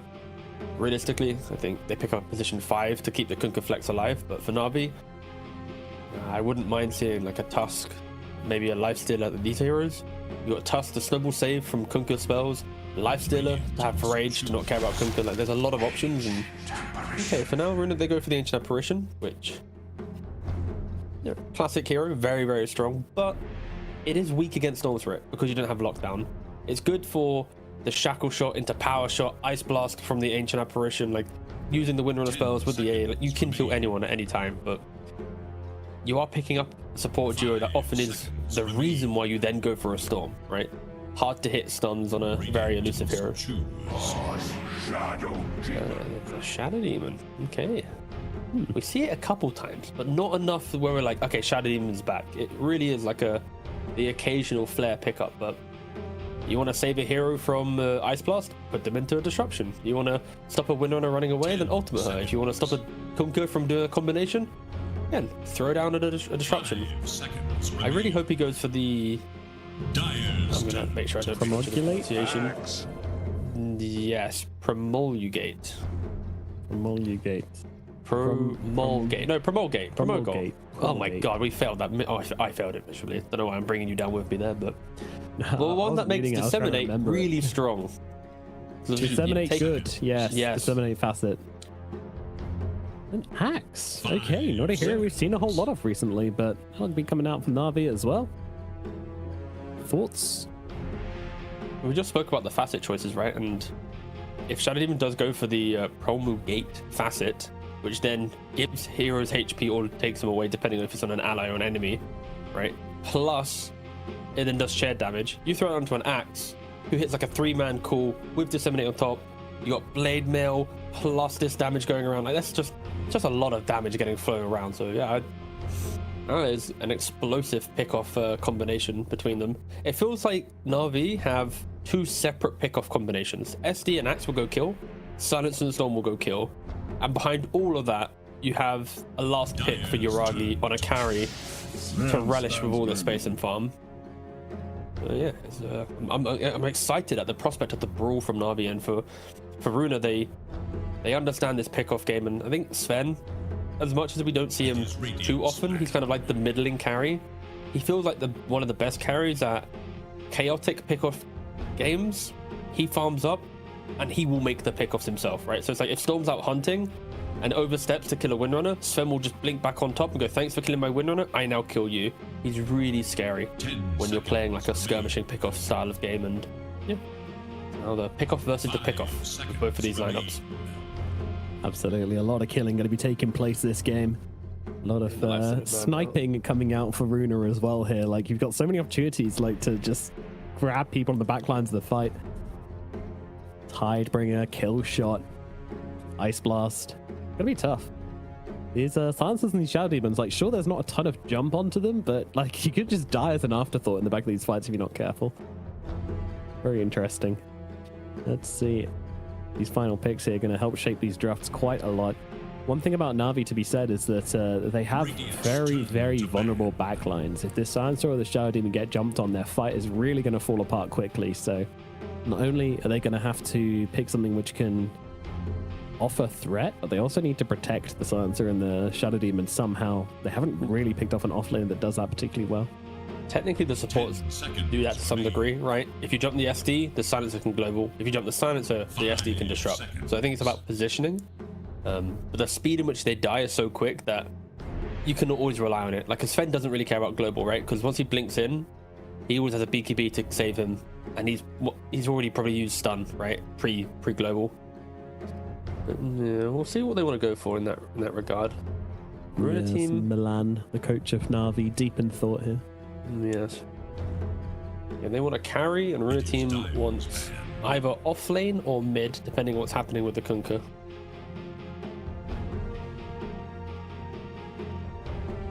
And yeah, Navi, they ban out one of each, one mid, one off lane. Keep it even. Uragi has so Get rid of much S tier as choice for possible. his carry. 5 seconds He's remain. played recently, at least. He's Dire played must Troll. choose. He's played Omni.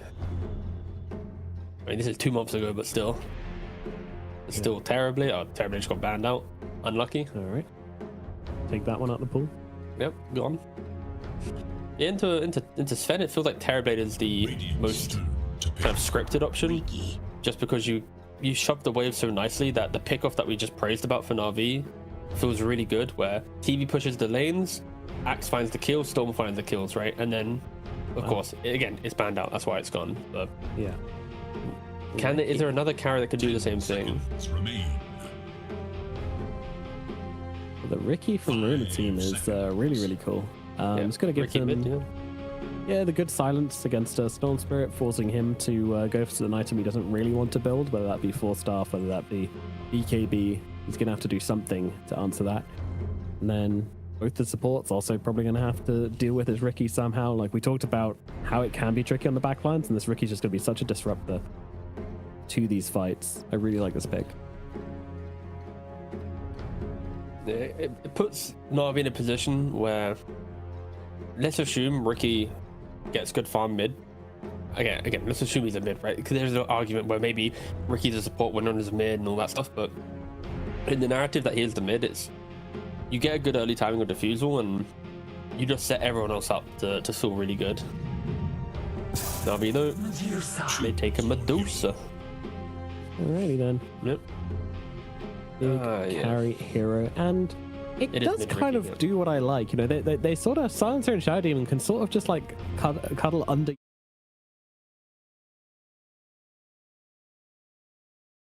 I like it though. Yeah, not opposed to it at all. Often Medusas thrive when there's no objective pressure on the team, and RUNA team, they don't hit any tower at all. Right? Sven wants to farm Mask of Madness and an Echo Saber and a Blink Dagger and a BKB before he even thinks about trying to hit buildings. Same thing for like a Kunkka, he wants like Blade Mail +1. Ricky, there's no way he's touching an objective. So for Navi, there's no threat of, guys, if we pick Medusa, will there be enough map for her to farm Manta and the items she wants? Will she get to Butterfly? Like, that is not even a question. Like, you already know the answer. Like, her map state will be there. Unless everyone on her team just egregiously dies, like 2-3 times, sure, then her map will disappear. But that's not going to be the case, most likely. So yeah, Navi, they get the Medusa, who will get to Manta Butterfly, and that's the big timing. What pickoffs can Navi get with the Storm Silencer, with the Axe SD, and once Medusa gets to Manta Butterfly, what is the type of fight they take? And that's where RUNA team need to try and play around with these timings, try and threaten the pickoffs that are inevitable when they come for the kills. You have to kill them, and then you go and chase down the Medusa after. But yeah, I like the drafts. I like both drafts. I think I'm leaning Navi slightly just because I think Axe is a really strong hero at the moment. Medusa has quite a free game, but we'll see if RUNA team can do it. They did look very good in their first round of the qualifier. They did, yeah. They stepped up, and let's up again because they will need to against Navi. They are a tough team to beat. That said, I actually prefer RUNA's draft. I really like what they pulled out. I think this Ricky last pick was pretty devastating, and I think they're going to be able to have a pretty good time here. So let's see how this one goes down in game number 1, as we have the Sven versus the Medusa. Sven obviously pretty good at matching the Medusa's farm. The thing is, you do need to jump in and blow up a hero. Like, Sven's definitely one of those carries where you need to jump in and get a kill straight off the bat if you want to feel good in the fights, and that could be kind of difficult against a Shadow Demon. It's going to be kind of Ari versus Shigetsu in a lot of ways in these fights, which is going to be cool to watch. And yeah, Boom going for the call-out facet, which is... I mean, I've only ever seen Axe played a handful of times in competitive, and when I've seen it, it has been the one-man army, so call-out's pretty cool. Yeah, you see hero, they do more damage to you with Blade Mail. That's pretty much it. Yep, 30 get a seconds bunch more and armor for it counting. as well.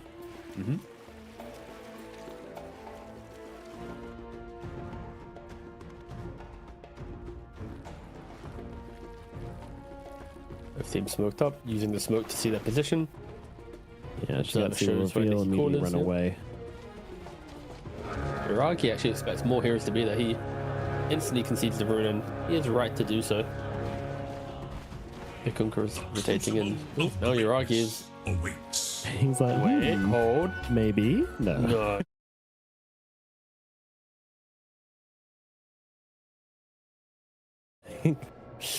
Maybe they forgot.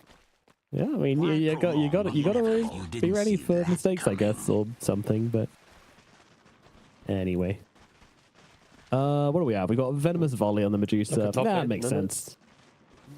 Look at Corey, his positioning.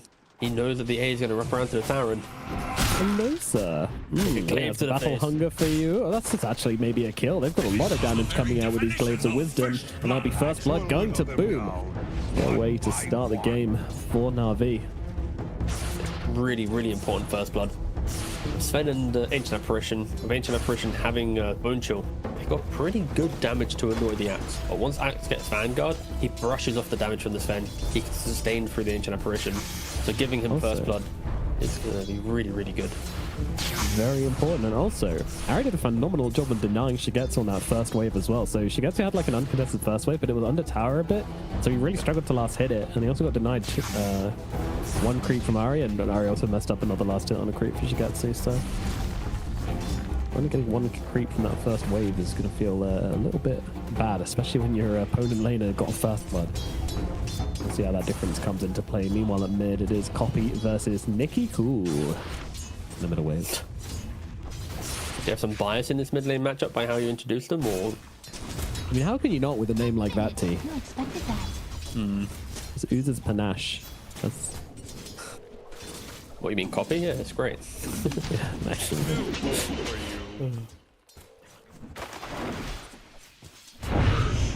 Dealing with the Ricky pressure well, kind of focusing on the last hits is down at bottom. Queasy and Kaori lining up against each other. Queasy, by the way, our standout player yesterday. He had two fantastic games. He did pop off. That was like, I mean, if they are to make a run in this tournament, I'm expecting Queasy to be the foundation of each win that they perform in, right? And yeah, we'll see if they can create any of that today. He did have to level win on level 1 though, due to the fact Kaori had Glaive of Wisdom. And you say about mid lane, yeah, Storm is kind of crushing it, right? 16 for 1 to the 10-0. Like, Ricky playing into a static side Storm Spirit. Sounds like you are just going to tank every remnant to the face. That has been the case. Even when he jumps on him, he still gets hit. Like, it's kind of unfortunate. This matchup doesn't seem good. I can see in the game it being annoying, right? But the lane, I'm not seeing the, oh boys, we got the Ricky, the Storm's not farming. That not be the case. On the bottom side, Albica going under tower for it, and the kill shot will be there from Queasy. Albica getting low in response, but Yuragi's got to be a little careful. He's out of mana now, so getting this kill is not going to be possible. We'll just have to let this one go. Torrent. Ooh, the kill shot. That was close. That was very, very close. Denied. Thankfully, it was percentage based, so the Medusa basically has to be dead for the kill shot to kill her. I think we make it down, but might want to put a If only Yuragi was able to have a little bit more mana to then try and threaten the Kunkka, but doesn't get the kill. And yeah, really nice aggression from RUNA team in the off lane. They needed one lane to start going well, right? Like, Storm's very slowly out CSing the Ricky. Axe is complete free farm in the top lane. Even out denying the Sven. 8 denies to the 1 of the Sven. Like, top lane, Navi's winning. Mid lane, Navi's winning. You need one lane to go well, so yeah. Good to see Kunkka and the winners kind of stepping up to provide something to potentially play on after laning phase. Don't switch network. Lane, take advantage, but till the end, maybe dropping here. Boom gets the spin, gets the kill. Well, Ari gets the kill actually, but what's the damage to secure it? That'll be another kill going to this top lane of Navi. So sad watching this Ricky trying to fight Copy in the river. It's just not working. No, he's behind him. Ooh, he doesn't have tricks, yeah. Close though. He will get the courier. Alright. That was nothing because he already got the delivery, but still. Message 4.5 minute Vanguard on Axe. Wow. Yeah, that's insane. He's tanky. He's ready to keep skipping waves.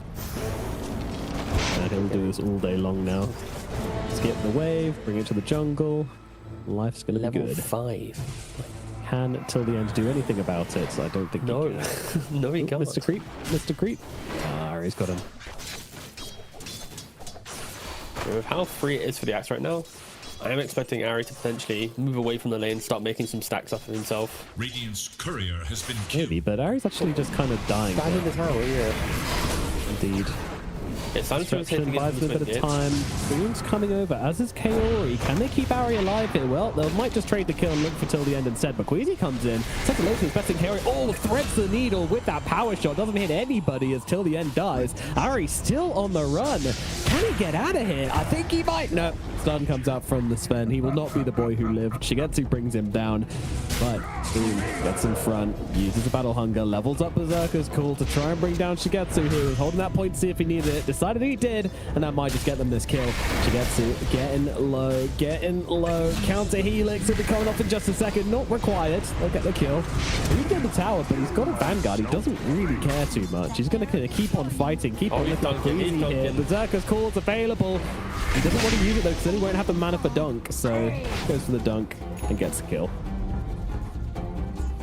What an uncomfortable start to the fight though. Like, Ari kind of walks in on SD, like, starting to rotating in, but like, he kind of goes in like 2 seconds too early, and luckily for him, I think the Sven very clearly overchased and presented the turnaround axe.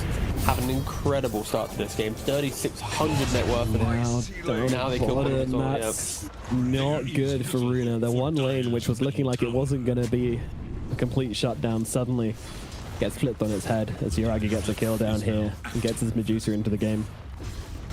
The dire scan, on the hunt for Radiant forces. Radiant have fortified their Someone needs to start turning things around for RUNA. Okay, slight little error there from Copy, actually enabling his catapult to get aggroed. Ricky then manipulating the creep wave, and the mid tower pressure does fade because of it. Due to the chaos of top lane, only I think one set of stacks has been made from the Shadow Demon. So not too focused in the jungle, really making sure that the lane has as much pressure as possible. Yeah, enabling Boom once again is good. Simultaneously shutting down Shigetsu, who's in trouble once again. Boom is going to be frozen solid, but I'm not really sure he cares as long as he's getting the kill on the Sven, which he is. Can he get the kill? No, he cannot. But it doesn't really matter. Shigetsu's dead once again.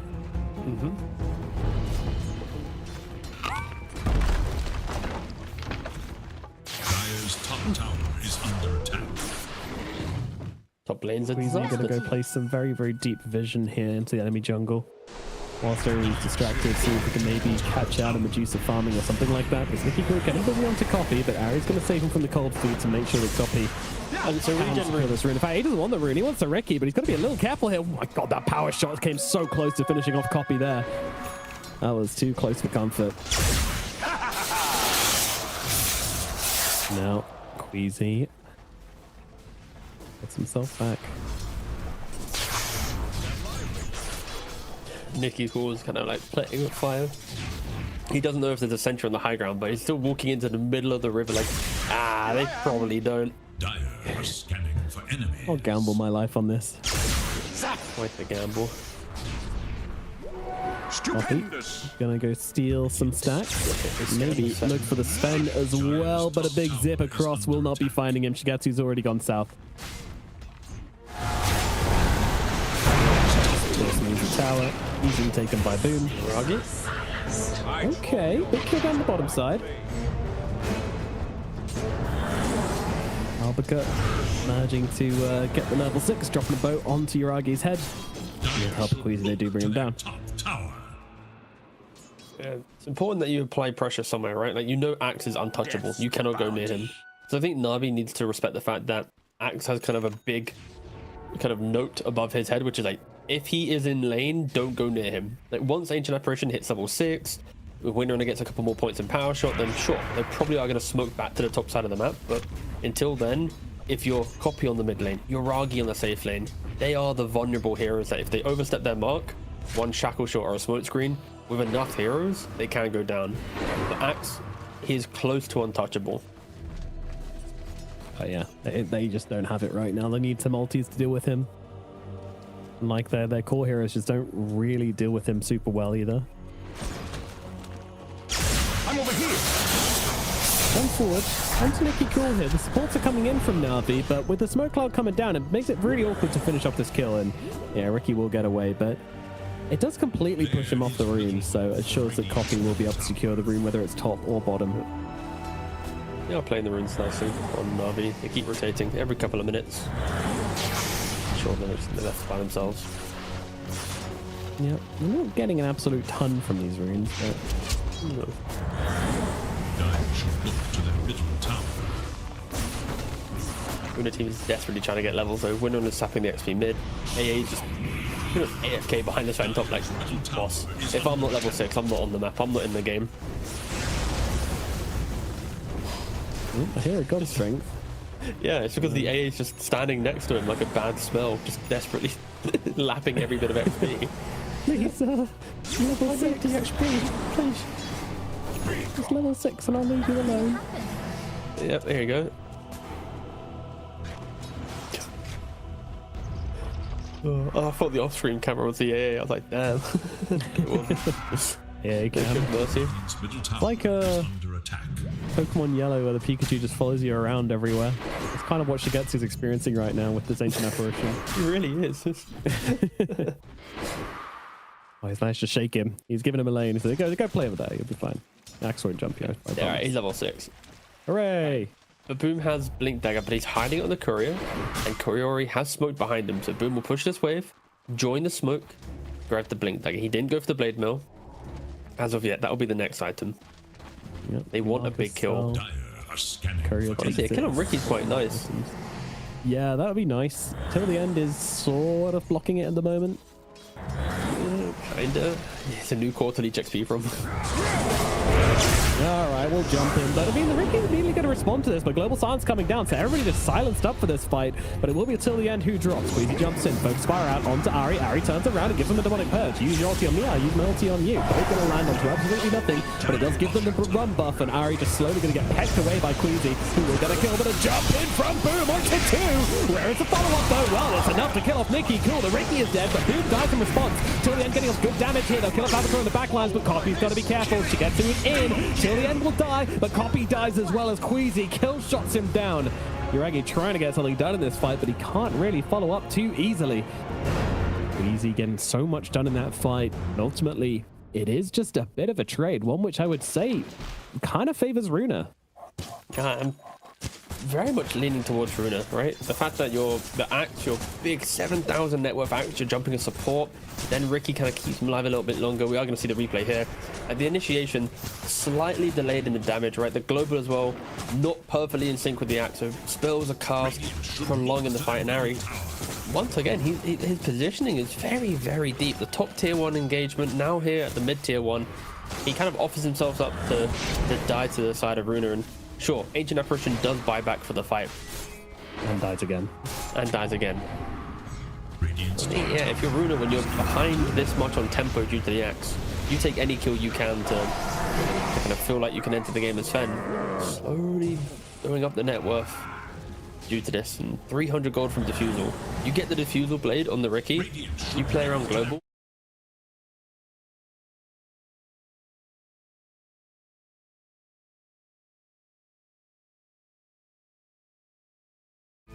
Yeah, the axe cool, you know, it's strong, but without the blade mail, it always just feels a little bit underwhelming.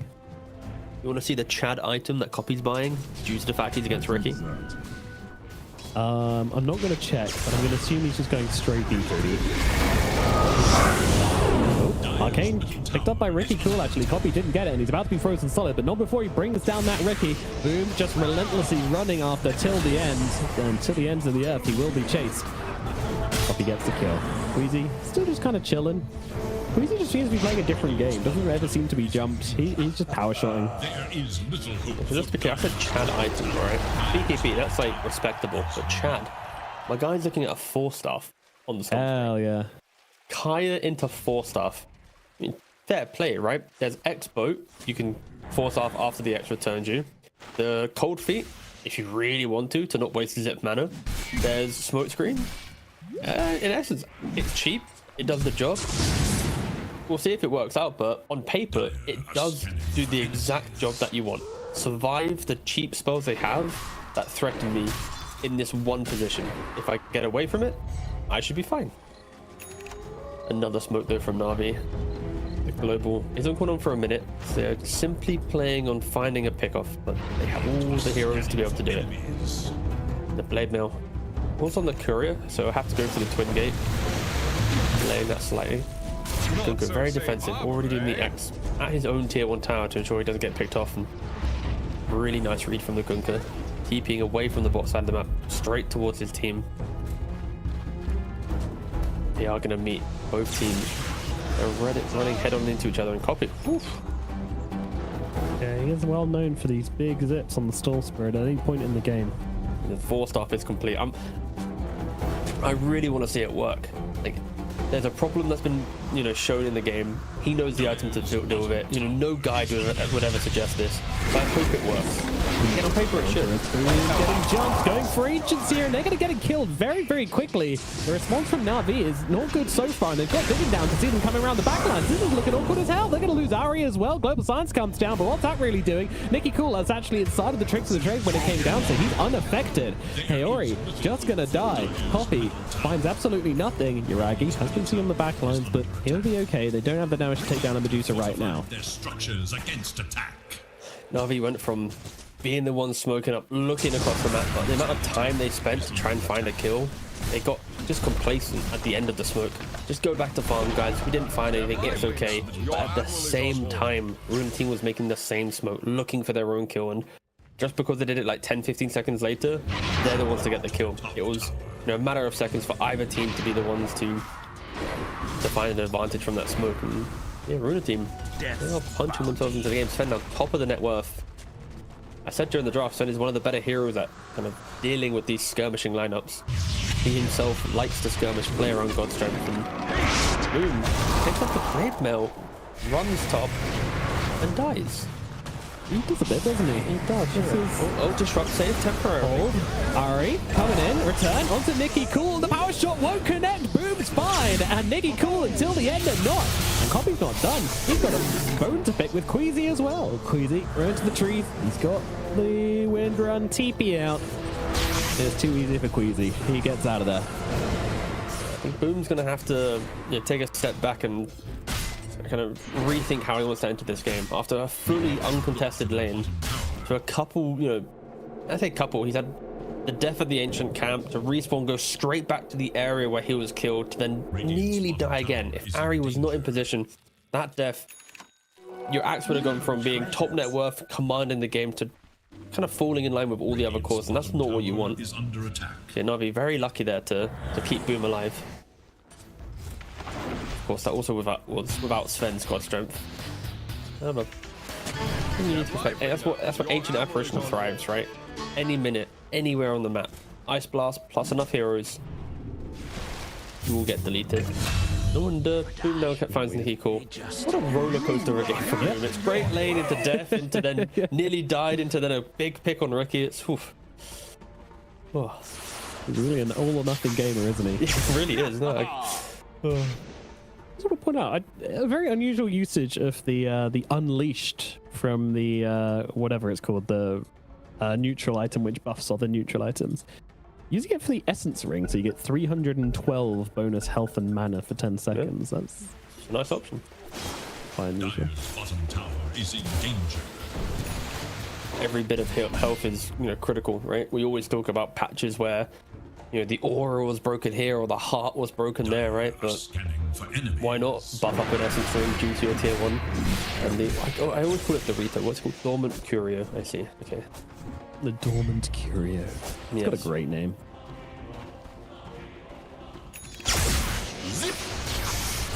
It does feel like one of those neutral items where it's like, how bad were your options to go for this one?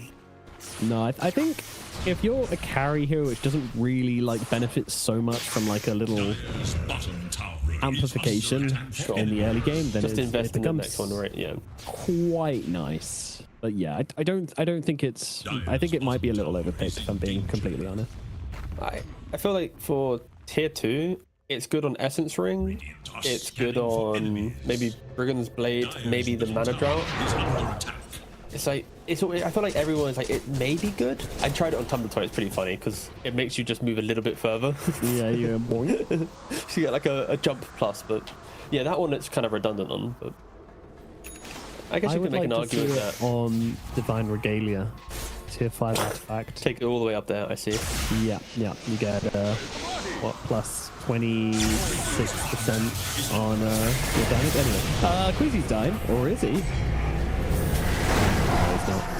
That's a He's a stop copy. Yeah, Boom's going in deep here actually, but doesn't really have the backup. Although they've just whiffed so many spells. Ari just using disruption to kind of just make Shackle. Oh, whoa, that's a good power shot coming out as the Shackle holds them two together.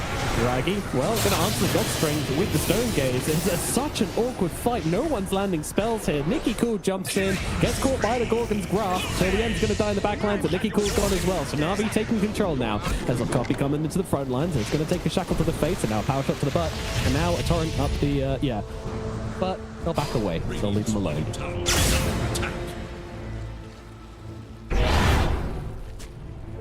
One arrow. You know, it's TI qualifiers because I feel like the analysis I want to provide for that fight is a different level to where we're at right now. For obviously the prestige of this tournament, I won't go to the.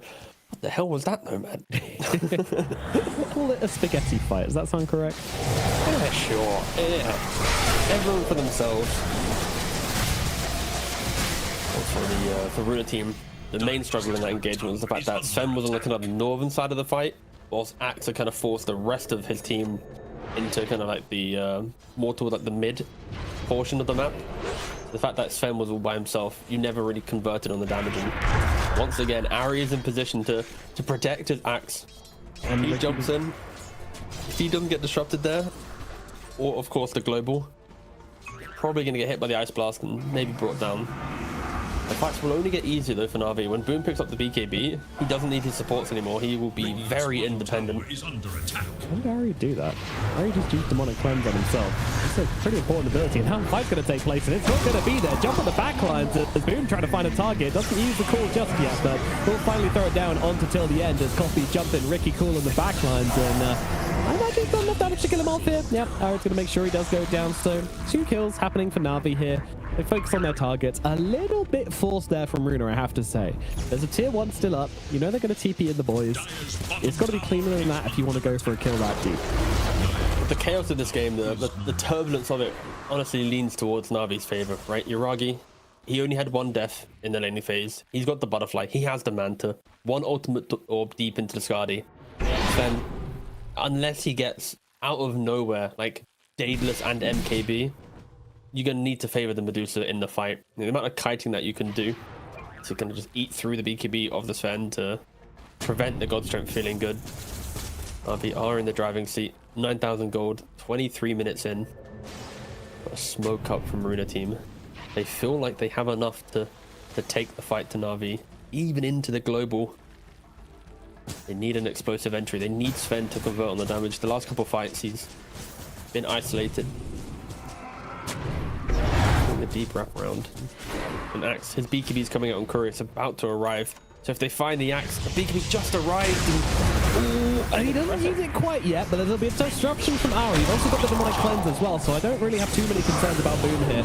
But let's see. Global Silence going to come down. Boom jumps in, gets a call off onto the Sven, the absolute madman. He will not be deterred. Finally. No, he's still not dead, actually. Ricky trying to chase him. Ricky Cool on the chase. Boom. He will finally die, but it's going to cost him so much.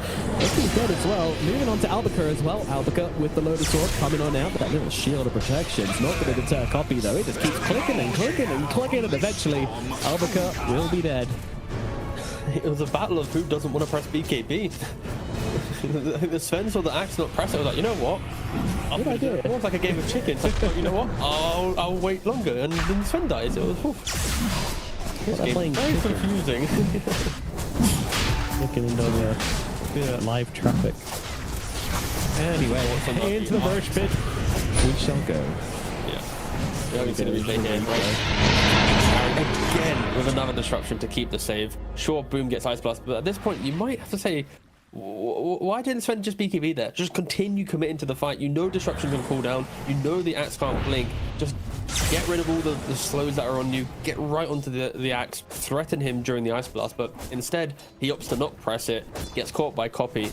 And yeah, Navi, the supports, I think they are shining in the fight. Of course, Stormfruit is doing a lot of work zipping around and threatening everyone, but the saves from the disruption, the globals from the silencer, as we say that, we come back into Copy zipping around everywhere and just being an absolute menace on the map. Yeah, Cool and Harry both going killing spree at the same time until the end shut down once again. Copy looking for Ricky Cool, but he's struggling with this one. Alberto, meanwhile, just kind of sitting with the Essence Ring, with the Blade Mail. It'll be a slow death for him as he gets pecked away at by the Medusa. He's still trying to help out with some power shots, but it won't work. 3 heroes dead. All they get for it is a silencer. This game looking like it's kind of getting out of hand here for RUNA. Yep.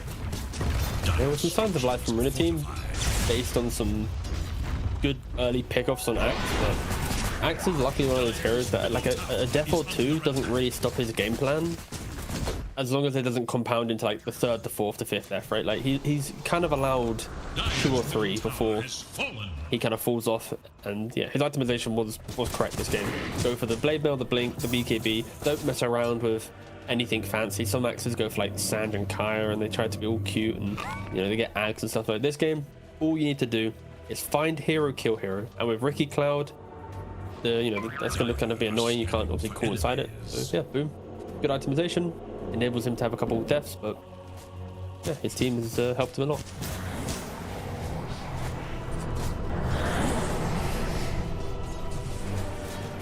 $17k gold advantage, a lot of that sitting on the Medusa. Early game we saw the Axe starting to run away with the net worth, but you know, he just kept on brawling, kept on fighting, and that net worth slowly shifts towards the Medusa. Of course, Copy having a great time in all of these fights. Visibility. Actually, one thing I really like about the 4-staff, which I didn't really think of at the time, but it actually means he doesn't have to go BKB at all, which is really, really good. Oh, with the Silencer and the 4-staff, that's him done for the rest of the game. He's good to go. What a dream.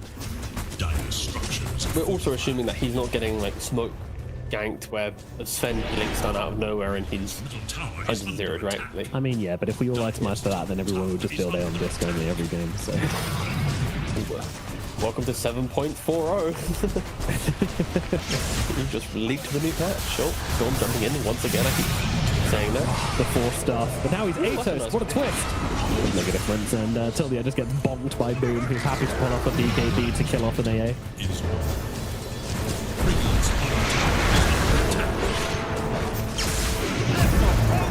Uppercut. Trying to force Yuragi out of position. Yuragi doesn't really care where he is, though. He's got a BKB. Buyback from the Ancient Apparition, so they'll at least have an Ice Blast to work with here.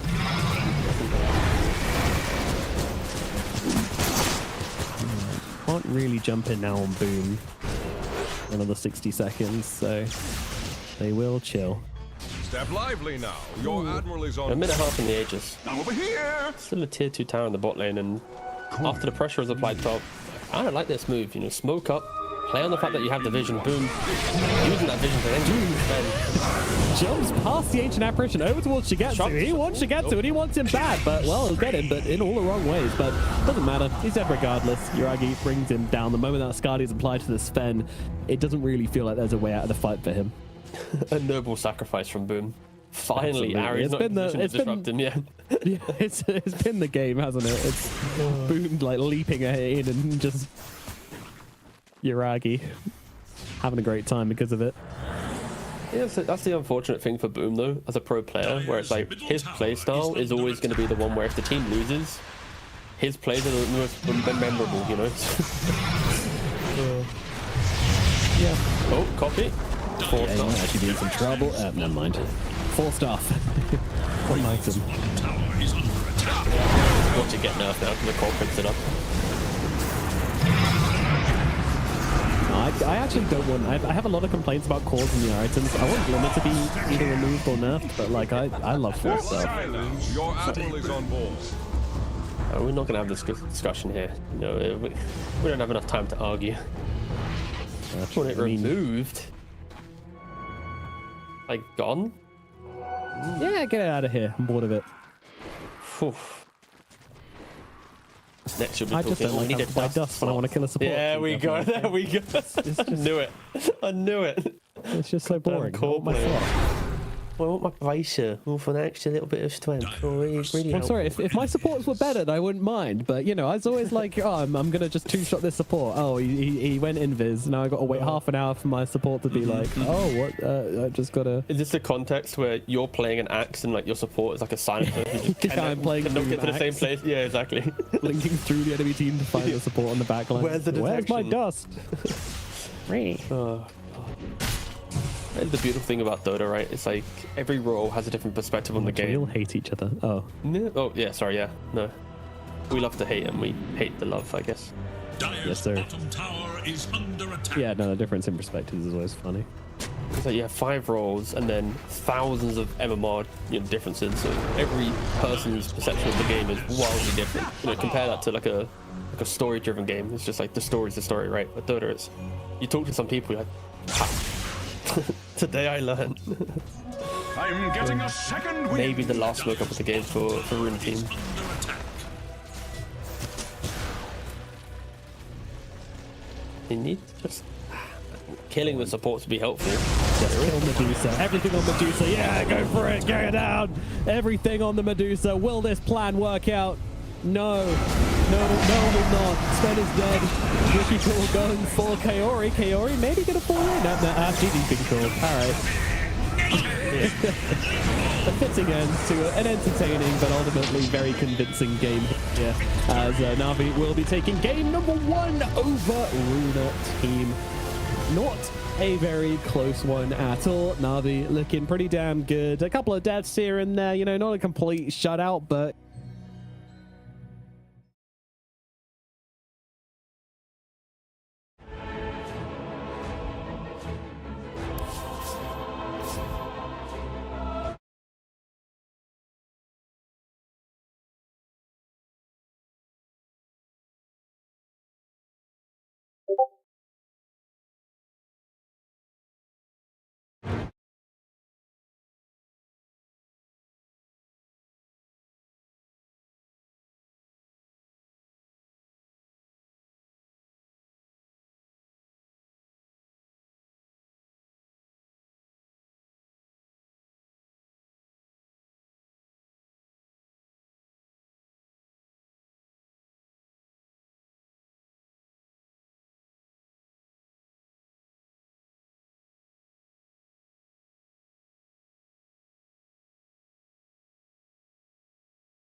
I'd argue till the end on the pos 5 needs to do better in the safe lane to ensure Boom doesn't just pop.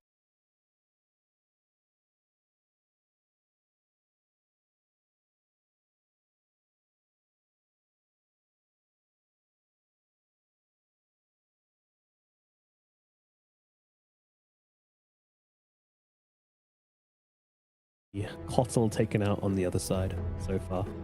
10 seconds. Not seeing any Undying. No more bans come. RUNA team before Navi get their first pick hero.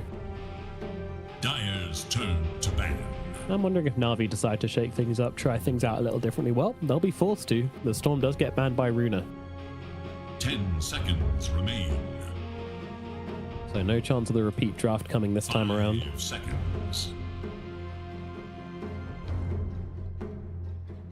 The respect, especially because like the way that you draft it, I think as soon as you do this one time, you kind of break your opponent, right? It's like imagine entering a draft and like first picking, you know, like Arc 1, and then you lose to it. Like, what do we do, right? It's obviously not to the same level, but when was the last time you saw Storm in the first phase set of bans? You haven't, right? At least in the last like couple tournaments. It really is a hero that's like a player specialty. So yeah, cool to see that RUNA team is already a little bit shaken by it, and maybe in other series, lower or upper bracket against Navi, they might have to think about Storm as well. Always going to be in the back of their minds, that is for sure. And any team which comes against, if they're going to just go first phase on that hero. This time around, we will get the Shaman. Do you reckon this is going to be an Ari Shaman or a Kaori Shaman, or are they still like leaving it open? Admiral Conker. I'd like to just 5. I know you can play it in 4, and like Navi Junior. Again, that's the cool thing. Zayats was in my opinion, the first pro player to put Shaman on the kind of the map. It took teams an uncomfortable amount of time for them to play it. The fact that it took them like 3 tournaments for it to become like the most played was insane. But yeah, 4 position was where it was kind of like birthed, but it very quickly kind of shifted into other roles. Yes, it's always possible 4 or 5, but I think I like Kaori playing it, as he likes to be an annoying player. He was always the Phoenix that buys Hex. Why not be a Shaman that already has it built into you?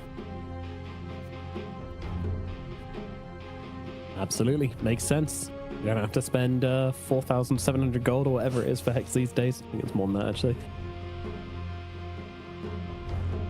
It's a good money-saving technique from Kaori. And the Kunker's going to be coming out from RUNA team again.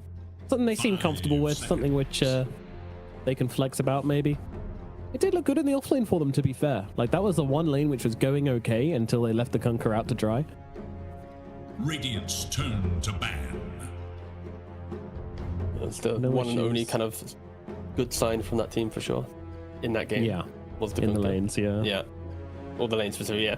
Team sounded so blunt. I meant lanes, but you know what I mean. Yeah. Gulp. 10 seconds. I think, Albaca on the Kunker looked really good. I think, looked good, at least for the most part.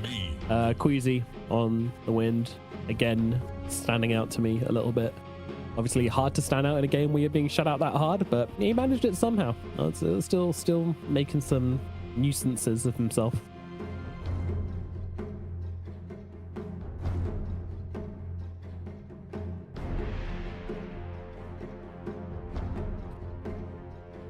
I just want to know where Copy's going to go with his next hero.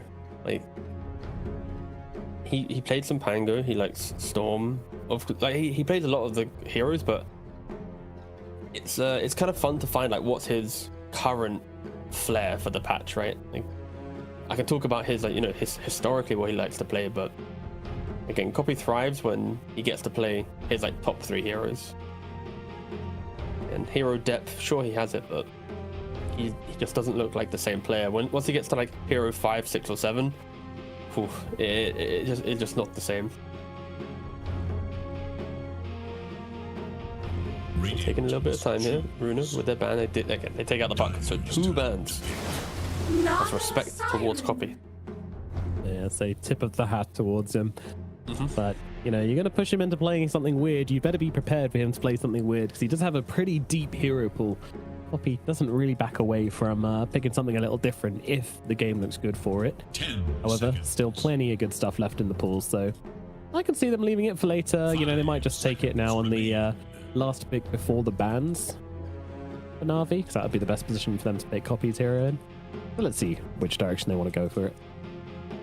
Dire must choose. All right, so to start things off, we'll get presumably the Boom Doom. Could of course go over towards Yuragi if required as well. But I would imagine this doesn't really feel like Yuragi hero, and definitely feels like a Boom hero. 10 seconds. Both can play it. Okay. It's, Shad, the previous character Navi, was one of the few carry players that liked to play it. Before, of course, like Nightfall took it in, you know, to the tier 1 scene. Critically, Navi need to make sure that they are not falling into the trap of lots of single target spells that Naga Siren can just combo break, right? If you doom someone or shackle them, and then there's a song, how do you fight? And interesting enough, they go for another big team fight spell. These are heroes that are very good at winning their lanes though, right? Like Doom is hard to shove out of lane unless there's like an Ursa there. Warlock often wins a lot of the safe lane. So winning lanes is one way to deal with Naga Siren, because you have so much economy that you don't care if you get songed because you just continue running at them. But if the game is even, you put a Golem and a Doom down, Naga Siren sings, you run away, you now have a really nice window to take the fight. That's always the concept with Naga, isn't it? But like, it is. Yeah, it doesn't seem to go that way that often, but yeah, if you can pull it off, then absolutely. It's it feels like support Naga. It's, if you're picking support Naga, then normally it does go that way. Like Radiant's turn to pick. You should always be able to disengage. But yeah, at least in the last like week of Naga play, they have stepped up immensely in ensuring that's always possible. Any itemization you expect from Naga to be able to help her achieve that? 10 seconds. At the moment, it's just Glimmer Cape and Blink. They're like the main two items you go for. 5 And then like you're always like scurrying around, you're invisible, you're saving someone, then you're singing, then you get like a blink to like jump past. So yeah, they're the main two items to be able to achieve this. Okay. Weaver coming out for Runa as well. Flexibility on that, most likely support though. And yeah, I'll grab the Tiny. So, I mean, still tons of flexibility within Runa's draft. This is similar to what they did yesterday as well, where they're just kind of happy to play stuff wherever, leave you guessing, and leave themselves nice and open for the last pick here to really get a gotcha hero in there. 10 seconds remain. Now, Navi should be grabbing the 5 seconds. copy hero here, you would think. Yeah, I mean, again, you think you're playing into a Tiny or a Kunkka, right? But Kunkka to offlane, Tiny to carry, suddenly there's a new mid. So that flexibility will be slightly annoying for Navi, but the fact that you have your mid pick here into 2 bans, you also can just ignore what they have. So okay, let's pick a hero that can play against Tiny or Kunkka, and then we'll ban any of the kind of nuisance flex heroes that gets enabled based on my pick. So I don't think Navi are too concerned by how flexible Runa team's draft is. Again, when you look at their overall lineup, they don't have crazy damage. Like, if Kunkka is offlane and Tiny's your carry, they both need to farm a lot of gold to feel good. Your support duo doesn't really gank the map. Like, they run around a little bit on Weaver. Sure, you bug a guy, but it's like you need the Tiny to be there for the Weaver to kill, and they do go for the Ember. So if Navi are respecting the flex, it will just be like Monkey ban, Husker ban. All right, cool. Game's good, but we'll see if they want to overban here. Some teams don't even ban like the big anti-Ember heroes, which is it's always fun to see when they're that confident. I think sometimes Spirit have done this before, where they kind of offer up the hero to their opponents, like, please try and pick the hero. Like, we know that you want it. We'll see if Navi have that confidence, or if they just want to get rid of it for simplicity. Let's see. Yeah, they will get rid of the monkey. There you go. Yeah, you have to protect this pick. It's it is vulnerable, and there's always like weird stuff you can pick against it, like Viper and whatnot, to really shut it down. But then, of course, you are putting your game at risk by picking something which might not necessarily work within your draft. It doesn't really do a whole lot. Radiant's turn to ban. I'm gonna get the Axe ban coming out again. They don't want to play against another Boom Axe just in case. Again, that Doom is flexible, so you're banning out any carry or any offlaner which you don't like the look of. Have to thoroughly explore both roles. 10 seconds remain. I do like the look of the lifestealer here, though, for Navi. 5 seconds remain. It can work out quite nicely. Yeah, I think as soon as you see Kunkka, lifestealer always has like super high value. You just don't care about him the entire game. It deletes the Kunkka flex to carry, because Kunkka carry if you lifestealer carry, lifestealer wins like pretty much every time. Yeah. If Navi want to force the Kunkka in a certain direction, then picking lifestealer is pretty cool. But you are banning mid heroes to protect your Ember, so you aren't able to protect a potential, carry pick here, or through like offlane bans, etc. 10 So if you pick lifestealer, then now suddenly you have like an Enigma offlane, and 5 RUNA team get to play around Enigma, and it feels pretty good. Yeah.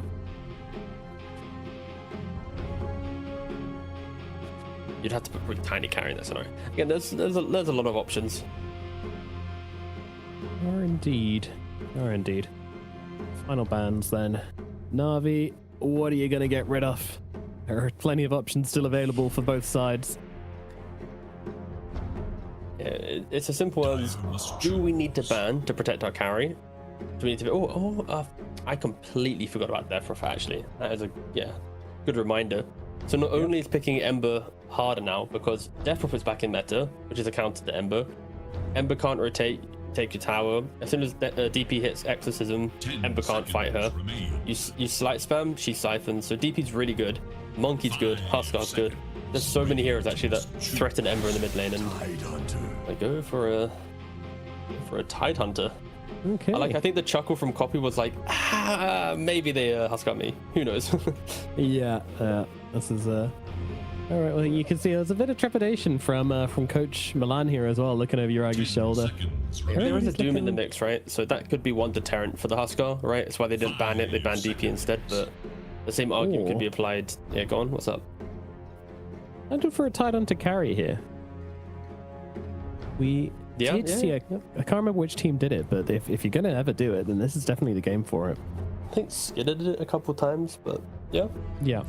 Doom and Tide can both be played in the carry, and the team, they identify the fact that it is a Tide or Doom carry, and they pick up the Medusa.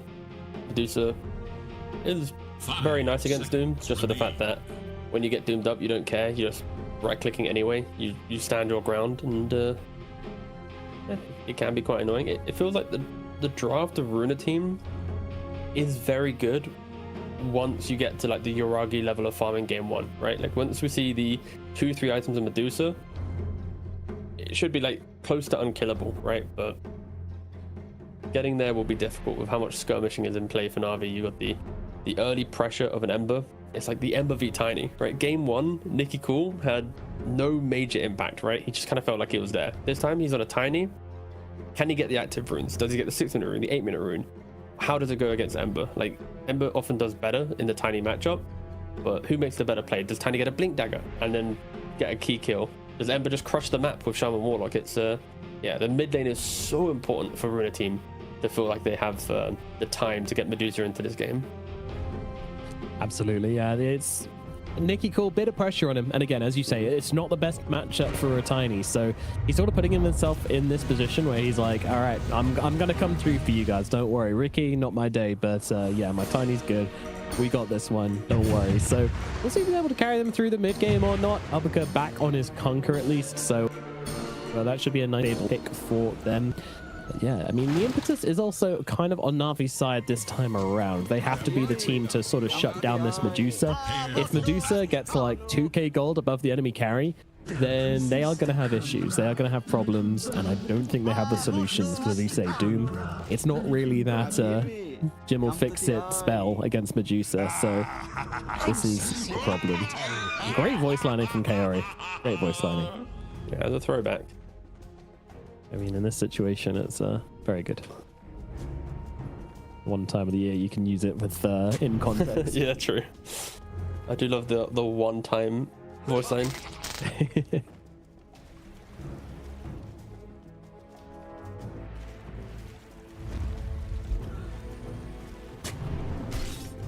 Yep, Doom Smoke literally immediately broken by Queasy. Last about 30 Just milliseconds. 30 seconds now.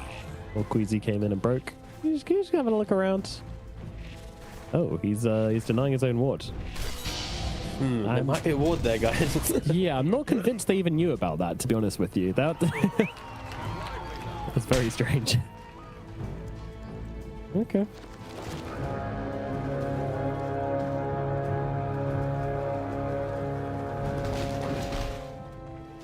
Maybe they saw him place it there on the Weaver. Either way, Queasy might go for the steal here. It's a little late though. Yeah, no, he won't. Just a bit of harassment coming out onto Uragi. 2 for 2. Ari's using the on my way feature. Oh, he cancelled it.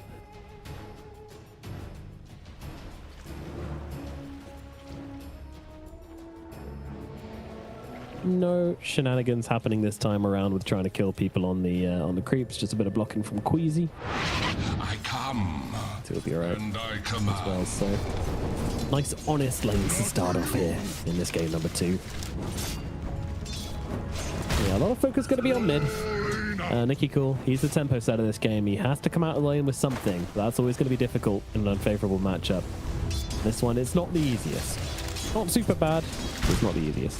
We don't see Tiny's come out ahead very often against Ember Spirits. When Tiny gets to like high level, you'll be able to just shove the wave. But it's more about like the map play, right? Ember doesn't need to have incredible, items to be able to make sweeping moves throughout the map. And Tiny, you kind of want people close to towers, and you need to make sure you have your mana available because you're using so much of it to farm it. It just feels like Ember has the easier time to be the active mid. But yeah, we'll see how it does develop.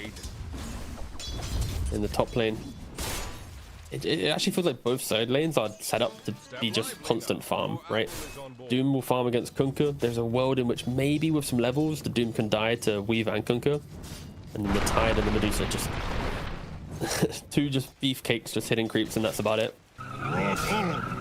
Yeah, just some beefcapes smacking down. Not really much going to be happening, I would imagine. I think in general this will be a pretty quiet laning phase. Could be wrong, but feels unlikely that anybody is going to suffer too much in these games. Alright, trying to be aggressive. He's got the chicken fingers as well this game. Super annoying ability. Really good for messing with CS. Good way to secure a deny for free without having to use any mana for it. Run somebody into a chicken. But no big snake, sadly.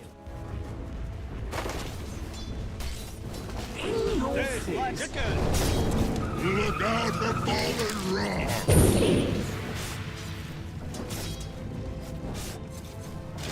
Slight CS advantage again for Navi. Maybe 2 to 3 per hero, but already setting the foundation of what happened in game 1 be repeated.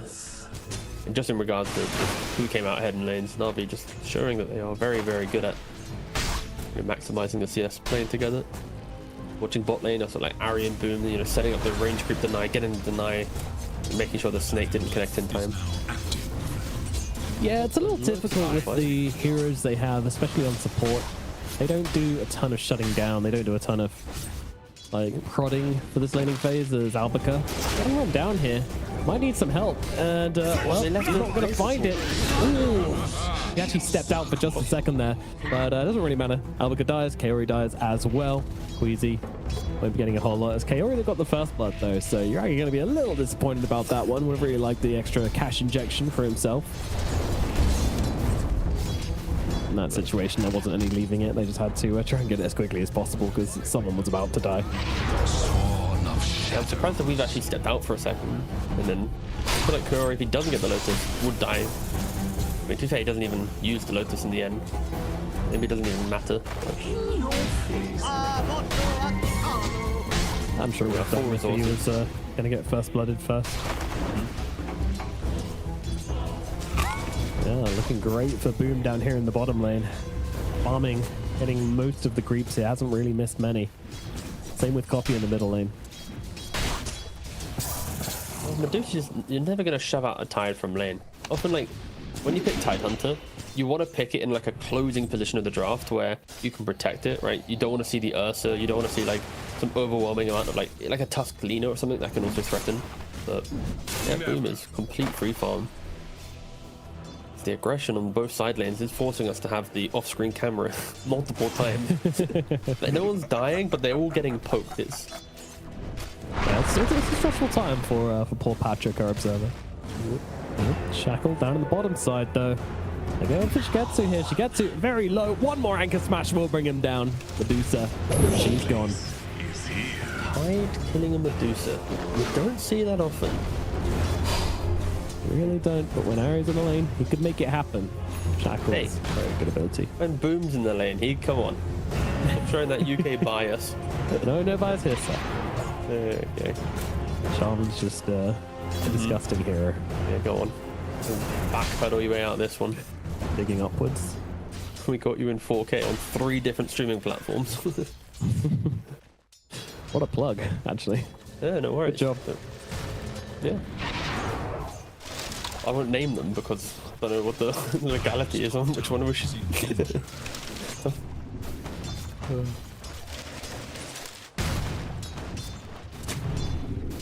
Copy. Senses something is wrong. Knows there's a support nearby. Doesn't really want to give him anything unnecessarily. So just kind of hanging out, waiting for the 6-minute rune as well. Going to be pretty important. So flame guard up, shove the wave.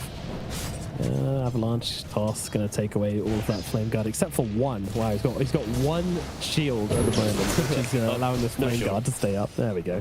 Gets taken away at last. Nicky Cool getting low. We're going to get himself a haste rune. Very, very nice for him. Trying to run straight away back in. Yep, and there's the toss coming out. Oh, he actually tosses on to Coffee though. I was fully expecting him to try to go for the crash landing, and under the tower, he's just going to die. Nicky Cool. That wasn't Nicky Cool at all. That was Nicky Lame. Now Queasy also getting chased down. Ari though doesn't really have the mana to do anything to him, so we'll just be eventually walking away. 6 stick charges available as well. And he doesn't go for another right click. Doesn't really show the ward either, right? Like if you went for that final right click, would have revealed that the high ground vision was in play. But yeah, Nicky Cool gets a haste rune and he wants redemption, and unfortunately just fails miserably. Yeah, it didn't really look good at all, but Eager to know. nevertheless, feeling the nerves of the qualifiers a little bit, feeling the nerves playing against a team like Navi. Again, don't forget guys, this is the upper bracket. If you are a RUNA team fan, if they are to lose this series, they will be going to the lower bracket.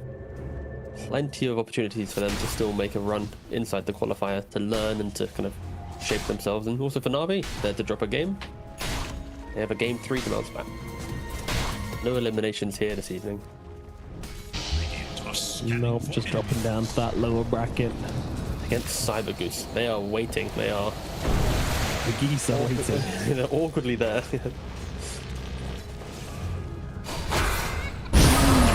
Shackles are out, but oh my god, okay, Doom's gonna be there from Yuragi. And then Ari gets the kill. Yeah, nice job, Ari. Good job. Yeah, clean kill. Good solo kill. Yep. Yeah. And this mid lane is really boring.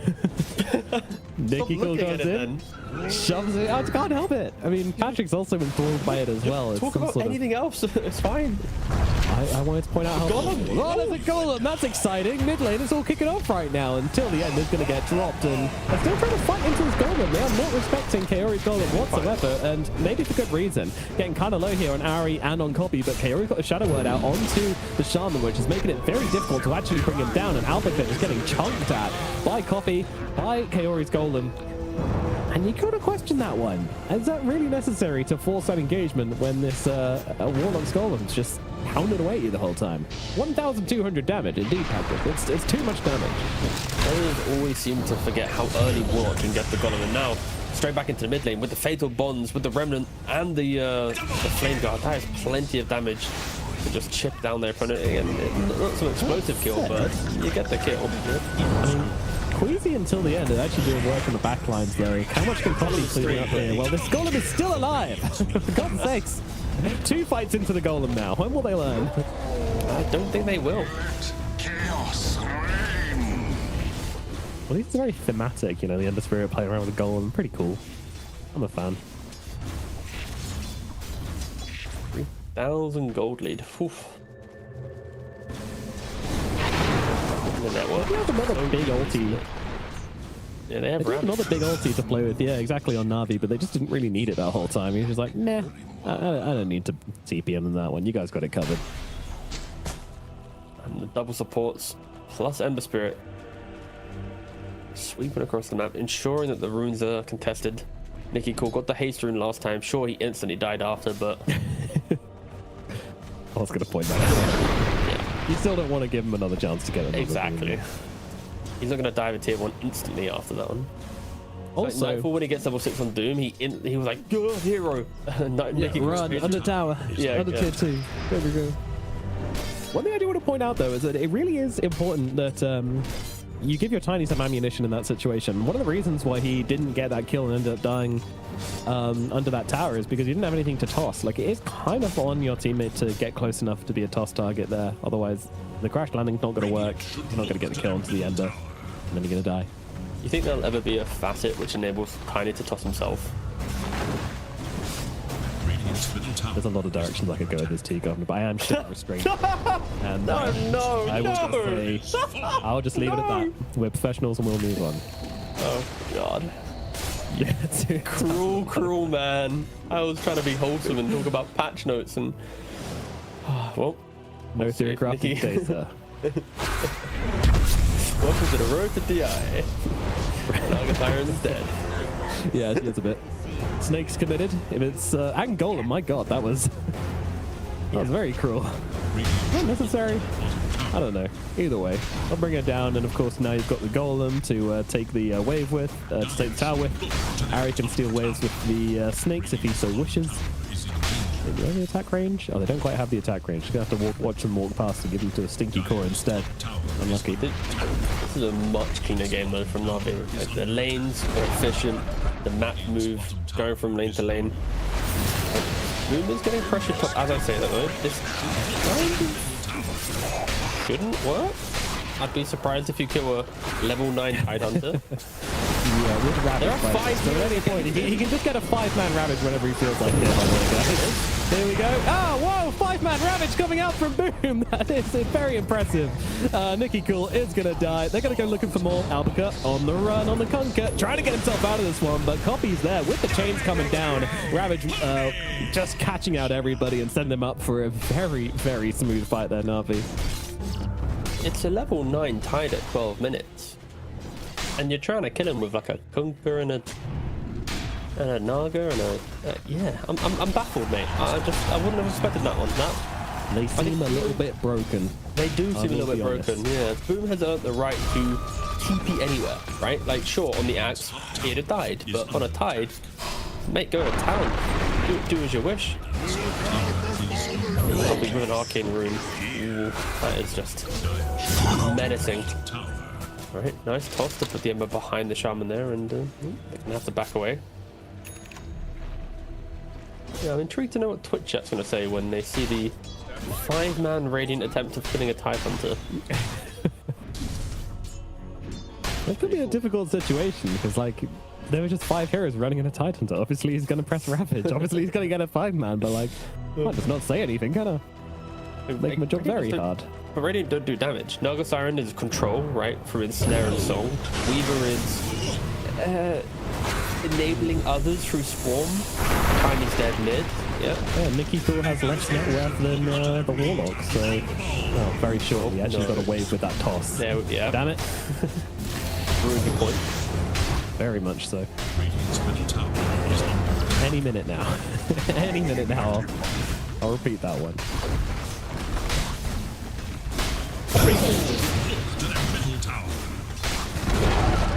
Go. Tier 2 tower goes down, and well, guess what?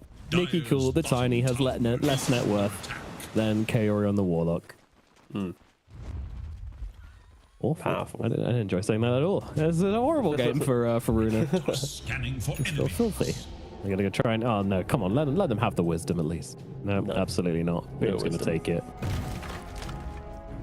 Nobody is wise around here. Albica just trying to bug out and get to the bottom lane.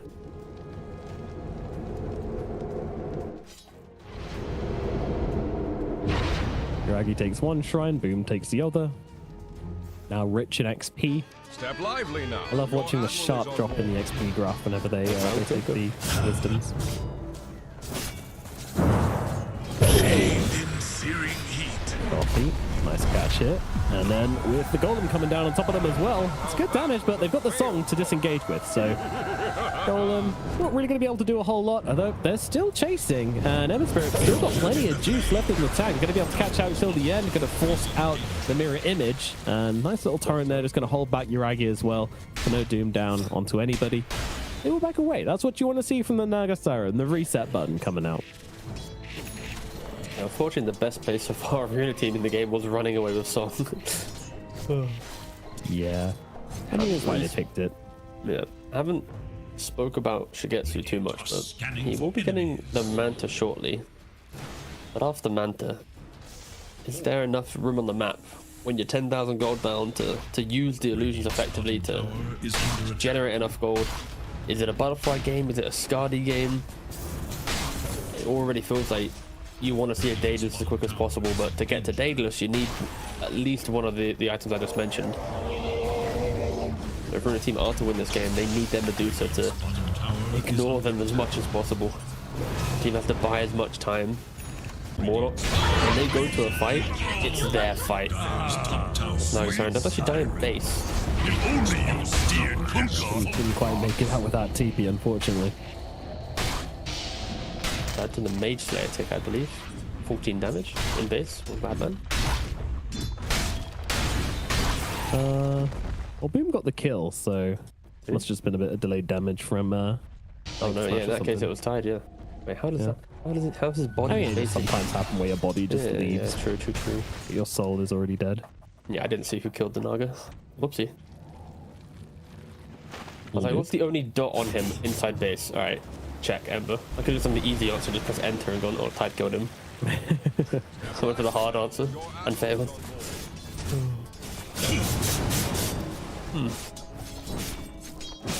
This game is very much on the tracks right now for Navi. There is not too much left in it. RUNA, it all comes down to their Naga Siren. Their Naga Siren doesn't come down to their Naga Siren at all. It The all comes down Mana to their Boots Naga Medusa. Siren. Yeah. Can she carry them? Probably not. She just has to hit Deluge 30 times. Oh wait, yeah. Were you aware of the bug that happened last night during like 2 pubs? What, the wards? Yeah. Were you playing Dota at the time? No, I was watching from the sidelines. It was hilarious. You just like randomly playing, and my enemy Pudge just whipped out 122 observer wards. I'm like, I'm in a ranked game. He gets 122. I thought I was being polite by only taking 16. You know, I was like, if they're doing it, I'll do it. I'll chime So in. then you just get a gem and just like free farm the map. That's what we did. The issue was the enemy team had a Lena. So it's like, you want to find the Lena, right? But they had a gem and 120 billion wards. It was very funny, but at the expense of my MMR, what can you do? But maybe that's what RUNA team need. They need some like gift from Gaben, like a patch to drop mid game that makes like mana shield that never lose mana or something. It is looking. That seems like the only hope at this point. Yeah. Doom's very, very scary at this point as well. Admiral is on board. They just don't have a Radiance damage and item. Aegis. That's my big concern. Like normally at this stage, when the game has slowed down this much, you often look to a hero and go, okay, they're slowing the game down because there's an item on the horizon, right? Naga Siren sings to keep herself alive, but the Tiny has a blink dagger, that's it.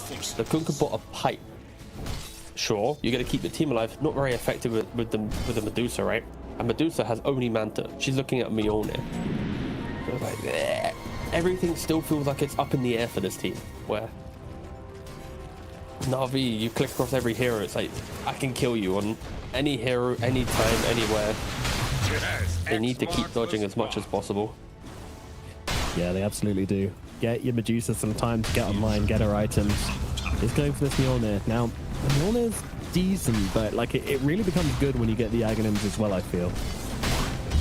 So, It's nice having little procs on, or increasing the chance of having a proc active for Medusa. There we go. That's the way of yeah, I wording mean, it. you get one pretty much every. As long as there's enough targets, you'll essentially get one like every right click, which is kind of cool. Top tower is under Till attack. the end, gonna be okay this time around.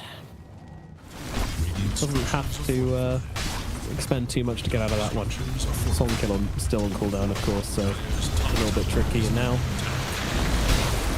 Serpent Wards attacking the tower. Boom attacking the tower. Yuragi attacking the tower. They don't want to give this Medusa a chance to farm up back into this game. To get to forced to come back and start pecking away, but she is doing absolutely nothing to these two big boys at the front. Boom and Yuragi just do not care about this Medusa. Snake Lady being allowed to do whatever she wants to. Yeah, Gorgon's grasp away, but throw out your Mystic Snakes. It does not matter. Melee Barrack's going to get taken.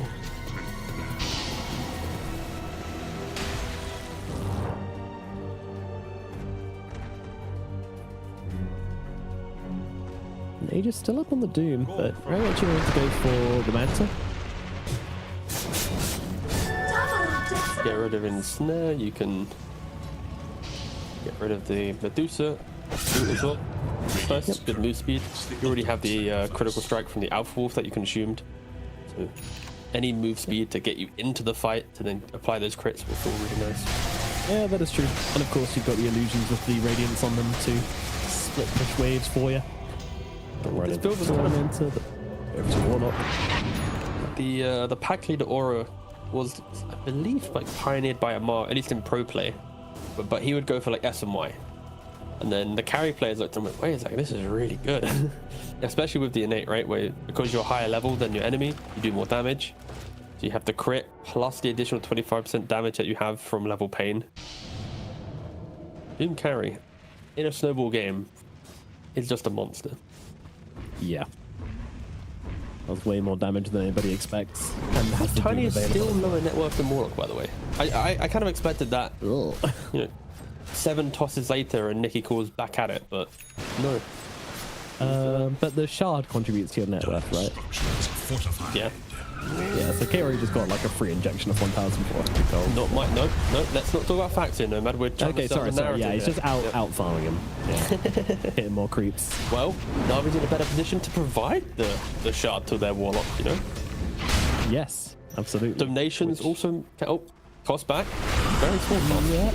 Onto Boom. Boom doesn't... I mean, he's starting to care. He's getting low. Current's going to catch him out as well. Okay, maybe. Boom might be going down here. He's got the Ravage available still, though.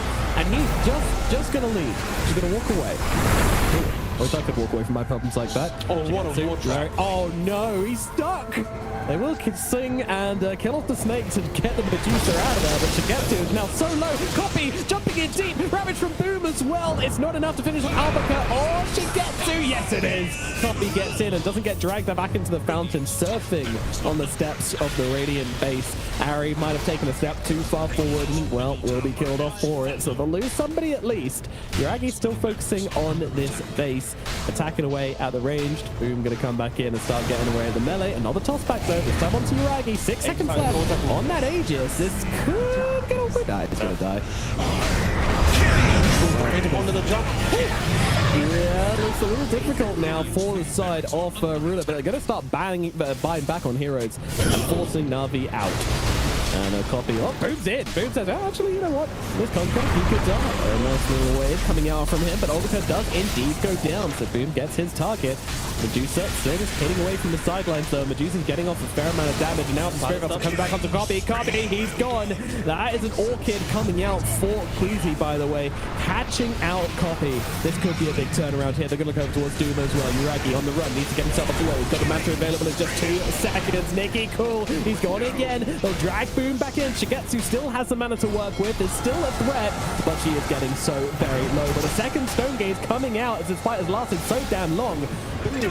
Can they finally bring him down? I don't think so. Queasy, though, finding Ari on the backlines. This Weaver being an absolute menace now coming back to try to deal with Boom, to try to help the team take out this big damn tide. The Swarm gonna help out, get down the armor, get them in the damage, and Boom will finally fall. Shigetsu gets the kill, gets the 500 gold. That was a little bit messy, but a ton of buybacks coming out from RUNA at the same time as well. Yeah, so the Medusa had to buy back, the Kunkka had to buy back, the Tiny had to buy back, the Naga Siren had to buy back, and the Weaver didn't. So, but they eventually killed the Tidehunter. signs of life for RUNA team, and that's where, at least for RUNA team, they're gonna be like, imagine if the lanes went a little bit better. Why couldn't we get to this stage of the game where, you know, the Tiny's tossing people back and our high ground defense is formidable? Of course, Navi, they really had to dive there. The start of that engagement was because Tide got brought really, really low. But with multiple buffs from the Warlock, the Solar Crest, the Glimmer, the Shadow Word as well for the heal, they kept him alive, and he didn't want to Ravage. When it looked like he had a multi-hero Ravage, the Naga Siren was in a position where she just song, and then Ravage is wasted. So there was a reason why Boom didn't initially use the Ravage, but the fact that it took so long to then take the dive at least gave RUNA team a way to fight. But you died, you had 4 buybacks, 4 scrolls are available for Navi. It would be shocking to think that Navi can lose this game, right? Like, they just have to run it down a lane together, kill any of the heroes that don't buy back, and they're going to be in a really good spot. And already they're finding the backline with Ari and Shadow Shaman. This is good. This is good. Competitive coming through as well. And that is going to lock down Ari. But he's still going to get himself away. Running down the river as a chicken very, very quickly. Shigetsu coming in to KO Ari. Trying to run back to his team, actually, who are behind the Medusa at the moment. This is getting awkward. They're running out of mana on the Medusa here. She's getting off good clicks, but it's not enough. Ari locks her down. Uriaki gets him killed. And that is GG. 25 minutes. Uriaki, an absolute demon on the Doom. And they do take down RUNA after all. Really, really dominant win. And this is what we expect to see, right? From a top 2-seeded team in the qualifier. We are expecting performances like this. I think that's why we're probably both shocked still from... I'm still shocked from the Aurora series, right? The fact that it took, like, what, 60 plus minutes for Aurora to beat out